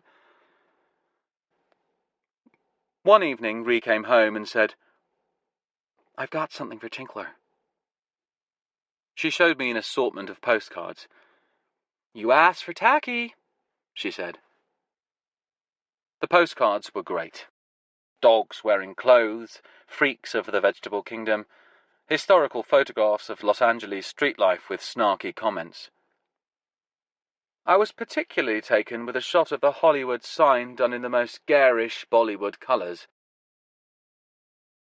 "I know what I'm going to do," I said. I found a printout with pictures of Burns Hobart and Easy Geary on it. I chose shots of about the right size and cut their heads out with a pair of scissors. Ree saw what I was doing and got me some glue. I pasted the faces of Geary and Hobart onto the postcard over the two adjacent O's in the wood in Hollywood. Then I wrote on the back, "This is what I've seen since I've been in LA. "Poor chef," said Ree, reading over my shoulder. She kissed me. "Come to bed. I'll show you something else LA has to offer." That night my sleep was haunted by endless, repetitive dreams from which there was no escape. Sequences of letters kept cycling through my anxious brain. First I saw the letters on our chart, those tantalizing fragments gleaned from the dead wax on the records. But then these got mixed up with the letters from the Hollywood sign. Everything kept shifting and altering as I made frantic, fevered efforts to try and keep up with it. It was like one of those dreams where you urgently need to dial a number on your phone, but the numbers keep changing. And sure enough, the letters on the Hollywood sign began to change. The two O's merged into one, so it now read Hollywood. I opened my eyes. My pillow was soaked with sweat, and my heart was pounding. Beside me, Ree breathed softly in her sleep. I was wide awake. I had never been more awake. I got out of bed and went into the living room. I switched on a lamp and looked at the photos of Geary and Hobart on the wall. Then I looked at the postcard with their images pasted onto it. I thought, Hollywood. I went and got a pen and returned to the large photos on the wall. I studied Hobart, the scars of the fire that raddled his cheeks. Then I looked at Geary, that smooth, unlined, almost Asian face. I checked the scars and started drawing. I drew the lines on Geary's face, copying carefully. Finally I stepped back and looked at it. Then at Hobart's. It was the same face. I picked up the medical directory. I knew where to look now, and I immediately turned to find the marked page. Plastic surgeons. Chapter 27. Buddha on a Bad Day. "Okay," said Tinkler. "So they're the same guy. That's fairly interesting. But do you want to hear something that's really interesting? This morning, Turk came charging through the cat flap with a magpie in her mouth. A magpie. The thing was almost as big as she is. Still alive. Unharmed, in fact. She brought it back alive. That's my girl.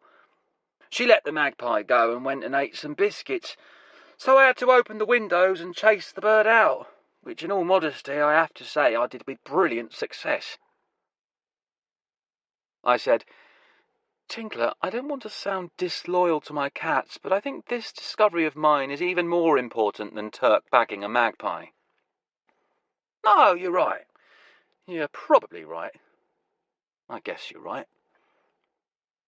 I said, Ree is so pleased with me that I worked it out.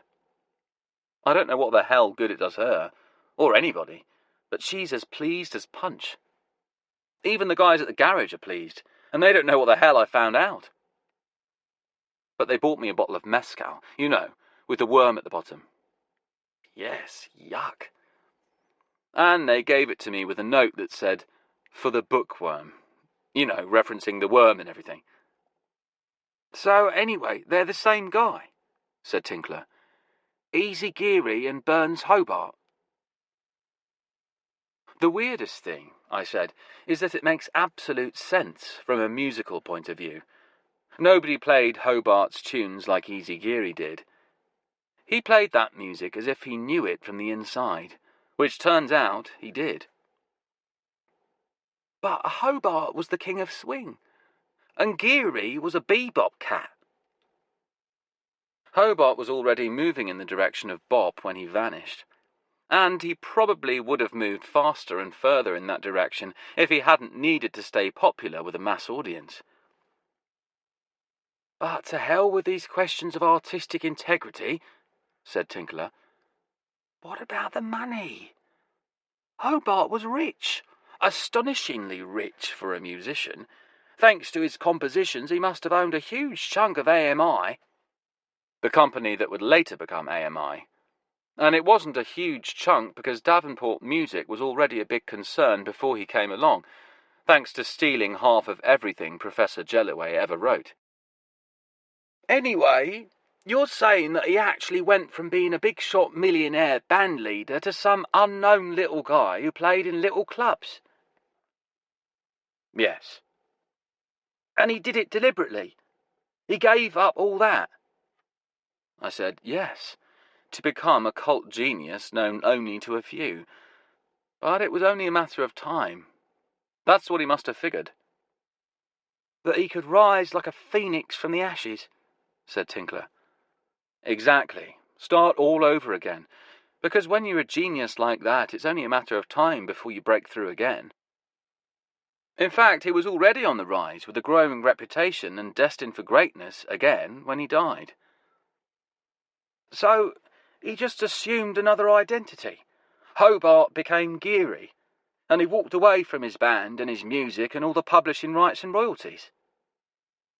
He also walked away from a murder charge, if that story about the Lake Tahoe house is to be believed. But didn't they find his body there? They found somebody's body there. Could have been anyone. We may never know who it was, except it wasn't Burns Hobart. There was a pause as, on the other side of the world, Tinkler thought about it. This was the late 1940s, right? Right. So it wasn't exactly CSI Lake Tahoe. The forensic sciences were in their infancy, if that's what you're trying to say, yes. So no DNA. So just use the body of some John Doe or Skid Row bum. That's what I'm thinking. So they actually could have pulled it off. I mean, he actually could have pulled it off. I said, when I listen to their stuff, I can't believe I didn't see it before. It's the same musical mind, so clearly the same mind. But there was more to it than just planting a body in a burning house, surely. How the hell did they do it? I mean, did he do it? Well, by the late 40s, plastic surgery had advanced to the point where Hobart could get his scars fixed. You mean Burns could lose his burns, said Tinkler. Tasteless, but true. He had the money to get his face repaired, and medical science could now repair it. Sort of. If he didn't mind ending up looking like Buddha on a bad day, and only have about 3 facial expressions in his repertoire. That explains his face, but what about the rest of it? Creating a whole new identity. After the Second World War, servicemen were pouring back into the States from all over the world. Hobart bought or forged papers from a soldier who had been serving overseas for years in far-off exotic outposts, and was only now returning to the homeland. And don't forget that he had plenty of money to pull this off. Tinkler said, And these were the days before our friend the computer. It also explains one of the great mysteries of jazz. How Easy Geary could arrive on the scene as an unknown but already fully formed genius. Supposedly he'd been listening to jazz greats on records in lonely military outposts. But this explanation is much more convincing. This is amazing, said Tinkler. Thinking about it, you're right. It's even more significant than Turk's magpie. You should write a book about it. I stared at the piles of literature that still crowded Ree's living room. If I never see a jazz book again, it will be too soon. I'll remind you that you said that next Christmas. Okay. And I want to go on record as saying I still think Turk's catch is pretty important. Tinkler and I said our goodbyes. Ree had also been talking on the phone. When she saw that I was finished, she rang off too. I said, Tinkler's been cat-sitting too long. He's gone native. She said, That was Birdo. Someone tried to break into the garage. Did they get anything? No. They never even got as far as the lockup before all sorts of alarms went off, and they had to get the hell out of there. Do they know who it was? No. I thought they had cameras everywhere. She shrugged. They do, but somebody shot them with a BB gun. Do you know what that is? I said, an air rifle. Fires tiny ball bearings, traditionally given to young boys so they can learn to slay small animals. Right, she said. Also good for slaying small cameras. We were both silent for a minute. Then I said, Let's not forget that there might be all sorts of reasons, all sorts of people might want to break into Berto's garage. It's full of valuable auto parts. Right, she said. When we first met, Ree had mentioned the disappearance of her grandmother's diary, and her suspicions about the shady character who'd supposedly been working on Rita May's biography. The only reason we hadn't gone straight to see this guy when we landed in LA was because we didn't know where to find him. That changed, however. One day she looked up at me triumphantly from her computer and said, We're going for a little ride. So I found myself standing in front of a white stucco house in a shady cul-de-sac of a street in Downey just off Imperial Highway, watching as Ree rang the doorbell. She said, Don't forget what I told you. Let you do the talking and just play dumb. Not dumb. She shook her head impatiently. Silent. Just stand around and kind of... Loom? Right. And don't say anything unless you have to. She was about to add something else, but then the door popped open. He was a small, chubby man with thinning chestnut hair and a goatee. He wore a garish Hawaiian shirt, Bermuda shorts, white socks, and sandals. When he saw Ree, a hastily concealed look of alarm flashed across his face.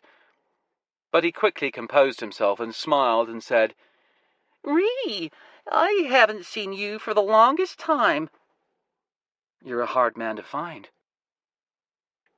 The guy shot a worried look at me. As instructed, I just stood there silently. This is a friend of mine, said Ree. The little man said, Wilbert Sassman, pleased to meet you. I took the hand he offered but said nothing, and my silence seemed to have a profound effect on him. I actually felt his palm grow warm and sweaty as we shook. He said, So, what brings you here, Ree? Could we step in for a sec? He looked over his shoulder helplessly. I could see he was trying to think of an excuse not to let us in. It'll only take a minute, said Ree and smiled. He was trapped by social convention. He shrugged and stepped aside, and we went into the house. It was cool inside, and I could hear a soft bubbling sound like someone smoking a bubble pipe. One enormous, endless, soft inhalation. Wilbert led us through to a heavily carpeted living room with thick, overstuffed floral furniture gathered inwards towards the centre, as though huddling together for security. Around the walls of the room were glass aquarium tanks full of brightly coloured darting fish. The bubbling noise came from the air pumps on the tanks. Thick curtains shut out the sunshine, but emanating from the illuminated fish tanks there was more than enough light to see that the walls were covered with framed photographs of Ree's grandmother, Rita May Pellini. She was a very beautiful woman, and they were striking photos, clearly publicity shots, and any given selection of them would have looked fine and indeed attractive on any wall. But the sheer number of these gave a queasy sense of obsession.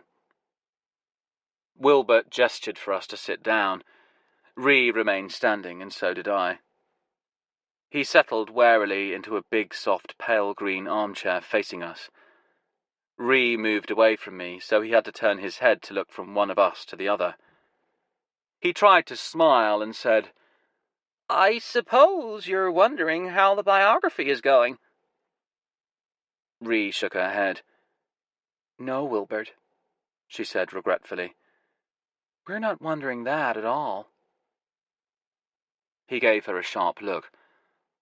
Well, I know I haven't been as quick about it as I might have been, but I've had some health issues. He looked at me. Allergies have compromised my immune system. I didn't say anything, just expressionlessly returned his stare, and he grew visibly more uneasy. Who did you say your friend was? He asked Ree. She glanced at me. I brought him with me all the way from England. To see you. Me? Said Wilbert. His voice was a squeak. Why? Because I want what's mine, and he's here to make sure that I get it. What do you mean, what's yours? His voice was, if anything, growing more high-pitched, constricted with tension. What are you talking about? Now Ree sat down. I remained standing, fascinated by what I was seeing. The guy was coming apart in front of us. She was pressing his buttons, and he was self-destructing. She said, I think you know exactly what we're talking about. I don't understand, said Wilbert. He sounded close to tears. I don't understand what I've done that makes you think you could come barging in here making accusations with your hired muscle. You mean chef? She shot me a look. Do you want to know why they call him the chef? Wilbert actually covered his ears. No, he moaned. Ree went to him and spoke softly, persuasively, lifting his hands from his ears. You don't ever need to find out, just so long as you give me what is mine. Their faces were close together, but he wouldn't look her in the eye. I don't have anything. I don't know what you're talking about. He was so obviously lying that it was embarrassing to all of us. I didn't know where to look. This is so unfair. No, Wilbert, said Ree gently. What is unfair is you getting unlimited access to my grandmother and using the opportunity to loot things. I didn't loot anything. Ree made as if to head for the door. Do you want to continue this interview with just you and Chef? I can leave the two of you alone. He glanced at me. No. Then I want it back. This is so unfair, repeated Wilbert. I went and tapped my knuckle against the glass of the aquarium. The fish came and peered at me. Leave my fish alone, he cried. We want you to give us the diary, she said. I looked at him. Now, or else you'll find out why they call me the chef. Okay, he said, staring at me. Okay, take it easy. He rose from the chair. I'll go and get it. He glanced at Ree accusingly with big, wet eyes, then left the room. We stared at each other. Ree looked like she was going to lose it and start laughing. I started to get worried. He was gone a long time, and the longer he was gone, the more she began to shake with suppressed hilarity. But she managed to control herself and pulled herself together swiftly, adopting a grim, blank face as he came scurrying back in with a small red book. After all the fuss, it didn't look very impressive. But Ree flipped through it and nodded. This is it. We took it out to the car. Ree sat at the wheel for a moment, making a bubbling, convulsive sound, her shoulders jumping. Then finally she succumbed to laughter. When she finished, she wiped her eyes and turned to me. That was fun, she said. What say we go back in and do it all again? We stopped off at Berto's to lock up the diary, and when we got there we discovered another record had arrived in the mail. I unwrapped it while Ree locked the diary in the safe. It was HL004, Johnny Richards. I felt a particular sense of triumph about acquiring this one, because it was the album we had missed out on at the Record Mart in Wembley, when the red-haired woman had beaten us to the punch. When Nevada had beaten us to the punch. I eased the record out of the inner sleeve and checked the dead wax. Then I got out our chart and added the information. EA, then 2 dashes, then EGARYIST, then 2 dashes, FA, 2 dashes, EROF, then 4 dashes, BY. Chapter 28. Hammerman. "So, you've got the diary now," said Tinkler. Reed tracked down Wilbert Sassman, the guy who stole it through eBay. He'd covered his tracks pretty well in other regards, but he couldn't resist buying and selling paraphernalia online. She actually bought something from him incognito and got hold of his address that way. "And now you've got the diary, you know everything." "We know some things," I said. "The diary is fragmentary. The earliest surviving page of any interest describes Rita May and her husband, the dentist, holding a party. The dentist had a lot of money, and he certainly knew how to throw a bash. Nat King Cole was there, Pete Rugolo was there. Rita May sang a duet with Nat, with Pete playing the piano.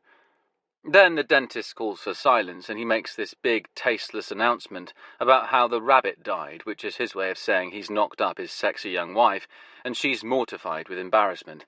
But everybody is toasting her health with champagne and refilling her glass for her. Because in those days, giving a pregnant woman champagne was still the done thing. Right. A simpler, happier age, said Tinkler. She's a frustrating diarist, Rita May. How so?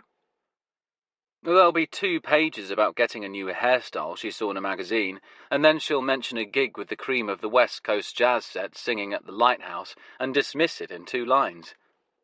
But there is some crucial stuff, like when she describes the reign of terror by that cop.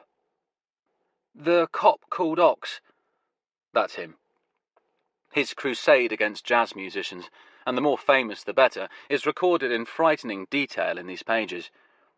So we get to hear how Art Pepper comes out of a session with Marty Page and finds Ox waiting for him. He busts Pepper for heroin he planted in Pepper's car. Another time it's Chet Baker. Then Ox almost nails Jerry Mulligan. He has absolutely no compunction about planting evidence. And these people go away to prison for years. No one is safe. Like you said, a reign of terror. Exactly. So that's the atmosphere at the time. And then we get to the Hathor sessions. I could hear Tinkler exhale on the other side of the world. So there is some stuff about the Hathor sessions. I'll tell you what I'll do, I said. I've typed up the most important passages on my laptop. I'll email them to you for safekeeping. I'll keep them safe. Send them now. Thursday, January 13th. Bobby Schoolcraft has a brand new cream Mercedes-Benz 300 SL. There then follows a couple of pages on the virtues of this car. Ree certainly got her obsession with automobiles from her grandmother.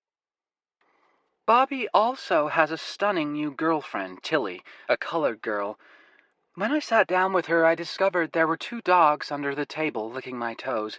They were the cutest little black and brown dogs, Cavalier King Charles Spaniels. Easy Geary joined us. The piano in the joint was okay, so he agreed to play. Easy said that Bobby got the dogs because this breed are called Black and Tans.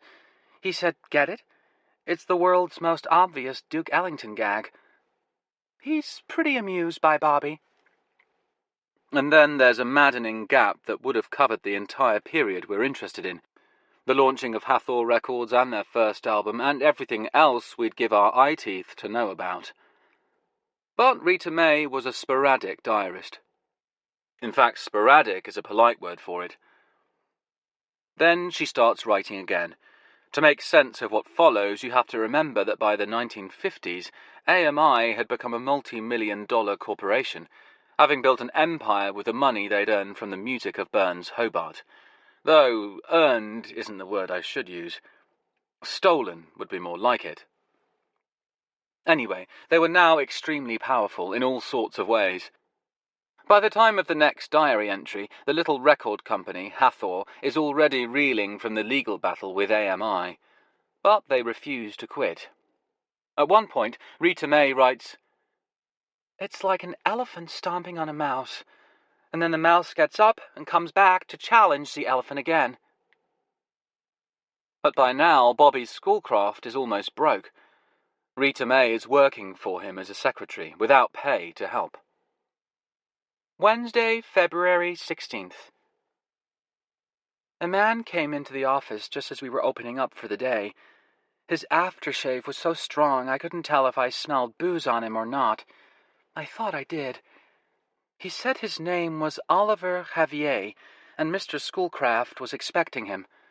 So I let him go back into Bobby's office. He came back out a few minutes later and smiled and said, "By the way, are you one of our colored friends?" Bobby must have heard him talking because he came racing out of the office. I told the man that my dark skin is due to my Italian heritage. "Nice story," he said, and tipped his hat and left. Bobby was white as a sheet. "Do you know who that was?" he said. "That was Ox." Thursday, February 17th. Something has happened to Bobby's Mercedes. It's been completely vandalized. I saw it, and it's a complete wreck. All the windows and headlights smashed, tires slashed, dents all over the bodywork. The leather seats are slashed too, and somebody peed all over them. I'm so upset. I know how he loved that car. Friday, March 4th. Something terrible happened. Bobby and Tilly were coming home from a club last night, and as they drove up towards their house, they saw something in the headlights of their car. Something on the gateposts on either side of their driveway. They stopped and got out. It was the heads of their little dogs, Duke and Fantasy. Someone had killed them and cut off their heads and left them there, one on each gatepost. Tilly had to be sedated. Those poor little dogs. Saturday, March 5th. I went to Bobby's house. Easy Geary was there, too. Bobby said he knows who killed the dogs. It was Ox. He wrecked Bobby's car, too. Ox is trying to intimidate Bobby to get him to settle the lawsuit with AMI. Bobby is challenging their right to put the Davenports' names on Burns Hobart's compositions. And it looks like AMI thinks he might win. So they've hired Ox as their hammerman. Tilly wants him to cave in, but Easy is urging him to keep fighting. I've never seen Easy so angry. If he knew where he could find Ox, I think he would do something terrible. He has an awful temper. They say he once pulled a knife on Billy Eckstein. Tuesday, March 15th. Bobby's colored girlfriend Tilly is in hospital. She was driving home alone last night and Ox pulled her over. He took her into an alley and beat her up. Bobby wants her to tell what happened, but she won't. Ox has 2 cops who swear she was drunk and attacked him. If she tries to report Ox, they will swear charges against her. She's too frightened to ever report Ox. He beat her up really badly. He kicked her in the stomach, so she miscarried. He did it deliberately. He called it Irish birth control. Thursday, March 24th. Bobby is still frantic. Tilly has disappeared. Her family won't tell him where she went. They think it's his fault she almost got killed. I think she's gone to Paris. Poor Bobby is beside himself. He says he can't go on without her. Thursday, March 31st. Bobby is dead. He shot himself. The phone rang in the middle of the night. Ree woke up before I did. She answered it. "Tinkler," she said, handing me the phone and crawling back under the covers. I took the phone into the next room, sleep ebbing from my brain, and said, "You do know what time it is?" "Of course. When you insist on travelling to the other side of the planet, the 8-hour time difference is the price you pay." "Why are you calling me?" "I read the diary entries you sent, and I can't wait for the next batch. I had to call and get you to read it to me now. Don't worry about typing it up and emailing it. Just read it to me." "I can't."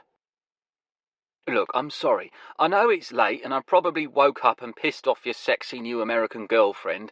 In fact, I know I definitely did. But forgive me anyway and read me the rest of the diary." "I can't." "Don't punish me. Don't make me wait." "No, I mean I literally can't. That's all there is." There was a pause and then he said, "It can't be." Rita May never wrote another word. At least not in that year's diary. All the remaining pages are blank. There was a long silence on the other end of the line as, across the ocean in England, Tinkler came to terms with this. "Shit," he said. The next morning, Ree said, "What was that all about?" Tinkler couldn't wait to read the next diary entry. I had to break it to him that there wasn't one. I looked at the diary, lying on the table in a square of morning sunlight. It was a strange feeling to have got this far and to know that it was the end of the line. Now we would never get the story of the recording session. We'd never know exactly what happened on that day in 1955. I picked up the diary. It was warm to the touch. I flipped through it idly. As I did so, a slight but emphatic smell rose up to my nostrils. Faintly intoxicating, promising a headache, reminiscent of childhood construction projects. Glue. The heat of the sunlight had caused the smell to come out of the pages. I stared at the diary, spread open loosely in my hands. I thumbed carefully through to the last entry and studied it. I got up and carried it to the window and held it in the sunlight. Ree was standing in the kitchen pouring cereal into a bowl. She was watching me. "What is it?" she said. I held the diary in the sunlight. The pages were made of high-quality paper, which hadn't yellowed much in over half a century.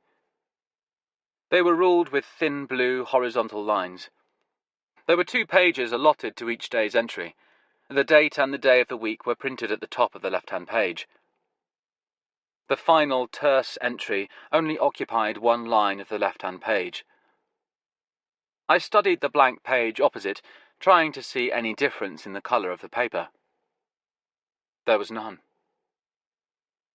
As far as I could see, it was exactly the same paper, aged to exactly the same extent of yellowing. It was the same weight and thickness. The pale blue lines were precisely aligned with those on the left-hand page. Then I noticed it. There was an extra line at the bottom of the page. Ree was standing at my side now, drawn over by my intense silence as I scrutinized the diary.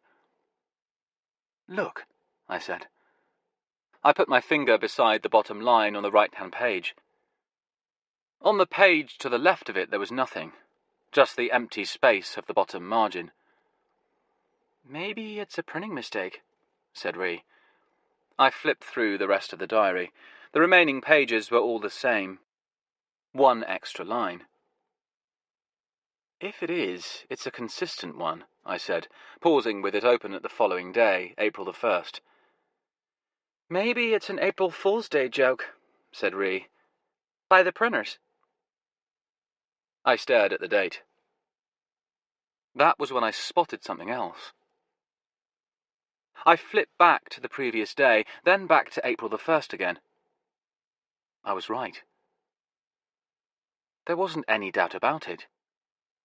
The typeface for the day and the date on April the 1st were different from the one for March the 31st. I showed Ree. It's almost identical, but not quite. We stared at each other. She was still holding the bowl of cereal, forgotten in her hands. I said, "Would you be heartbroken if I was to dismantle your grandmother's diary?" "Dismantle it?" "We can always put it back together again." I borrowed the clasp knife she had got from Berto. We spread the diary wide and flat on a table, open at the last entry. I ran the knife blade carefully down the join between the left and right-hand pages. It came apart surprisingly easily, and a strong smell of glue rose up. Opened up like this, we could see the binding of each set of pages. The pages to the left were bound at the back with red cloth, those on the right with green cloth. "They're from 2 different diaries," said Ree. The little bastard pulled a switch on us. No wonder he was gone such a long time when he went to fetch it. He was busy with scissors and glue. Chapter 29. Tears. We were back in the sun-dappled cul-de-sac in Downey, on Wilbert Sassman's doorstep. Ree was standing beside me as I pressed the doorbell. Nothing. Silence. I pressed it again, looking at her. It's dead. The word rang ominously in the silence. We tried the door, and it opened into the cool, quiet shadows of the house. We stepped inside, the door easing shut behind us on a hydraulic hinge. There was something odd about the silence, and then I remembered. Last time there had been the bubbling of the fish tanks. Now there was nothing. The natural thing to have done would have been to call Wilbert's name, but neither of us said anything. There was something about the silence of the house that precluded shouting, and perhaps which urged caution. We moved out of the entrance hall into the short corridor that led to the living room. It was so dark I couldn't see the living room door. There was a light switch on the wall and Reeve fumbled with it to no effect. Like the doorbell, it was dead. We moved cautiously into the darkness of the house. I found the living room door by feel and opened it. The room was dim, in distinct contrast to our previous visit, when it had been illuminated by the eerie glow of the fish tanks. But there was just enough light coming in through a gap in the curtains to see Wilbert. He was standing, or rather leaning, against one of the aquarium tanks with his hand dangling limply over the side, immersed in the water. Floating beside it in the otherwise empty glass tank was a thin, snaking black shape with a gleam of copper at its tip. I realized it was a power cable, and I began to piece together what must have happened. Wilbur was bent over the tank, turned away from us, so we couldn't see his face. But on the carpet, around his bare feet, was a ragged black scorch mark. "He's been electrocuted," said Ree. I noticed a flicker of motion out of the corner of my eye and turned to look. The other tanks were a safe distance from where Wilbert had been messing about. In their dark water, fish were moving. I moved closer. They were still milling around in their coloured hordes, apparently none the worse for wear. That meant their life support apparatus had only been turned off recently. At the exact instant I realised this, I heard the back door slam. With no conscious thought at all, I was running out of the room, back into the darkness of the corridor, moving the other way. Back through the entrance hall and down the other corridor, towards the other end of the house. I clattered across the tile floor of the dark kitchen, heading for the oblong of pale light that marked the back door. I threw the door open and found myself in the backyard. It was a small yard, but deep, with high stone walls, like a courtyard. Square in section and sunk well below street level, the walls on each side increased its depth. It was a cool, shadowed hollow, lined at the bottom with red and yellow crazy paving. White stone steps led down into it from the kitchen, and on the opposite side another stone staircase rose up to a gate in the wall. Standing at the top of those stairs, holding the gate open, was a tall, powerful man wearing a tracksuit and running shoes. Sunglasses, a baseball cap, and a hooded sweatshirt concealed his face. Just below me, in the pit of the garden heading towards him, was a woman dressed in an almost identical outfit. She was frozen where she was standing, staring up at the man. He had his fist stretched out, index finger extended, pointing at something back across the yard, at the foot of my staircase. I looked down at where he was pointing and saw it, the small white rectangle lying there. A clump of pages torn from a book. She must have dropped them. The woman turned around and saw them. She saw me standing at the top of the steps and jerked with reaction, then launched herself back towards the pages. At the same moment I threw myself down the stairs and grabbed them. Even in the split second as I seized them, I saw the handwriting on the pages and knew they were exactly what I thought they were. I went back up the stairs with them as fast as I could. The woman came to a halt at the bottom of the steps, staring up at me fiercely, then looking back at the man on the other side of the yard. He had a gun in his hand. He was aiming it at me. A woman's voice spoke from high on the wall to our left. "Hey, Hines," she said. Everyone turned to look, and I saw Nevada standing there, perched on the top of the wall, silhouetted against the sunlight. She had the ridiculous red wig on, but it was her. She had something in her hand, and she said, "This is for you," and threw it down into the yard. As she did so, she jumped off the wall, disappearing into the street on the other side. Down into the pit of the courtyard, the object hit the crazy paving with a metallic clank and began to roll. It was a yellow and black cylinder. It looked like a can of insect spray with the lid removed, but the white cloud that was spitting from it wasn't insect spray. As it rolled, I read in revolving black lettering on the yellow can the words "crowd clear." If you could call them words. I saw the white cloud engulf Heidi at the bottom of the stairs. Hines lowered his gun and started down his stairs as if to help her. But then he stopped, realizing he was going to step straight into the rising cloud of tear gas. I didn't stay to see what he did about this quandary. As I slammed back through the kitchen door, I could hear Heidi coughing and choking. Ree was waiting in the shadows. She'd been watching from the kitchen window. I glimpsed the backyard, now entirely filled by the swelling, gleaming cloud. I could see 2 dark figures moving in it. I grabbed Ree's hand, and we ran for the front door. In my other hand, I had the diary pages. We punched through the front door and down the steps, out into the street.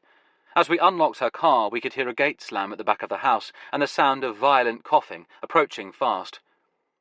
Ree gunned the engine, and we raced away, bouncing down the tree-shadowed street, taking a left, a right, and then a left again. Only when we were on Imperial Highway did she begin to relax. By then, I was reading the diary. "Is it all there?" "Looks like it." "Good," she said.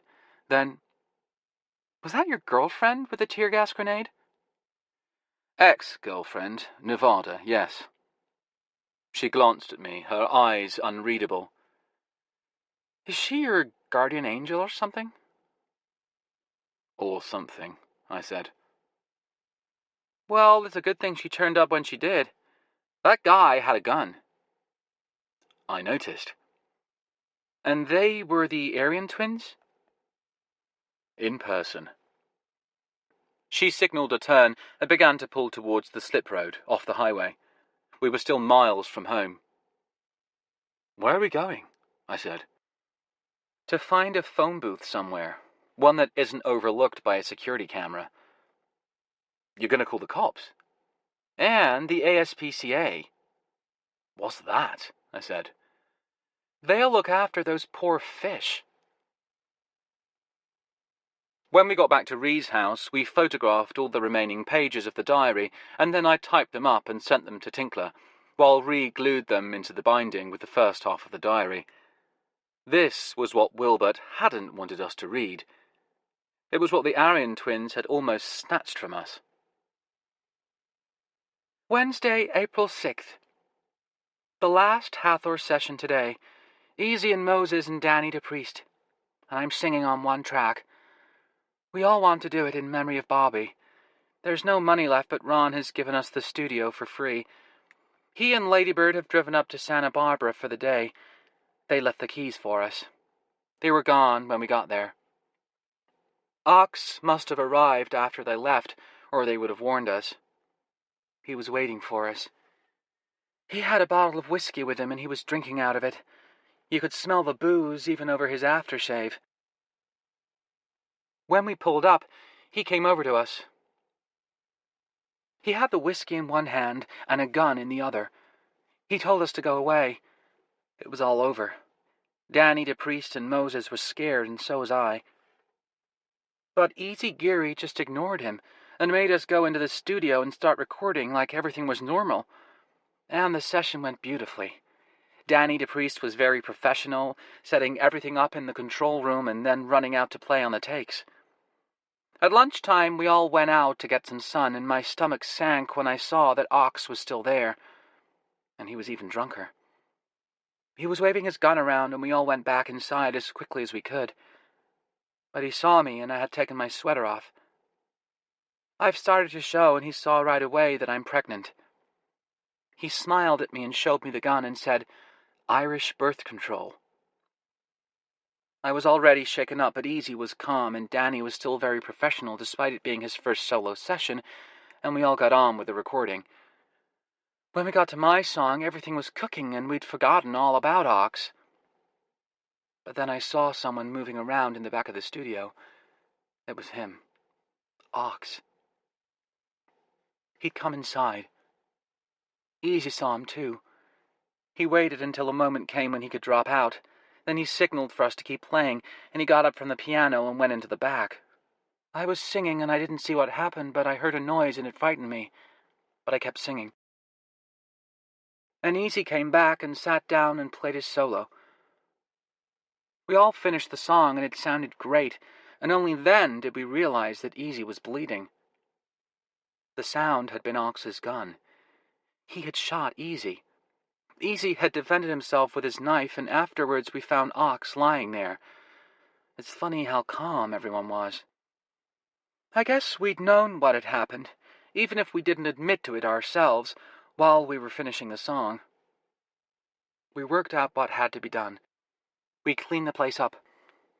I went and bought a new carpet while Moses and Danny got rid of the old one and everything else. Easy went to a doctor that he knew. I stayed at the studio and supervised while the new carpet was installed. Ron and Ladybird got back just as the carpet men were finishing. They were really pleased. They have no idea what happened. I'm not sorry about what we did. I'm glad. Friday, April 8th. Danny was making the acetate of the record today. Easy and I joined him, like we agreed, to put our signatures in the wax. I couldn't believe Easy had been able to get there. He was bleeding badly through the dressing on his wound. I told him to stay put, and I hurried out and got some bandages from the drugstore. But when I got back, he was gone. Danny told me Easy had said that we'd done it. We'd made our statement for posterity, if anybody ever needed proof. Danny thought he was talking about the music. I knew he wasn't. There were no more entries until a week later, when, written in big letters across the entire page, was Friday, April 15th. R.I.P. Easy Geary. The rest of the diary was blank. Ree read through my transcription before I sent it off to Tinkler. She said, "The part I like best is the way he put paid to that bastard and still got back in time to play his solo. With a bullet in him." She looked at me. "She was sleeping with him." "Who?" I said.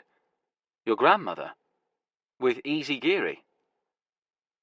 Ree nodded. "From the way she writes about him in the diary, but also the way she used to talk about him." She nodded again, emphatically. "I'm sure about it." "You mean while she was married to your grandfather?" "Of course," said Ree impatiently. She went to a cupboard and came back with a gold plastic crown large enough for a child. She held it up and said, "My grandmother gave this to me for my birthday, the first birthday I spent with her after my folks died. She called me her little empress and told me everything was going to be all right for me." We looked at each other. There was an idea trying to surface at the back of my mind, but every time I reached for it, it slipped away. "We'd made our statement for posterity, if anybody ever needed proof." I took out our chart and looked at it. EA, 2 dashes, EGARYIST, 2 dashes, FA, 2 dashes, EROF, 4 dashes, then BY. I felt a shiver go down my spine, like cold electricity. Chapter 30. Solution. There were still 5 Hathor LPs left to find, but it was as if we'd reached some crucial tipping point. Suddenly, in quick succession, we tracked down copies of HL007 and then HL012, which was a particularly satisfying find because it was the same Pepper Adams album that the Redhead had scooped up at Stiley just before I got there. That Nevada had scooped up. We located these records online and bought them, arranging for them to be shipped to the garage. Then we got a lead on HL009, one of the 2 which were headlined by Ree's grandmother. A copy was being sold by a dealer in El Sereno, and then the same dealer phoned to say he'd also dug up the Conti Candeli, HL013, lucky 13, which left just 1. I got out our chart and stared at it. EA 2 dashes EGARYIST 2 dashes FA 2 dashes EROF 4 dashes BY.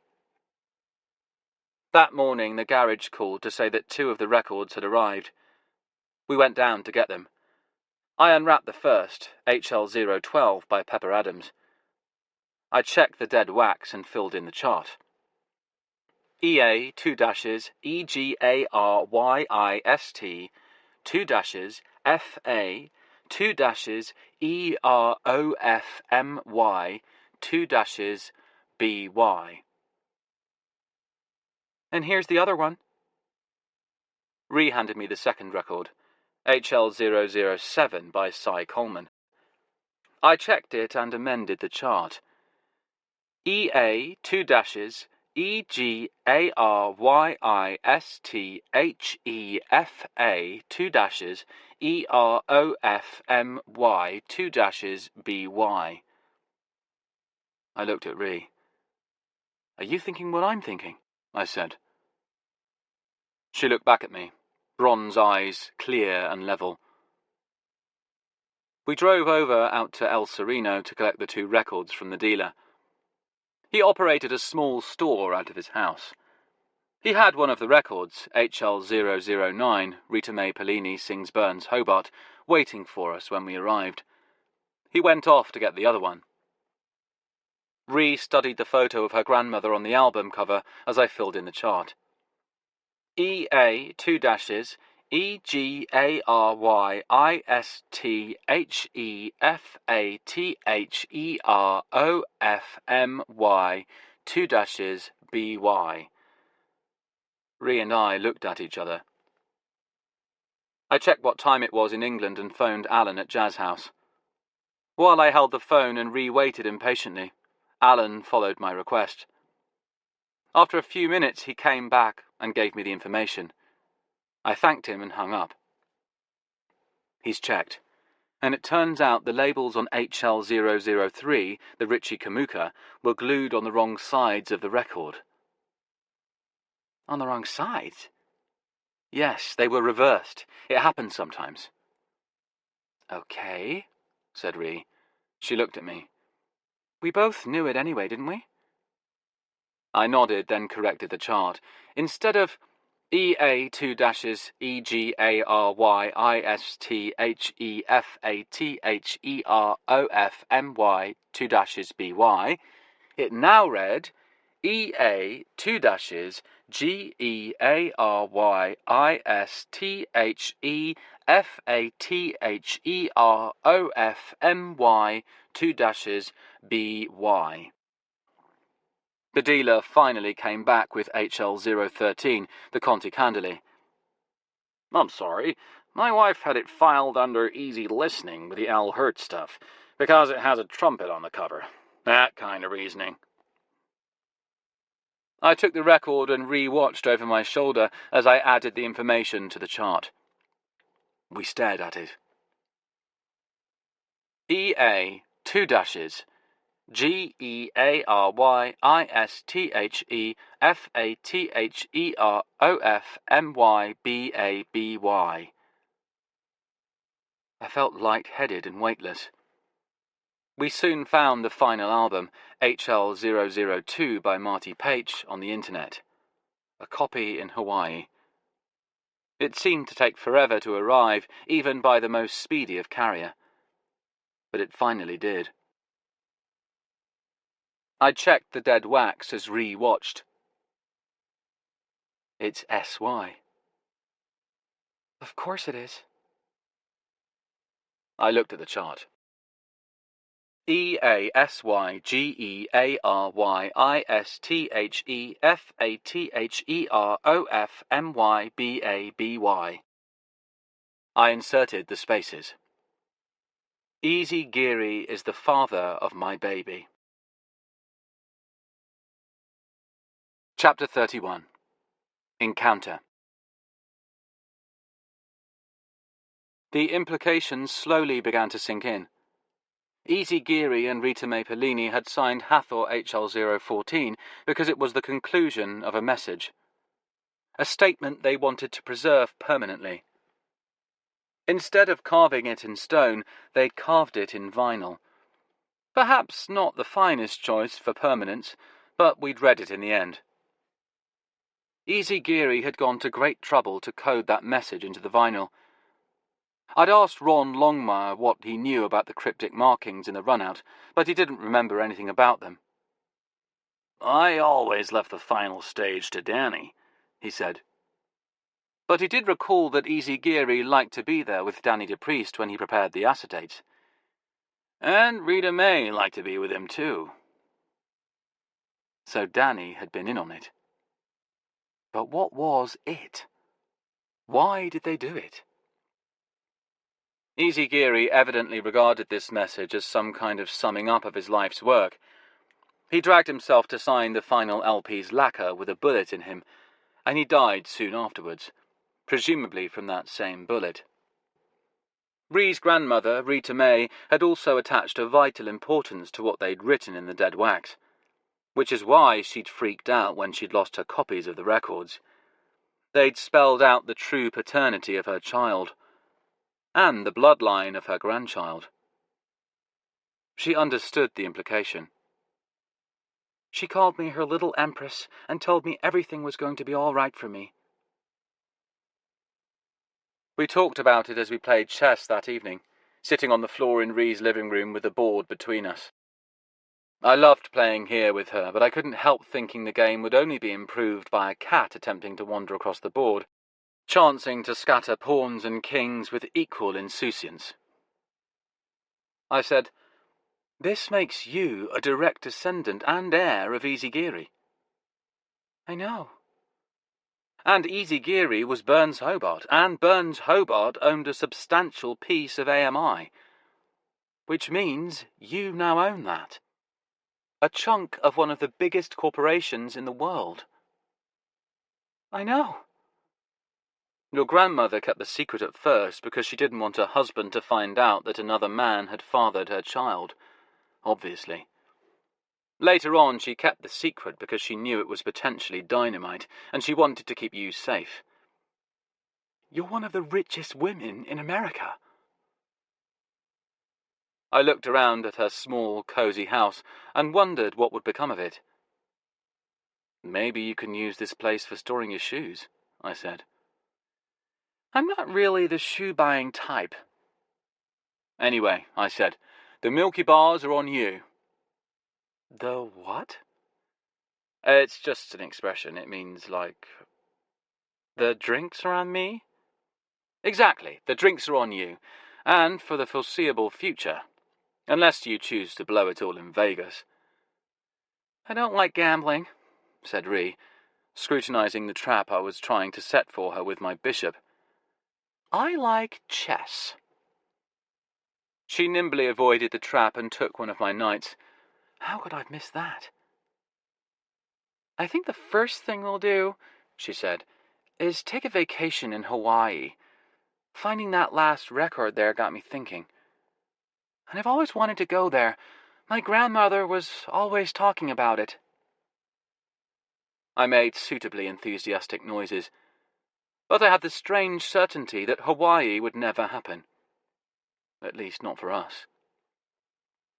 Even as we made love that night, I could feel her slipping away from me, as if the money, even the remote prospect of it, had put a fatal distance between us. The following day I borrowed a car from Berto's garage and drove down to Amoeba Music.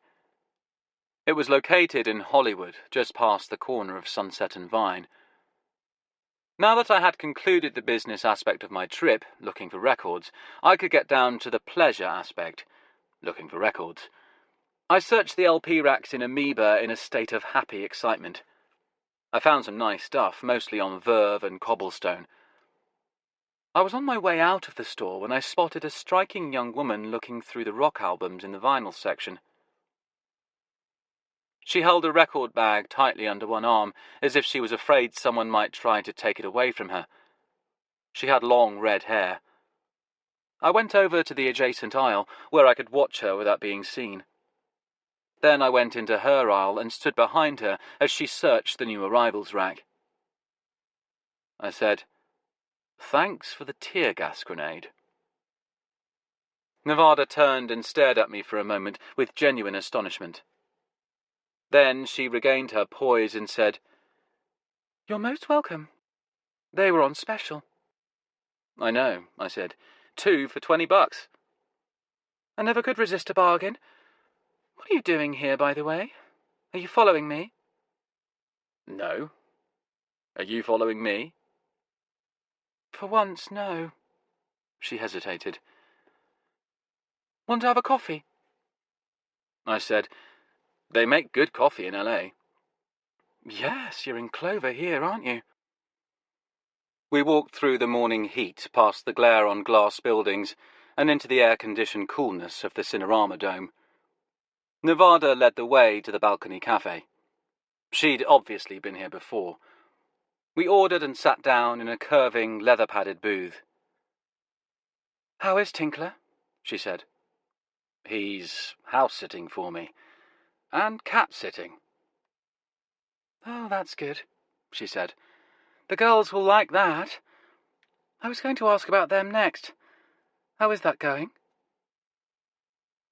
Tinkler thinks his chronic flatulence may have permanently alienated Fanny's affections. Oh, I'm sure she'd never be that shallow. Nevada held up the record bag that was on the table beside her. "You keep staring at this." "Do I? I hadn't realized I was so obvious." "Do you want to know what's inside?" "Of course you do." "Of course I do." "Well, you're not going to find out." She sipped her coffee. "Oh, all right," she said. She picked up the bag and took out the record. It was a vintage gatefold copy of Their Satanic Majesty's Request by the Rolling Stones, with the original lenticular cover. "It's a present for Tinkler." "He'll love it," I said. She examined the album. "You see, it's got the hologram cover." "Lenticular, actually," I said. "That's what we call it." "Anyway, you can see Mick Jagger's little arms move back and forth. Sort of." She tilted the cover up and down, studying it with satisfaction. "Do you really think he'll like it?" "Oh, yes." "Are you sure he doesn't have it already?" "Not the American version." She stared at the record. "Is this the American version?" "Yes." "But it says London on it." "That's right." "So the one that's marked London is the American version?" "Yes." "I'll never get the hang of this." I was startled to realize that she sounded on the verge of tears. "Listen," I said quickly. "He'll be delighted with it. He will be unwholesomely pleased with it." She managed to smile. We finished our coffees in silence and left the cafe. Back outside, blinking in the glare of the sunlight, we paused for an awkward moment before going our separate ways. When I got back to the house, I didn't say anything to Ree about seeing her. The next morning, as I walked out to my car, I had borrowed it from the garage so often that I'd begun to think of it as my own. The next-door neighbour leaned over the fence and beckoned to me. I struggled to remember her name and came up blank. So I just gave her the big smile instead. She was wearing a red tracksuit and sunglasses. "Good morning," I said. "Hi. The guy in the suit was around again." I realized she meant Gordon Hallett, Dr. Tinmouth's lawyer. "The white guy in the suit?" "Yeah, with another guy." "Another white guy?" "No, he looked Mexican or Indian or something. But he was in a suit too." Armed with this maddeningly vague information, I drove to the garage. As I walked back through the heat and noise, Berto came over to me. "I saw that chick again," he said. The one with the red hair. She was here? With a Porsche Carrera, yeah. She asked me to give you this. It was a printout of a map with a spot marked on it. Above the map, a phone number had been written in ballpoint pen. Underneath it was printed an address and a time, and the words, "Good to see you yesterday. Can we meet? N. Kiss." Chapter 32. Rendezvous. I didn't tell Ree about my rendezvous with Nevada that evening. She was out doing a gig anyway, so there didn't seem much point. As we ate lunch together at her house, we talked about the possibility of her inheritance, about the legal battle that would surely commence. I suggested a game of chess, but she said that she wasn't in the mood.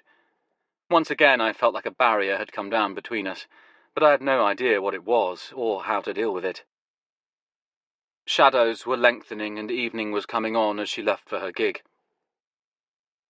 I waved as she pulled away. As soon as she was out of sight, my phone rang. It was Berto at the garage. "It was that chick again," he said. "The redhead. She just came around asking for you. She said she had to change the place where you're meeting." I could feel myself sweating. I was glad I hadn't got this call while Ree was with me. Berto read me the directions to the new rendezvous, and I wrote it all down. The new address was near Westlake Village, in the vicinity of the Malibu Hills. I stared at it for a moment, then took out my phone again. I found the piece of paper with the map of the original meeting point and dialed the number written on it. It went straight to voicemail, a synthesized generic American voice inviting me to leave a message. I said, "Nevada, what's going on?" and hung up. Then I went into the kitchen and started making coffee. As the water was coming to the boil, my phone bleated, announcing a text. I picked it up and read the message. "Sorry about the changes. Safer this way. Malibu Hills. See you soon. N. Kiss." I drove west along the Ventura Freeway, famed in story and song, and turned off onto Lindero Canyon Road. From there I took a side road sliced into the rock of what at first I thought were tall hills, but gradually began to realize were actually small mountains. The light was fading to a banked orange glow as I reached the rendezvous, an observation point carved out of the cliff face beside the road. There was a small semicircular area with a low guardrail fitted around it, where you could pause to stare out at the sheer drop, then rolling parkland, and finally the tiny lights of suburban housing to the east. Above the observation area, the road rose into the mountain in a precipitous straight line, which suggested a major feat of either engineering or sheer masochism. About 100 meters below, it was a parking area, and I left my car there and walked the rest of the way. Nevada was waiting for me in the observation area. She waved as I got out of the car and trudged up towards her. She was still wearing the ridiculous red wig. Actually, I thought as I walked up the hill, it wasn't so ridiculous. It looked quite good on her. The air was clean and cool and smelled of pines and sage. As I approached her, she was staring out at the vista. She didn't turn around, and now I was almost beside her. I wondered if she was upset about something. "Lovely spot," I said. She turned to me. It wasn't Nevada. It was Heidi. "Isn't it just?" she said. "I've got to tell you, it's been an education following you around." Whatever her accent was, it wasn't German. Maybe South African, or perhaps Australian. She smiled at me. I immediately turned around, thinking whatever her game was, I wanted to get the hell out of there. And he was standing right behind me. Hines. He had come out of nowhere, or maybe he had simply followed me up the slope. He smiled too. "You're not leaving already, are you, mate?" His accent was definitely Australian. "You've only just got here." He seemed genuinely pleased to see me. "We weren't sure you'd come, what with all the chopping and changing." He looked happily at Heidi, at me, at the barren mountain slope where we stood. Suddenly I realised just how alone I was. "You've picked a nice place for it anyway," he said. "Place for what?" I said. I wanted to keep them talking. My mind was racing. I hadn't seen another car go by since I'd arrived here. We were absolutely isolated, and I'd put myself in their hands. "We have a little bone to pick with you, mate," said Hines. I realised that the only chance I had was to run down the hill and get back into my car. Somehow do it before they caught up with me. I wondered how fast he was. His bulk suggested strength rather than speed. She would probably be the real threat, but she was some distance behind me now, since I'd started moving away from her and the observation area. "A bone to pick?" I said. "About what?" I took a careful step to my side, keeping my eyes on them. It was not enough to alarm them, but increased my distance from her. "Saddling us with a trailer load of fucking useless records." I realised he was talking about Lenny and the vinyl crypt, the scam I'd arranged. "We didn't appreciate having our time wasted like that, mate. Going through every single fucking one of them." "I can still smell them," said Heidi. "That's the mould," I said, trying to relax and sound conversational. "You know what you have to do about that?" Then I threw myself to one side and started running down the hill. He was faster than I could have imagined. Despite his bulk, he got in front of me and blocked the way, moving with great rapidity and no apparent effort. No," he said. He had a gun in his hand now. "None of that." I turned and looked back at Heidi. She was holding a pistol too. I began to understand that there was no way out. "Let's get on with it," she said. He looked at her. "What do you think?" "Over the edge." She nodded at the abyss beyond the guardrail. "Just one more careless tourist." "Fair enough." He pointed the gun at me. I backed away from him slowly. He was forcing me towards her. "Wait," I said. Hines shook his head good-naturedly. "That's what they always say." He moved towards me, backing me into the observation area where she waited. I was now on one side of the semicircle of tarmac. They were on the other, watching me speculatively. "It won't look so good if I've got a bullet in me," I said. "That's not just one more careless tourist." "He's right, you know," said Hines. "You take his left arm, I'll take his right." "Don't forget to get his phone." "Ah, yeah. Points for remembering, babe." They moved towards me. Just then there was the high, thin sound of a motor approaching. We all looked up and saw the headlights of a car coming down the steep slope of the mountain road towards us. Above the headlights a blue light was spinning. Then we heard the brief blurting of a siren. The noise a police car makes when they want you to pull over. I looked at Hines and Heidi. They had moved close together, and they were both holding their guns out of sight. He looked across at me and said, "If you say anything, we'll kill the cops and then kill you." I backed away from him. "Hey," said Heidi. But I kept moving until I was as far away from them as I could get, on the other side of the observation area. Then I realised she wasn't talking to me. They weren't paying any attention to me. Instead, they were both staring up the mountain road. Because the car wasn't stopping. It wasn't even slowing down. It increased its speed. The engine, a rising powerful snarl as it hit the bottom of the steep section of the road, bounced up over the curb and sped headlong into the observation area.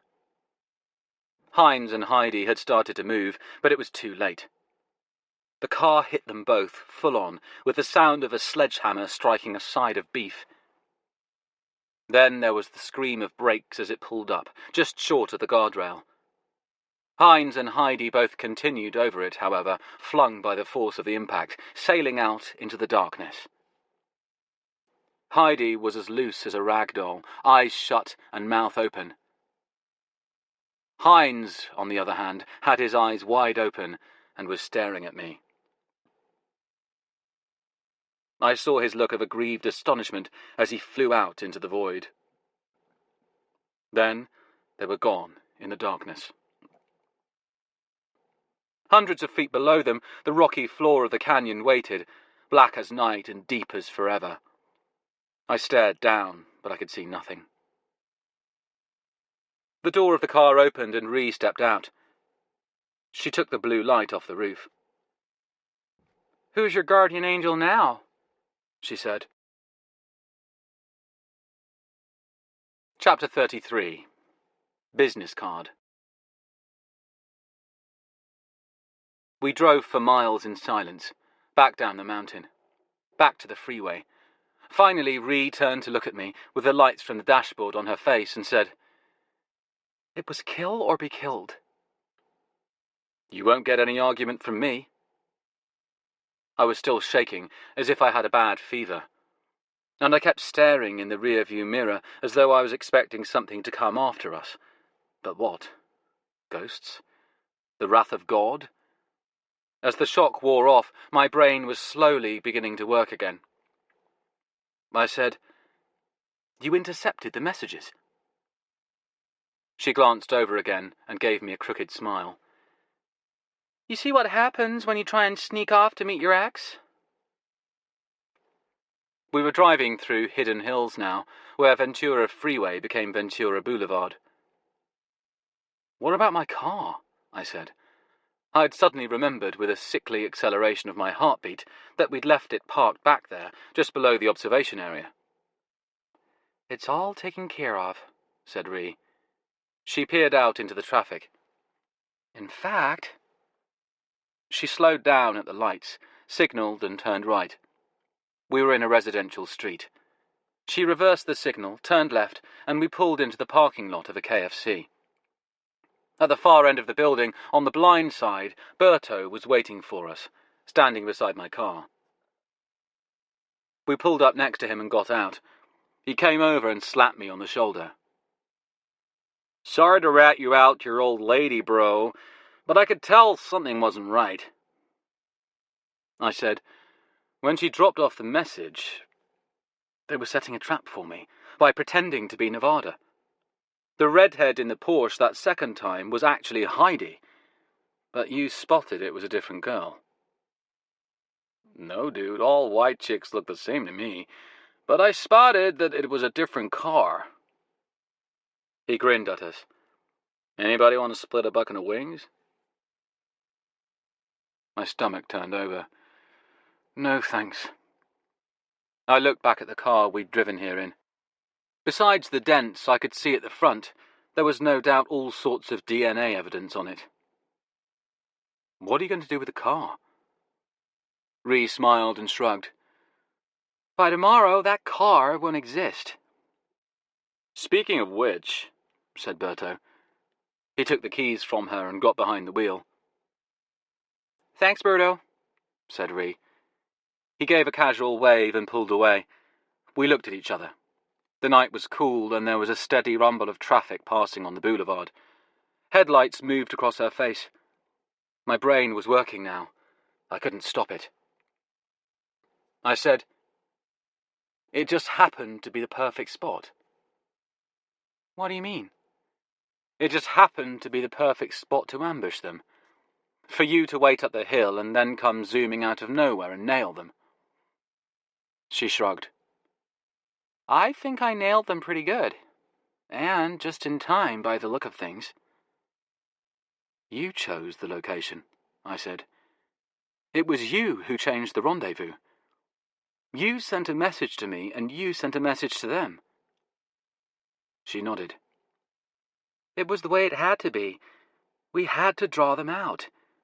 We had to deal with them." "How did you get their number?" It was printed on the bottom of the map she gave to Birdo, so we trimmed it off. And wrote another one on it, I said.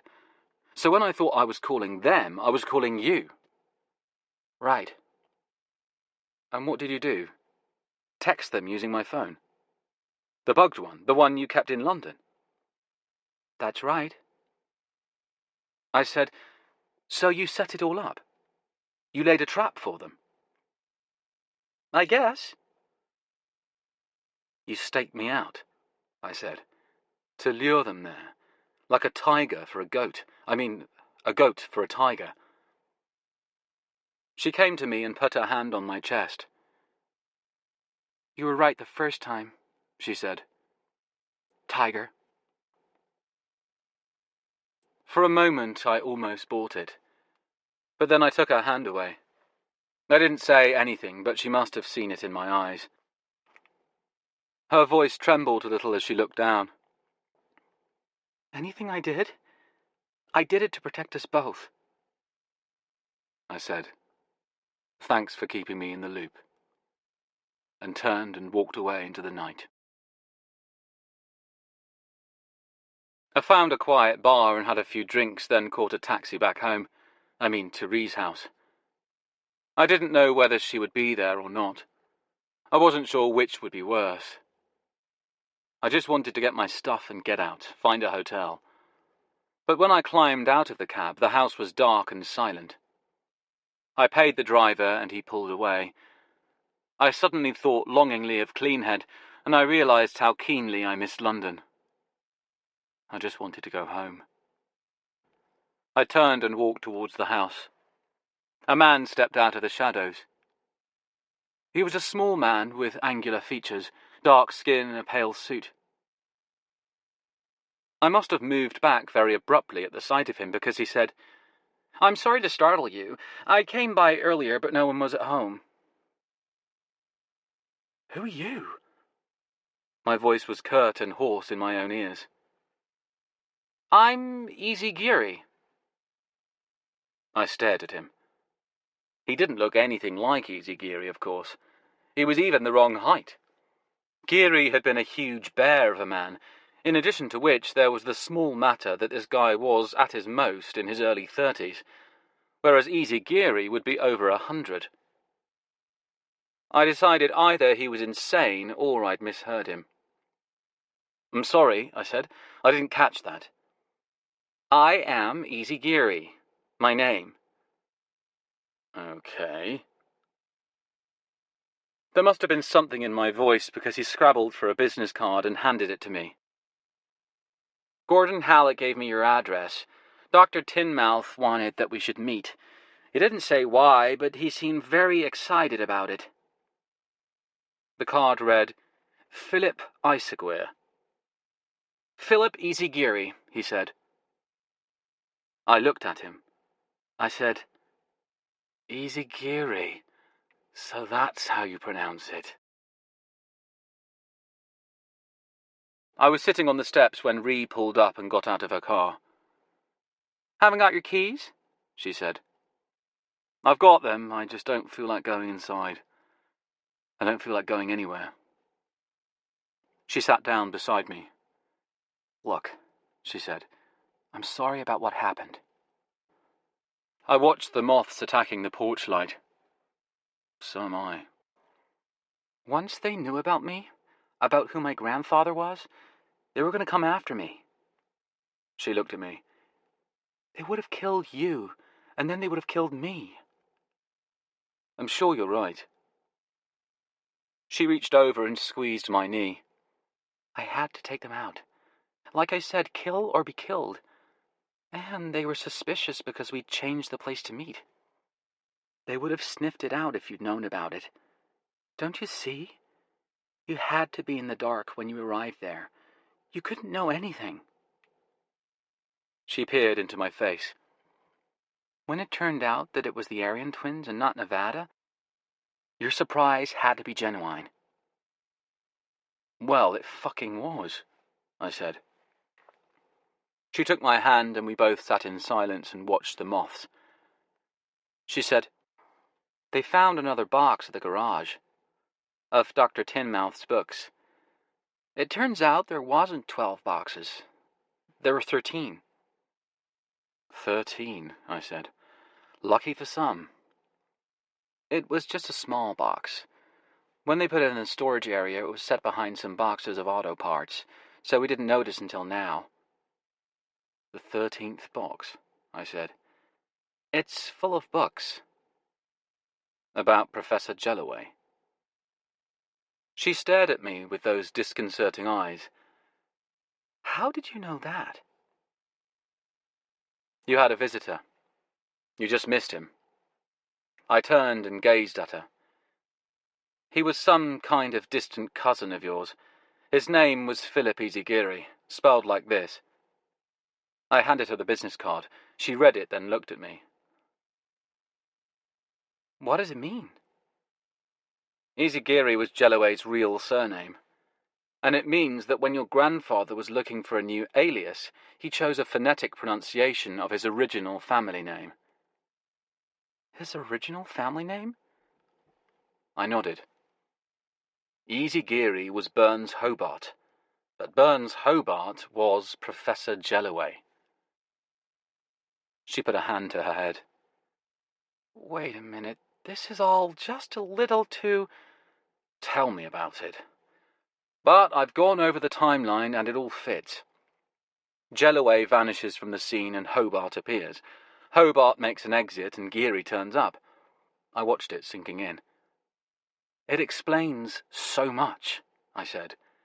Like the reason why Burns Hobart was content with obscurity, playing in small territory bands, until the fire that disfigured him in 1935.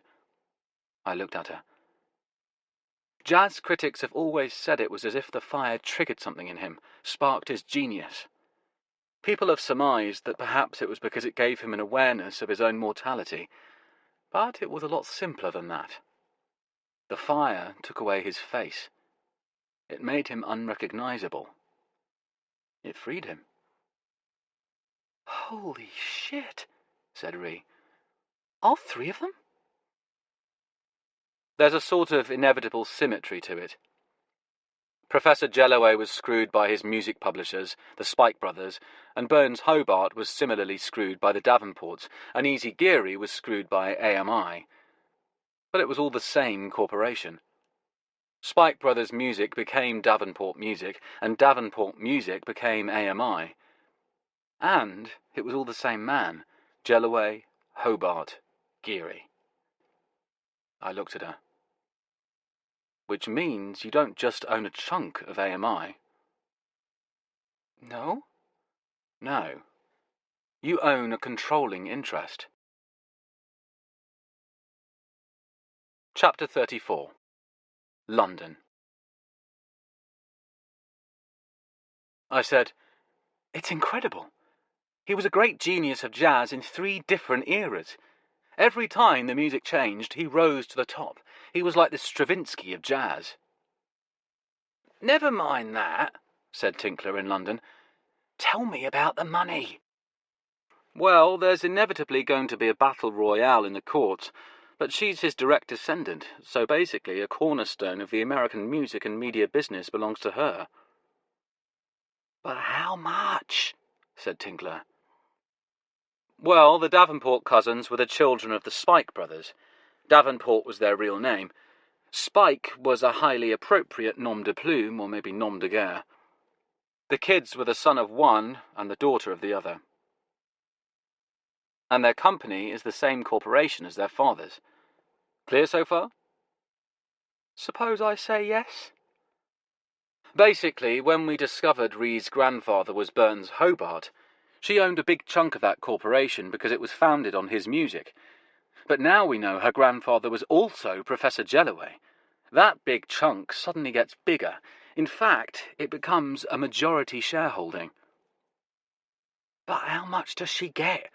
Exact numbers, please. Apparently 62.5%. Of everything. Tinkler whistled tunelessly. I said, "Don't forget to book Cleanhead to pick us up at the airport.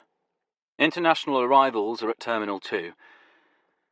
See if you can remind me half a dozen more times.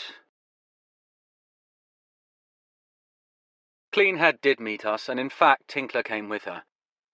He'd brought 2 bottles of champagne to welcome us back. Ree was very touched. We drank 1 bottle on the way home. We dropped Tinkler off at his house in Putney, then headed to my place. As we unloaded our baggage, including the remaining bottle of champagne, Cleanhead gave me a sardonic look and said, "Your boy asked me out." "Tinkler?" She nodded. "Mm-hmm." "Did you say yes?" I said maybe. We paid her and she drove away.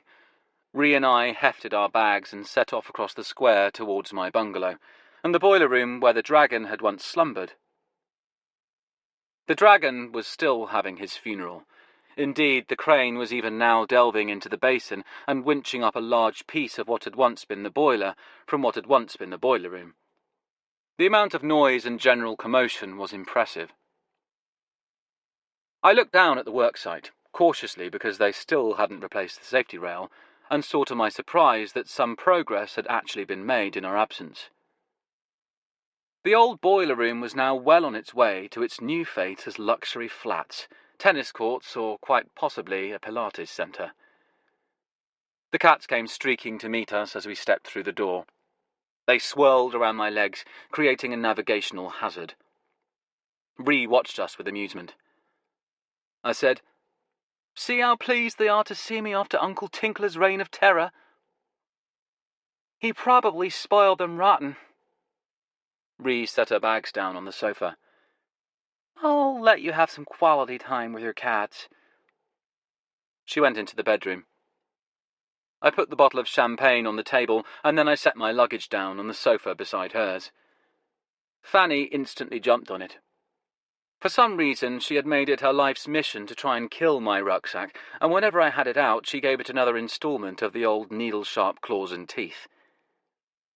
She waited impatiently while I unzipped it and searched around inside.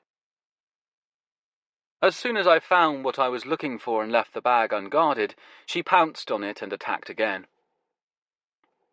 While she gave the rucksack hell, I took the Bugbuster, the Stone Circle 10, proud souvenir of the Westfield Century City Mall, and checked its batteries. Its charge was fine, so I switched it on and started to sweep my house with it. In the same instant, the doorbell rang, as if the 2 devices were wired together. As I walked towards the door, I read the result on the Bugbuster's screen without surprise. I set it down as I opened the door. He was standing in the doorway, almost filling it. He had an expensive-looking black backpack slung over one shoulder. On his left leg there was some kind of medical brace. In his right hand was a gun, which he pointed at my stomach. He smiled at me and I backed away.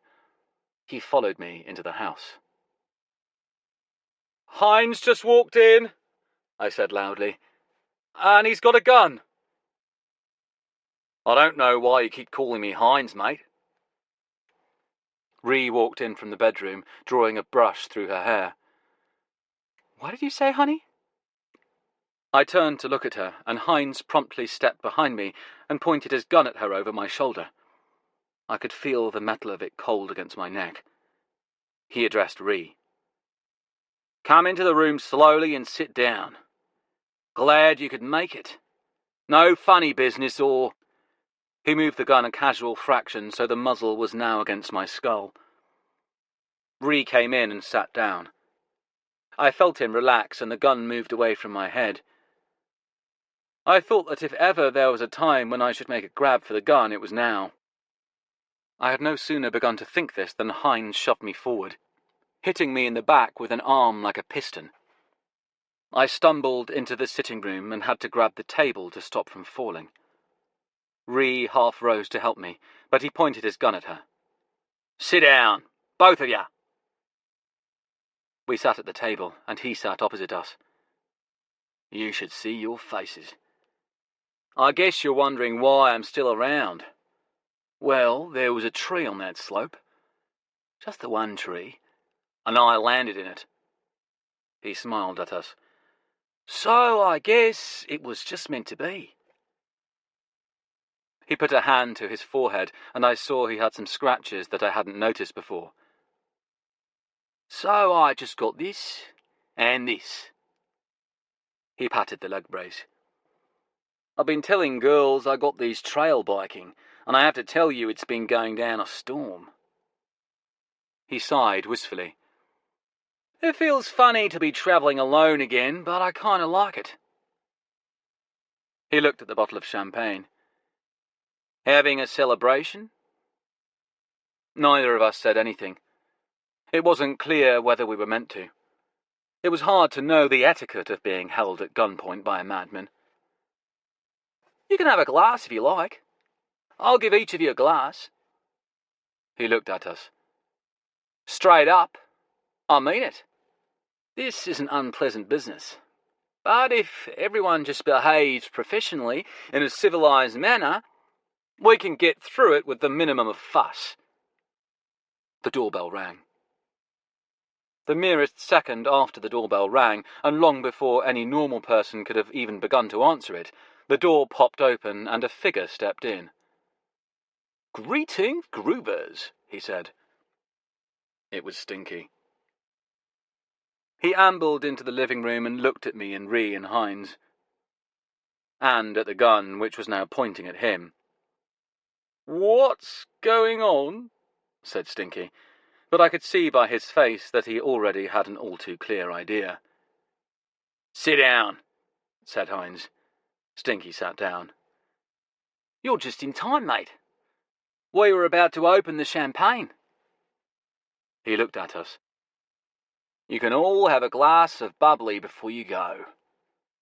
He smiled at us, friendly but firm.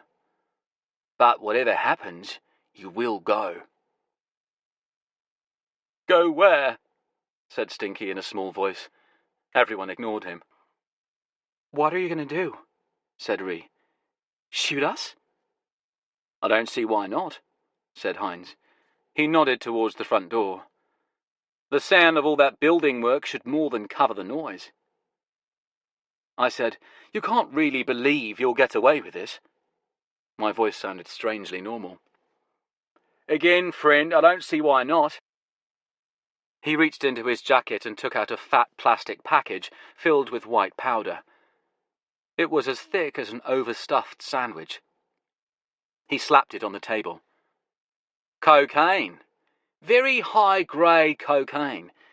You see, what I'm going to do is spread this all over the place. Just chuck it over everything.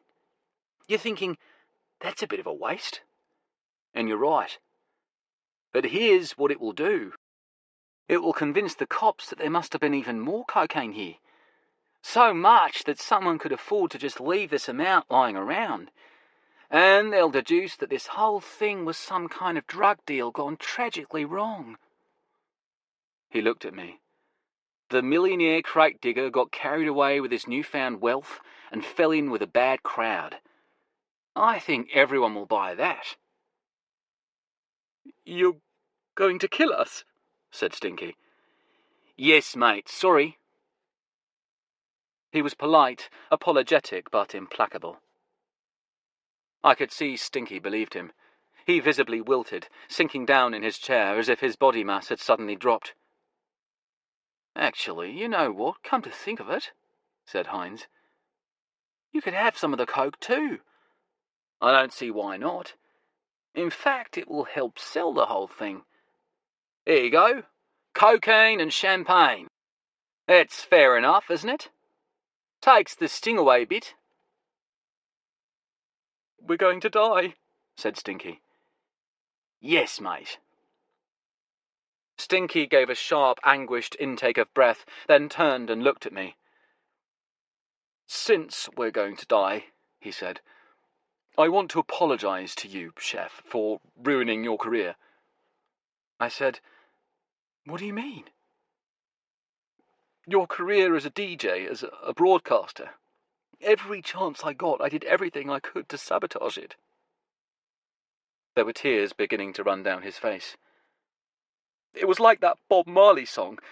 Every time you planted a seed, I killed it before it could grow." "That's I shot the sheriff," said Hines. "We might as well have been having a pub quiz." Stinky was looking at me, big fat tears running down his cheeks. "It was because I knew you were so much better than I was. You had a better voice. You knew more about music. If you'd got started, I never would have had a chance." Hines roared with laughter. His amusement was enormous and sincere, and I realised that Stinky had inadvertently bought us all a few more minutes of life. "Will you listen to that?" said Hines. He looked at me. "When his turn comes, I should let you do the honours, mate." Just then, Fanny, who had been hiding behind the luggage on the sofa, jumped up and came streaking past. She raced through the room, as she always did when she was uncertain of the company, and went clattering out the cat-flap. Hines stared after her, the gun aimed at the door, distracted for an instant. I picked up the bottle of champagne and swung it at his head. Hines swatted it aside, casually, as if it were a dragonfly. The bottle was knocked from my hand. It sailed through the air and bounced onto the sofa, landing soft and unbroken. Hines turned and hit me. His fist crunched into my face right beside my left eye, and the room vanished in an explosion of white flame. I found myself lying on the floor. There was no pain as such yet. My face felt hot and numb. But the white flames were retreating from the periphery of my vision. I could see that Stinky was cowering in a corner, while Hines was turning in surprise to see Ree coming at him. Her arm was swinging, slicing at him with something in her hand that gleamed. The clasp knife. She must have carried that over in her checked baggage, because they sure as hell wouldn't have let her have it in her carry-on. These and other thoughts flashed through my mind in a vivid and leisurely fashion as I stood up on rubbery, wavering legs and tottered towards them. On the way, I stooped over the sofa and picked up the champagne bottle again. I continued on my endless journey to reach Hines, watching helplessly as he laughed and grabbed Ree's wrist and twisted it until she dropped the knife. "Spunky," he said to her. I suddenly found I was standing behind him, bottle in my hand. This time I made no attempt to go for his head. Instead, I hit his hand with my champagne bottle, good and hard, the hand that was holding the gun. He had seen me out of the corner of his eye and tried to move to avoid the blow, but it was too late. The gun went skittering across the floor, ricocheted off the base of a standing lamp, and bounced into the kitchen. Meanwhile, our sturdy friend the bottle rolled across the floor, still unbroken, and disappeared under an armchair. Hines slammed Ree against the wall, then turned to deal with me. I saw the sledgehammer of his suntanned hand approaching my face in dreamy slow motion, like a distant train. I was careful to close my eyes before the blow landed. The blow didn't land. I opened my eyes again and saw Ree had grabbed his arm from behind and was pulling it back. Stinky still stood frozen in the corner. I started looking around for that unbreakable champagne bottle. The back door opened and we all turned around to see Nevada standing there. My first thought was that she wasn't wearing that fucking wig anymore. My second was that she was holding a gun. She aimed it at Hines, who promptly turned and fled. He went straight out the front door. It was so unexpected that we all just turned and stared at each other. I was out in the square less than a second after Hines, so I saw it all happen. They were swinging a section of the boiler above us on the crane. Its huge shadow swept across the plantings in the middle of the square, and then over Hines. There was a shout and then a strangely musical metallic twang, and the big shadow twitched and shifted, and the boiler section came falling down out of the clear sky. Hines was scrambling through the plantings, retreating in a straight line from my front door. He must have felt the shadow cut off the sunlight, because he looked up and saw several tons of metal floating quietly down towards him. He leapt to one side. His agility was astonishing. He jumped clear across the planter and landed outside it. The boiler component crashed harmlessly down behind him in a crunching shower of leaves and earth. The ground shuddered beneath me. Hines had landed just on the edge of the deep basin created by the excavation of the boiler house.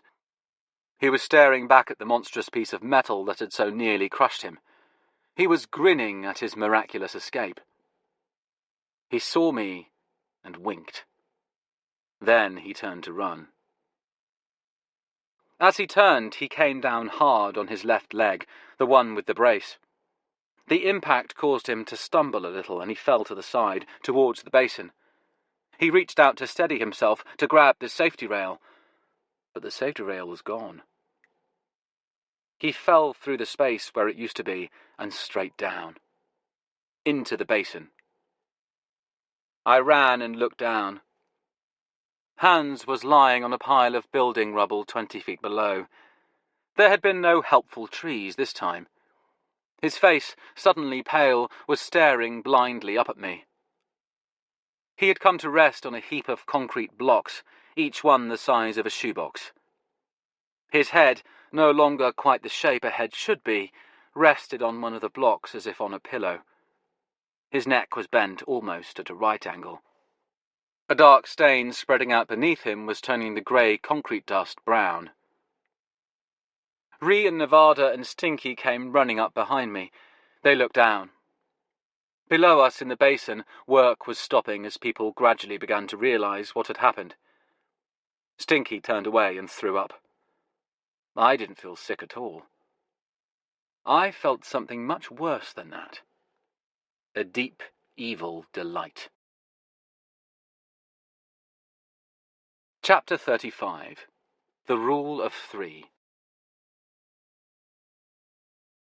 I was busy trying out my new coffee grinder.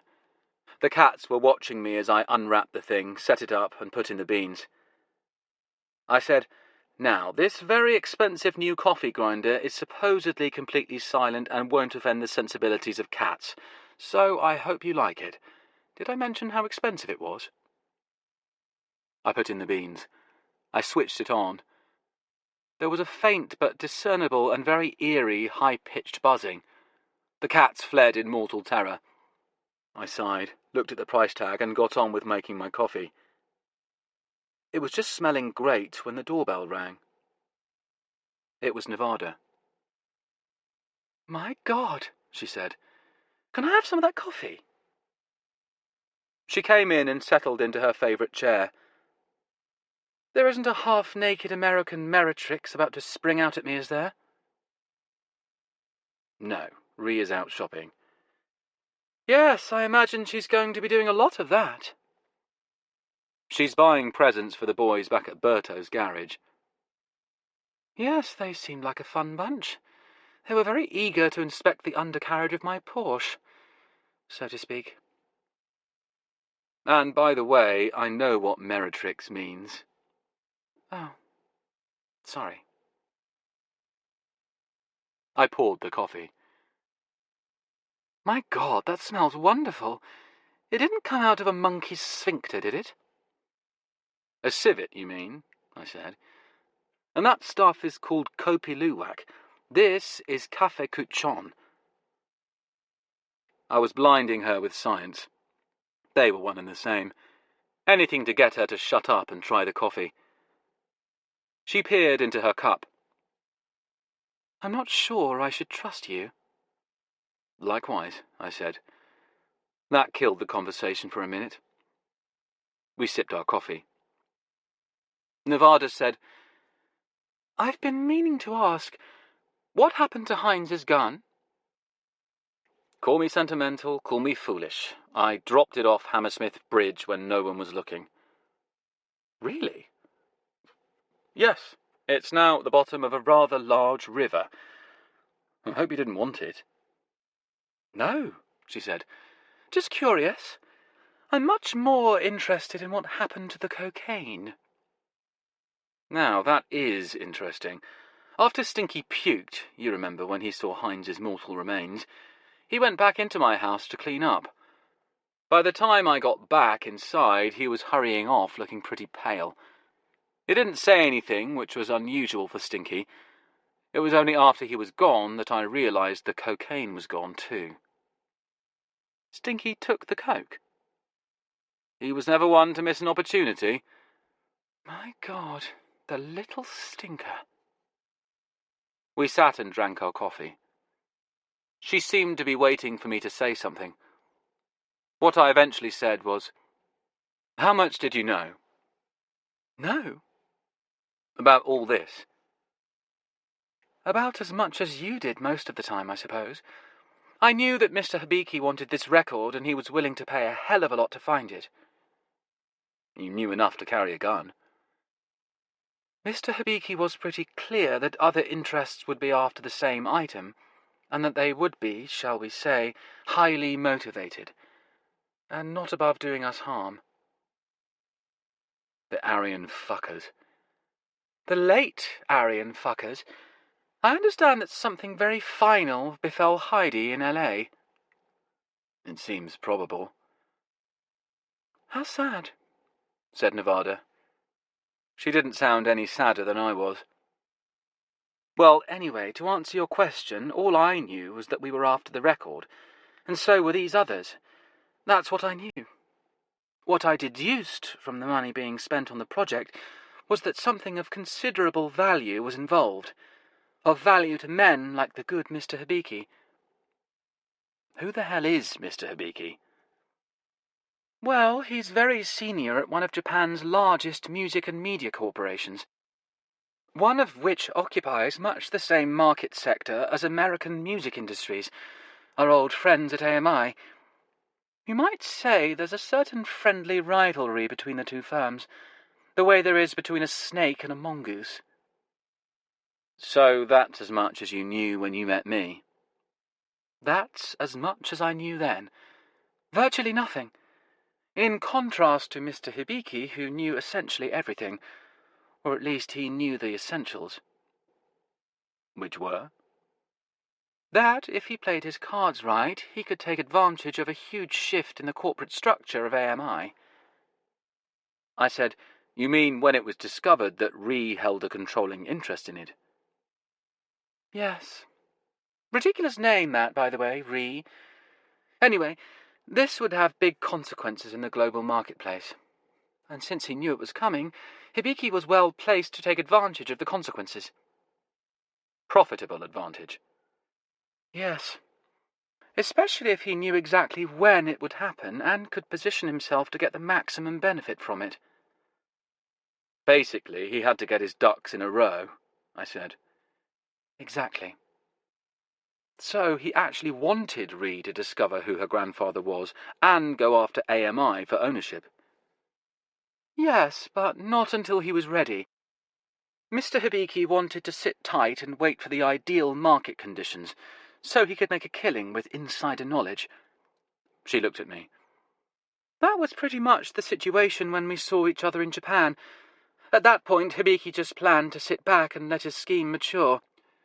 But unfortunately for his plans, your friend Ree was busy in Los Angeles putting two and two together herself. She's a clever girl, I said. Plays a lot of chess. It's good for the brain.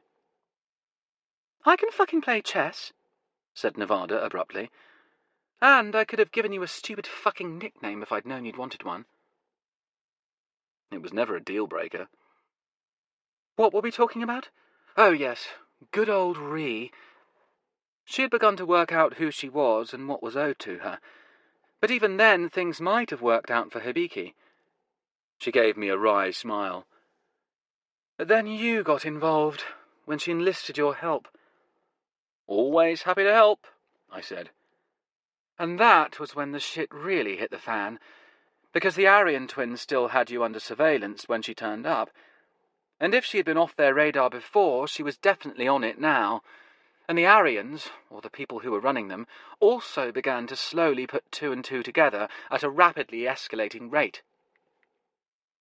And who were the people running them? Have a wild guess. AMI? I said. Or one of its thousands of subsidiaries. Some highly deniable rogue dummy shell front of a corporation. Shell front? I said. Is that a word? It's 2 words, but you know what I mean. Yes, I suppose I do. So Heinz and Heidi worked in opposition to you as they started to realize what was really afoot. They were in opposition to me. I looked at her. What about you? She shrugged. I was just supposed to act as a spoiler, to get the records before you did, to stop you piecing it all together. She sighed. Fat chance. So you were working against me, I said. Like the Aryan twins. There was one significant difference. They were ready, willing, and able to kill you. I was just trying to slow you down, and only long enough for Mr. Hibiki to be in an ideal position, to get all his ducks in a row. What expression! Can you imagine how hard that would actually be, with real ducks? So he could make his killing. Yes, but you let the cat out of the bag. Another odd turn of phrase.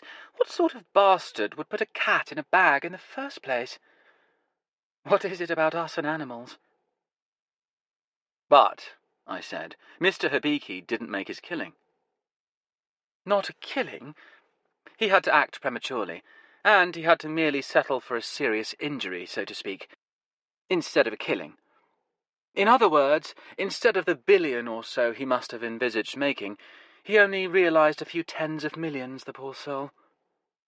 The poor soul. So now he's a bit pissed off. Pissed off at you, I said. It seemed unreasonable. Nevada shook her head.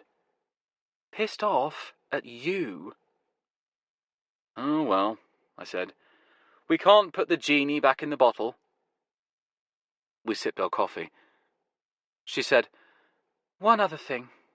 I have a confession to make. I bugged your living room. I knew you had. You knew? I knew it as soon as I realized someone was coming in here and feeding the cats. She laughed. It's true. I couldn't resist. They're such little honeys. What did you feed them? Lamb chops, nice meaty ones, with all the fat and bone trimmed out. Yes, they would have liked that. You did a pretty good job of concealing the evidence. She said, Most of the evidence was eaten by cats. I can't believe you're not more upset that I planted a listening device in your house. Did you get Mr. Maori Tattoo 5 o'clock Shadow to help you install it? No, good Lord, I would never do that to you. I installed it all by my own little self. Then I don't mind. What's more, I was actually counting on it. You might remember me announcing in a loud voice that Hines had arrived, with a gun.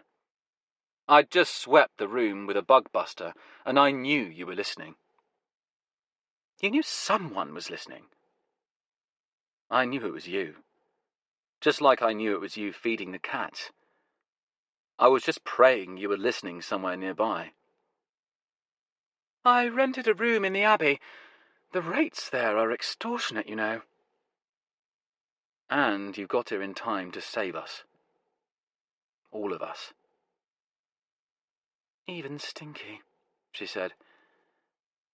I forgive you for bugging my house and for saving Stinky's life. She smiled a ghost of a smile. It was a package deal. By the way, what happened to it? My listening device? I couldn't help noticing it's gone off the air. I'm afraid I stomped on it. How appropriate for a bug. And where is what's left of it? I've lost track. The cats were using it as a toy, batting it around the place. Oh well, at least it's still serving a useful function. I've got something else I want to ask you. I paused. That I need to ask you. Fire away? I refilled our cups. I sat down across from her. I looked at her and took a deep breath. Despite their verifiably complete incompetence, do you really expect me to believe that our lovable local contractors just happened to drop a section of a boiler weighing several tons from a crane at exactly the moment Hines happened to be standing under it? I'm not asking you to believe anything. Nevada sipped her coffee decorously. I sat there watching her in silence until finally she said, If I was going to say something about the matter, I'd say that obviously any such act would be conspiracy to murder and murder for hire and assorted other really naughty faux pas that no one should be involved in. And if anyone was involved in such activity, they wouldn't talk about it, would they? I suppose not, she said, although they'd probably find themselves at least compelled to observe that for the sort of sums of money involved, theoretically involved, in bribing someone to commit such a dastardly act, it would be galling that in the end the fucking fuckers fucked it up. Perhaps you remember my earlier remarks about gross incompetence. Well, anyway, as I say, an entirely theoretical discussion. Understood. She peered into her cup. It was almost empty. Do you want another one? I said. No, I have to be going. She stood up and then paused. When I was listening, when I was eavesdropping, I heard quite a lot of you and her. Together, the two of you. And I realised something. I think she really does care about you. She stared at me. Her eyes seemed suddenly pale like the sky. I don't want to stand in the way. Of the two of you, I think you can be happy with her.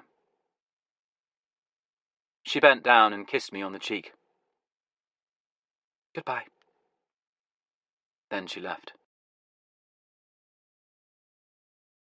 Ree got in about an hour later. Where are all your bags? I said. You're shopping. I left them in the taxi. With Cleanhead? Yes. That seemed a little odd, I thought. Were there a lot of them? I said. The bags. I didn't just go shopping. I spent a lot of the morning talking to lawyers. That sounds serious. What's up? She sat down and looked me in the eye with the unreadable expression I'd seen over dozens of games of chess. We will win, she said. In court, we're going to win. Of course, I said. But AMI are going to put up a fight. We may have to find my grandfather's grave and get a DNA sample to prove I am who I am. And even if we do that, there's going to be a legal shitstorm like you've never seen. You're a lot better off out of it. My stomach went cold. What do you mean, out of it? She shook her head. I'm sorry, Chef. I just don't have time for anyone in my life right now. What are you talking about? I have to devote myself to this legal battle. 100%. 24/7, day and night. She put a hand on my face. I couldn't believe what I was hearing. I'm sorry, she said. Maybe later, when things settle down. She kissed me on the cheek. She was packed and gone within half an hour. Cleanhead drove her to the airport. It only occurred to me later that she'd kissed me goodbye on the opposite cheek to Nevada. Perfect symmetry. They say things come in threes, and later that day I got a letter from the bank. They can't do that, said Tinkler. Evidently they can. But how can they possibly justify... You know when you read about these computer errors and some lucky chump discovers that a vast fortune has inadvertently been transferred into his bank account? They're saying that's what happened to me. So they just took all the money out of your account? Returned it to its rightful owner, they said, which would be Mr. Hibiki. I can't believe it. Nevada said he was pissed off with me. I guess this is his way of demonstrating it. But you can prove the money is yours, said Tinkler. No, I can't. Show them the press cuttings. Crate digger strikes gold. I did, and they laughed in my face. That doesn't seem possible. I said, Did I mention we were talking about a bank here? He peered at me, face pale and eyes round. It was funny. He was more shocked than I was. You mean someone can just put money in your account and take it out? That's the way it works. In fact, it's a pretty good summary of the capitalist system. So they didn't leave you with anything? I've got what's in my pocket. This is outrageous, said Tinkler. What did they say to you? They said they're amazed I'm not being prosecuted for the money I've already spent. Money that wasn't rightfully mine. What did you say to that? I said I wasn't so amazed. Tinkler shook his head. Can they really get away with this? They already have. The super rich giveth, and the super rich taketh away. Tinkler got up and went to the shelf on the far wall of his listening room and took a record down. It was the copy of Beat, Beat, Beat I'd bought for him with my first flush of wealth. It was a 10-inch album issued on German Decca for the Sonderauflage record club in 1965. It had been withdrawn after only 2,000 copies were issued. Very rare. Here, take this, he said. You can sell it for a shitload of money. He handed me the record. I shook my head. I said, Greater love hath no man than to offer to sell his rare German Rolling Stones 10-inch LP for his fellow man. But things aren't quite that bad. I handed it back to him. He studied me dolefully. Aren't they? I said, I've got my health, I've got my house, I've got my cats, I've got my friends. I notice friends come forth, said Tinkler. You're lucky you feature at all. Chapter 36. Out of the Rain. The next morning I got up early. Dawn was a faint pink promise in the winter darkness. Fanny and Turk were happy to have me up and around, keeping cat hours almost. I remembered what I had said to Tinkler, and I went through all my pockets. I had several handfuls of American currency that had travelled back with me from my visit. I put on my crate digging shoes, and I went to Richmond. I was waiting outside Marks and Spencer when it opened. The shop had a bureau de change on its upper level, and there I converted the dollars into sterling. I now had just enough money to buy a 1-week travel card, which I did. I hopped on a bus and started searching. I travelled to Twickenham and worked my way back, hitting every charity shop, junk shop or antique shop that might be harbouring a box of records. The following day I did the same thing, starting in Wimbledon. The third day it was Chelsea. On the fourth, Shepherd's Bush. On the fifth day, when I began my hunt in Chiswick, I found it. It was a copy of Pet Sounds by the Beach Boys on the Capitol rainbow-rimmed label. An original mono pressing instead of the fake stereo. A British copy, but immaculate. That night I flipped it on the internet and made enough money to buy food for me and the cats for the next 2 weeks. And maybe even some grapes for Tinkler. I was just cutting up some lamb chops for the cats. I decided to splash out when there was a knock at the door. I wiped my hands and went to answer it. It was pouring with rain outside. Nevada was standing there in a white raincoat, wearing her white hat with a strawberry on it. She had a suitcase with her. She looked at me. Can I come in? I stood back and she brushed past, transferring a fair amount of moisture from her raincoat onto me in the process. Sorry about that, she said. Her suitcase was on wheels, and she wheeled it into the sitting room with a tiny rumbling sound that immediately drew the cats. Oh, look who's here, she said. Have you come to hear the suitcase? Have you? Come to hear the wheels on the suitcase? Does it sound silly? Does my suitcase sound silly? She patted and stroked them. Your coats are nice and warm and dry. You're sensible girls, aren't you? Inside on a day like this? Not like your Auntie Nevada. Her coat is soaking wet. Here, let me take it, I said. No, it's fine. She hung it up on one of the pegs in the hallway and took off her hat and stuck it on the peg beside her coat. It looked jaunty and disembodied there. We went into the kitchen and sat down. I didn't know what to say. Do you want some coffee? In a minute, she said. She stared at her feet. I've made wet footprints everywhere. I'll clean them up in a minute.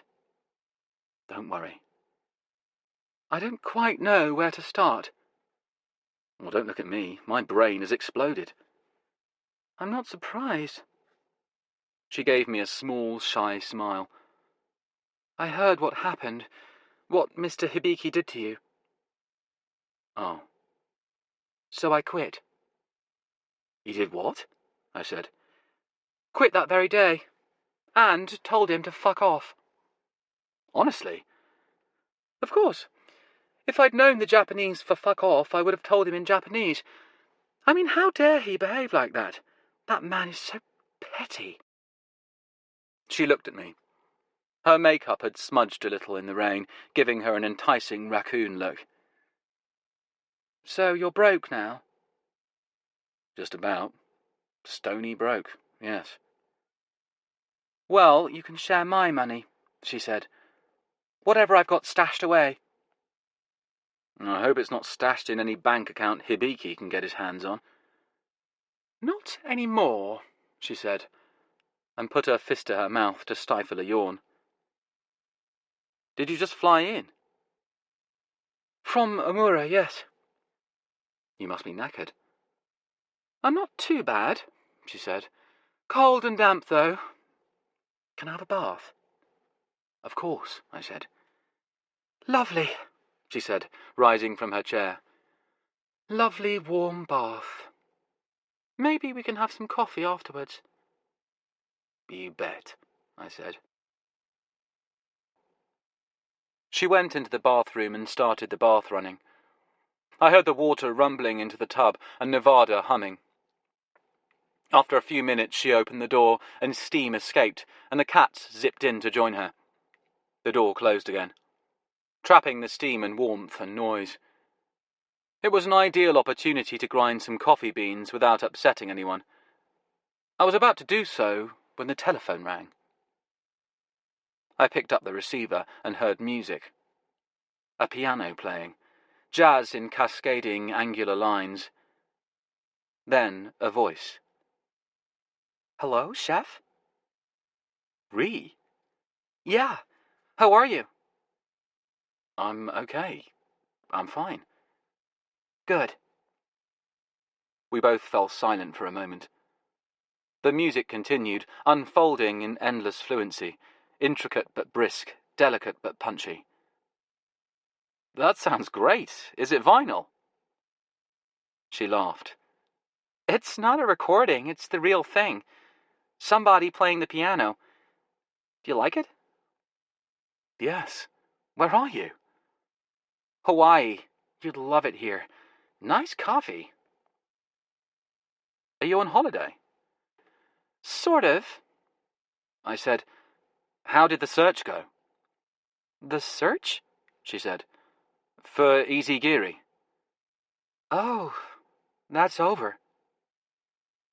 The piano kept playing, primitive and raw, yet urbane and modern. You found the grave? No, she said. We were never going to find the grave. Why not? To have a grave, you have to have a dead body. I suddenly realized why the music sounded familiar. I did the arithmetic in my head. It was possible. It was just possible. But it didn't feel just possible. It felt inevitable. Are you still there? She said. Yes. He plays pretty good for a guy his age, don't you think? Yes. You've got to get over here, she said. The end. You've been listening to Written in Dead Wax by Andrew Cartmel. Narrated by Ben Allen. Want to find out more about whole story audiobooks? Visit us at www.wholestoryaudioBooks.co.uk. Here you'll find hundreds of best-selling titles, together with sound clips, narrator profiles, author interviews, and much more. Alternatively, contact us using the details on the cover to receive updates on new releases.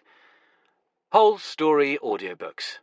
The whole story as the author intended.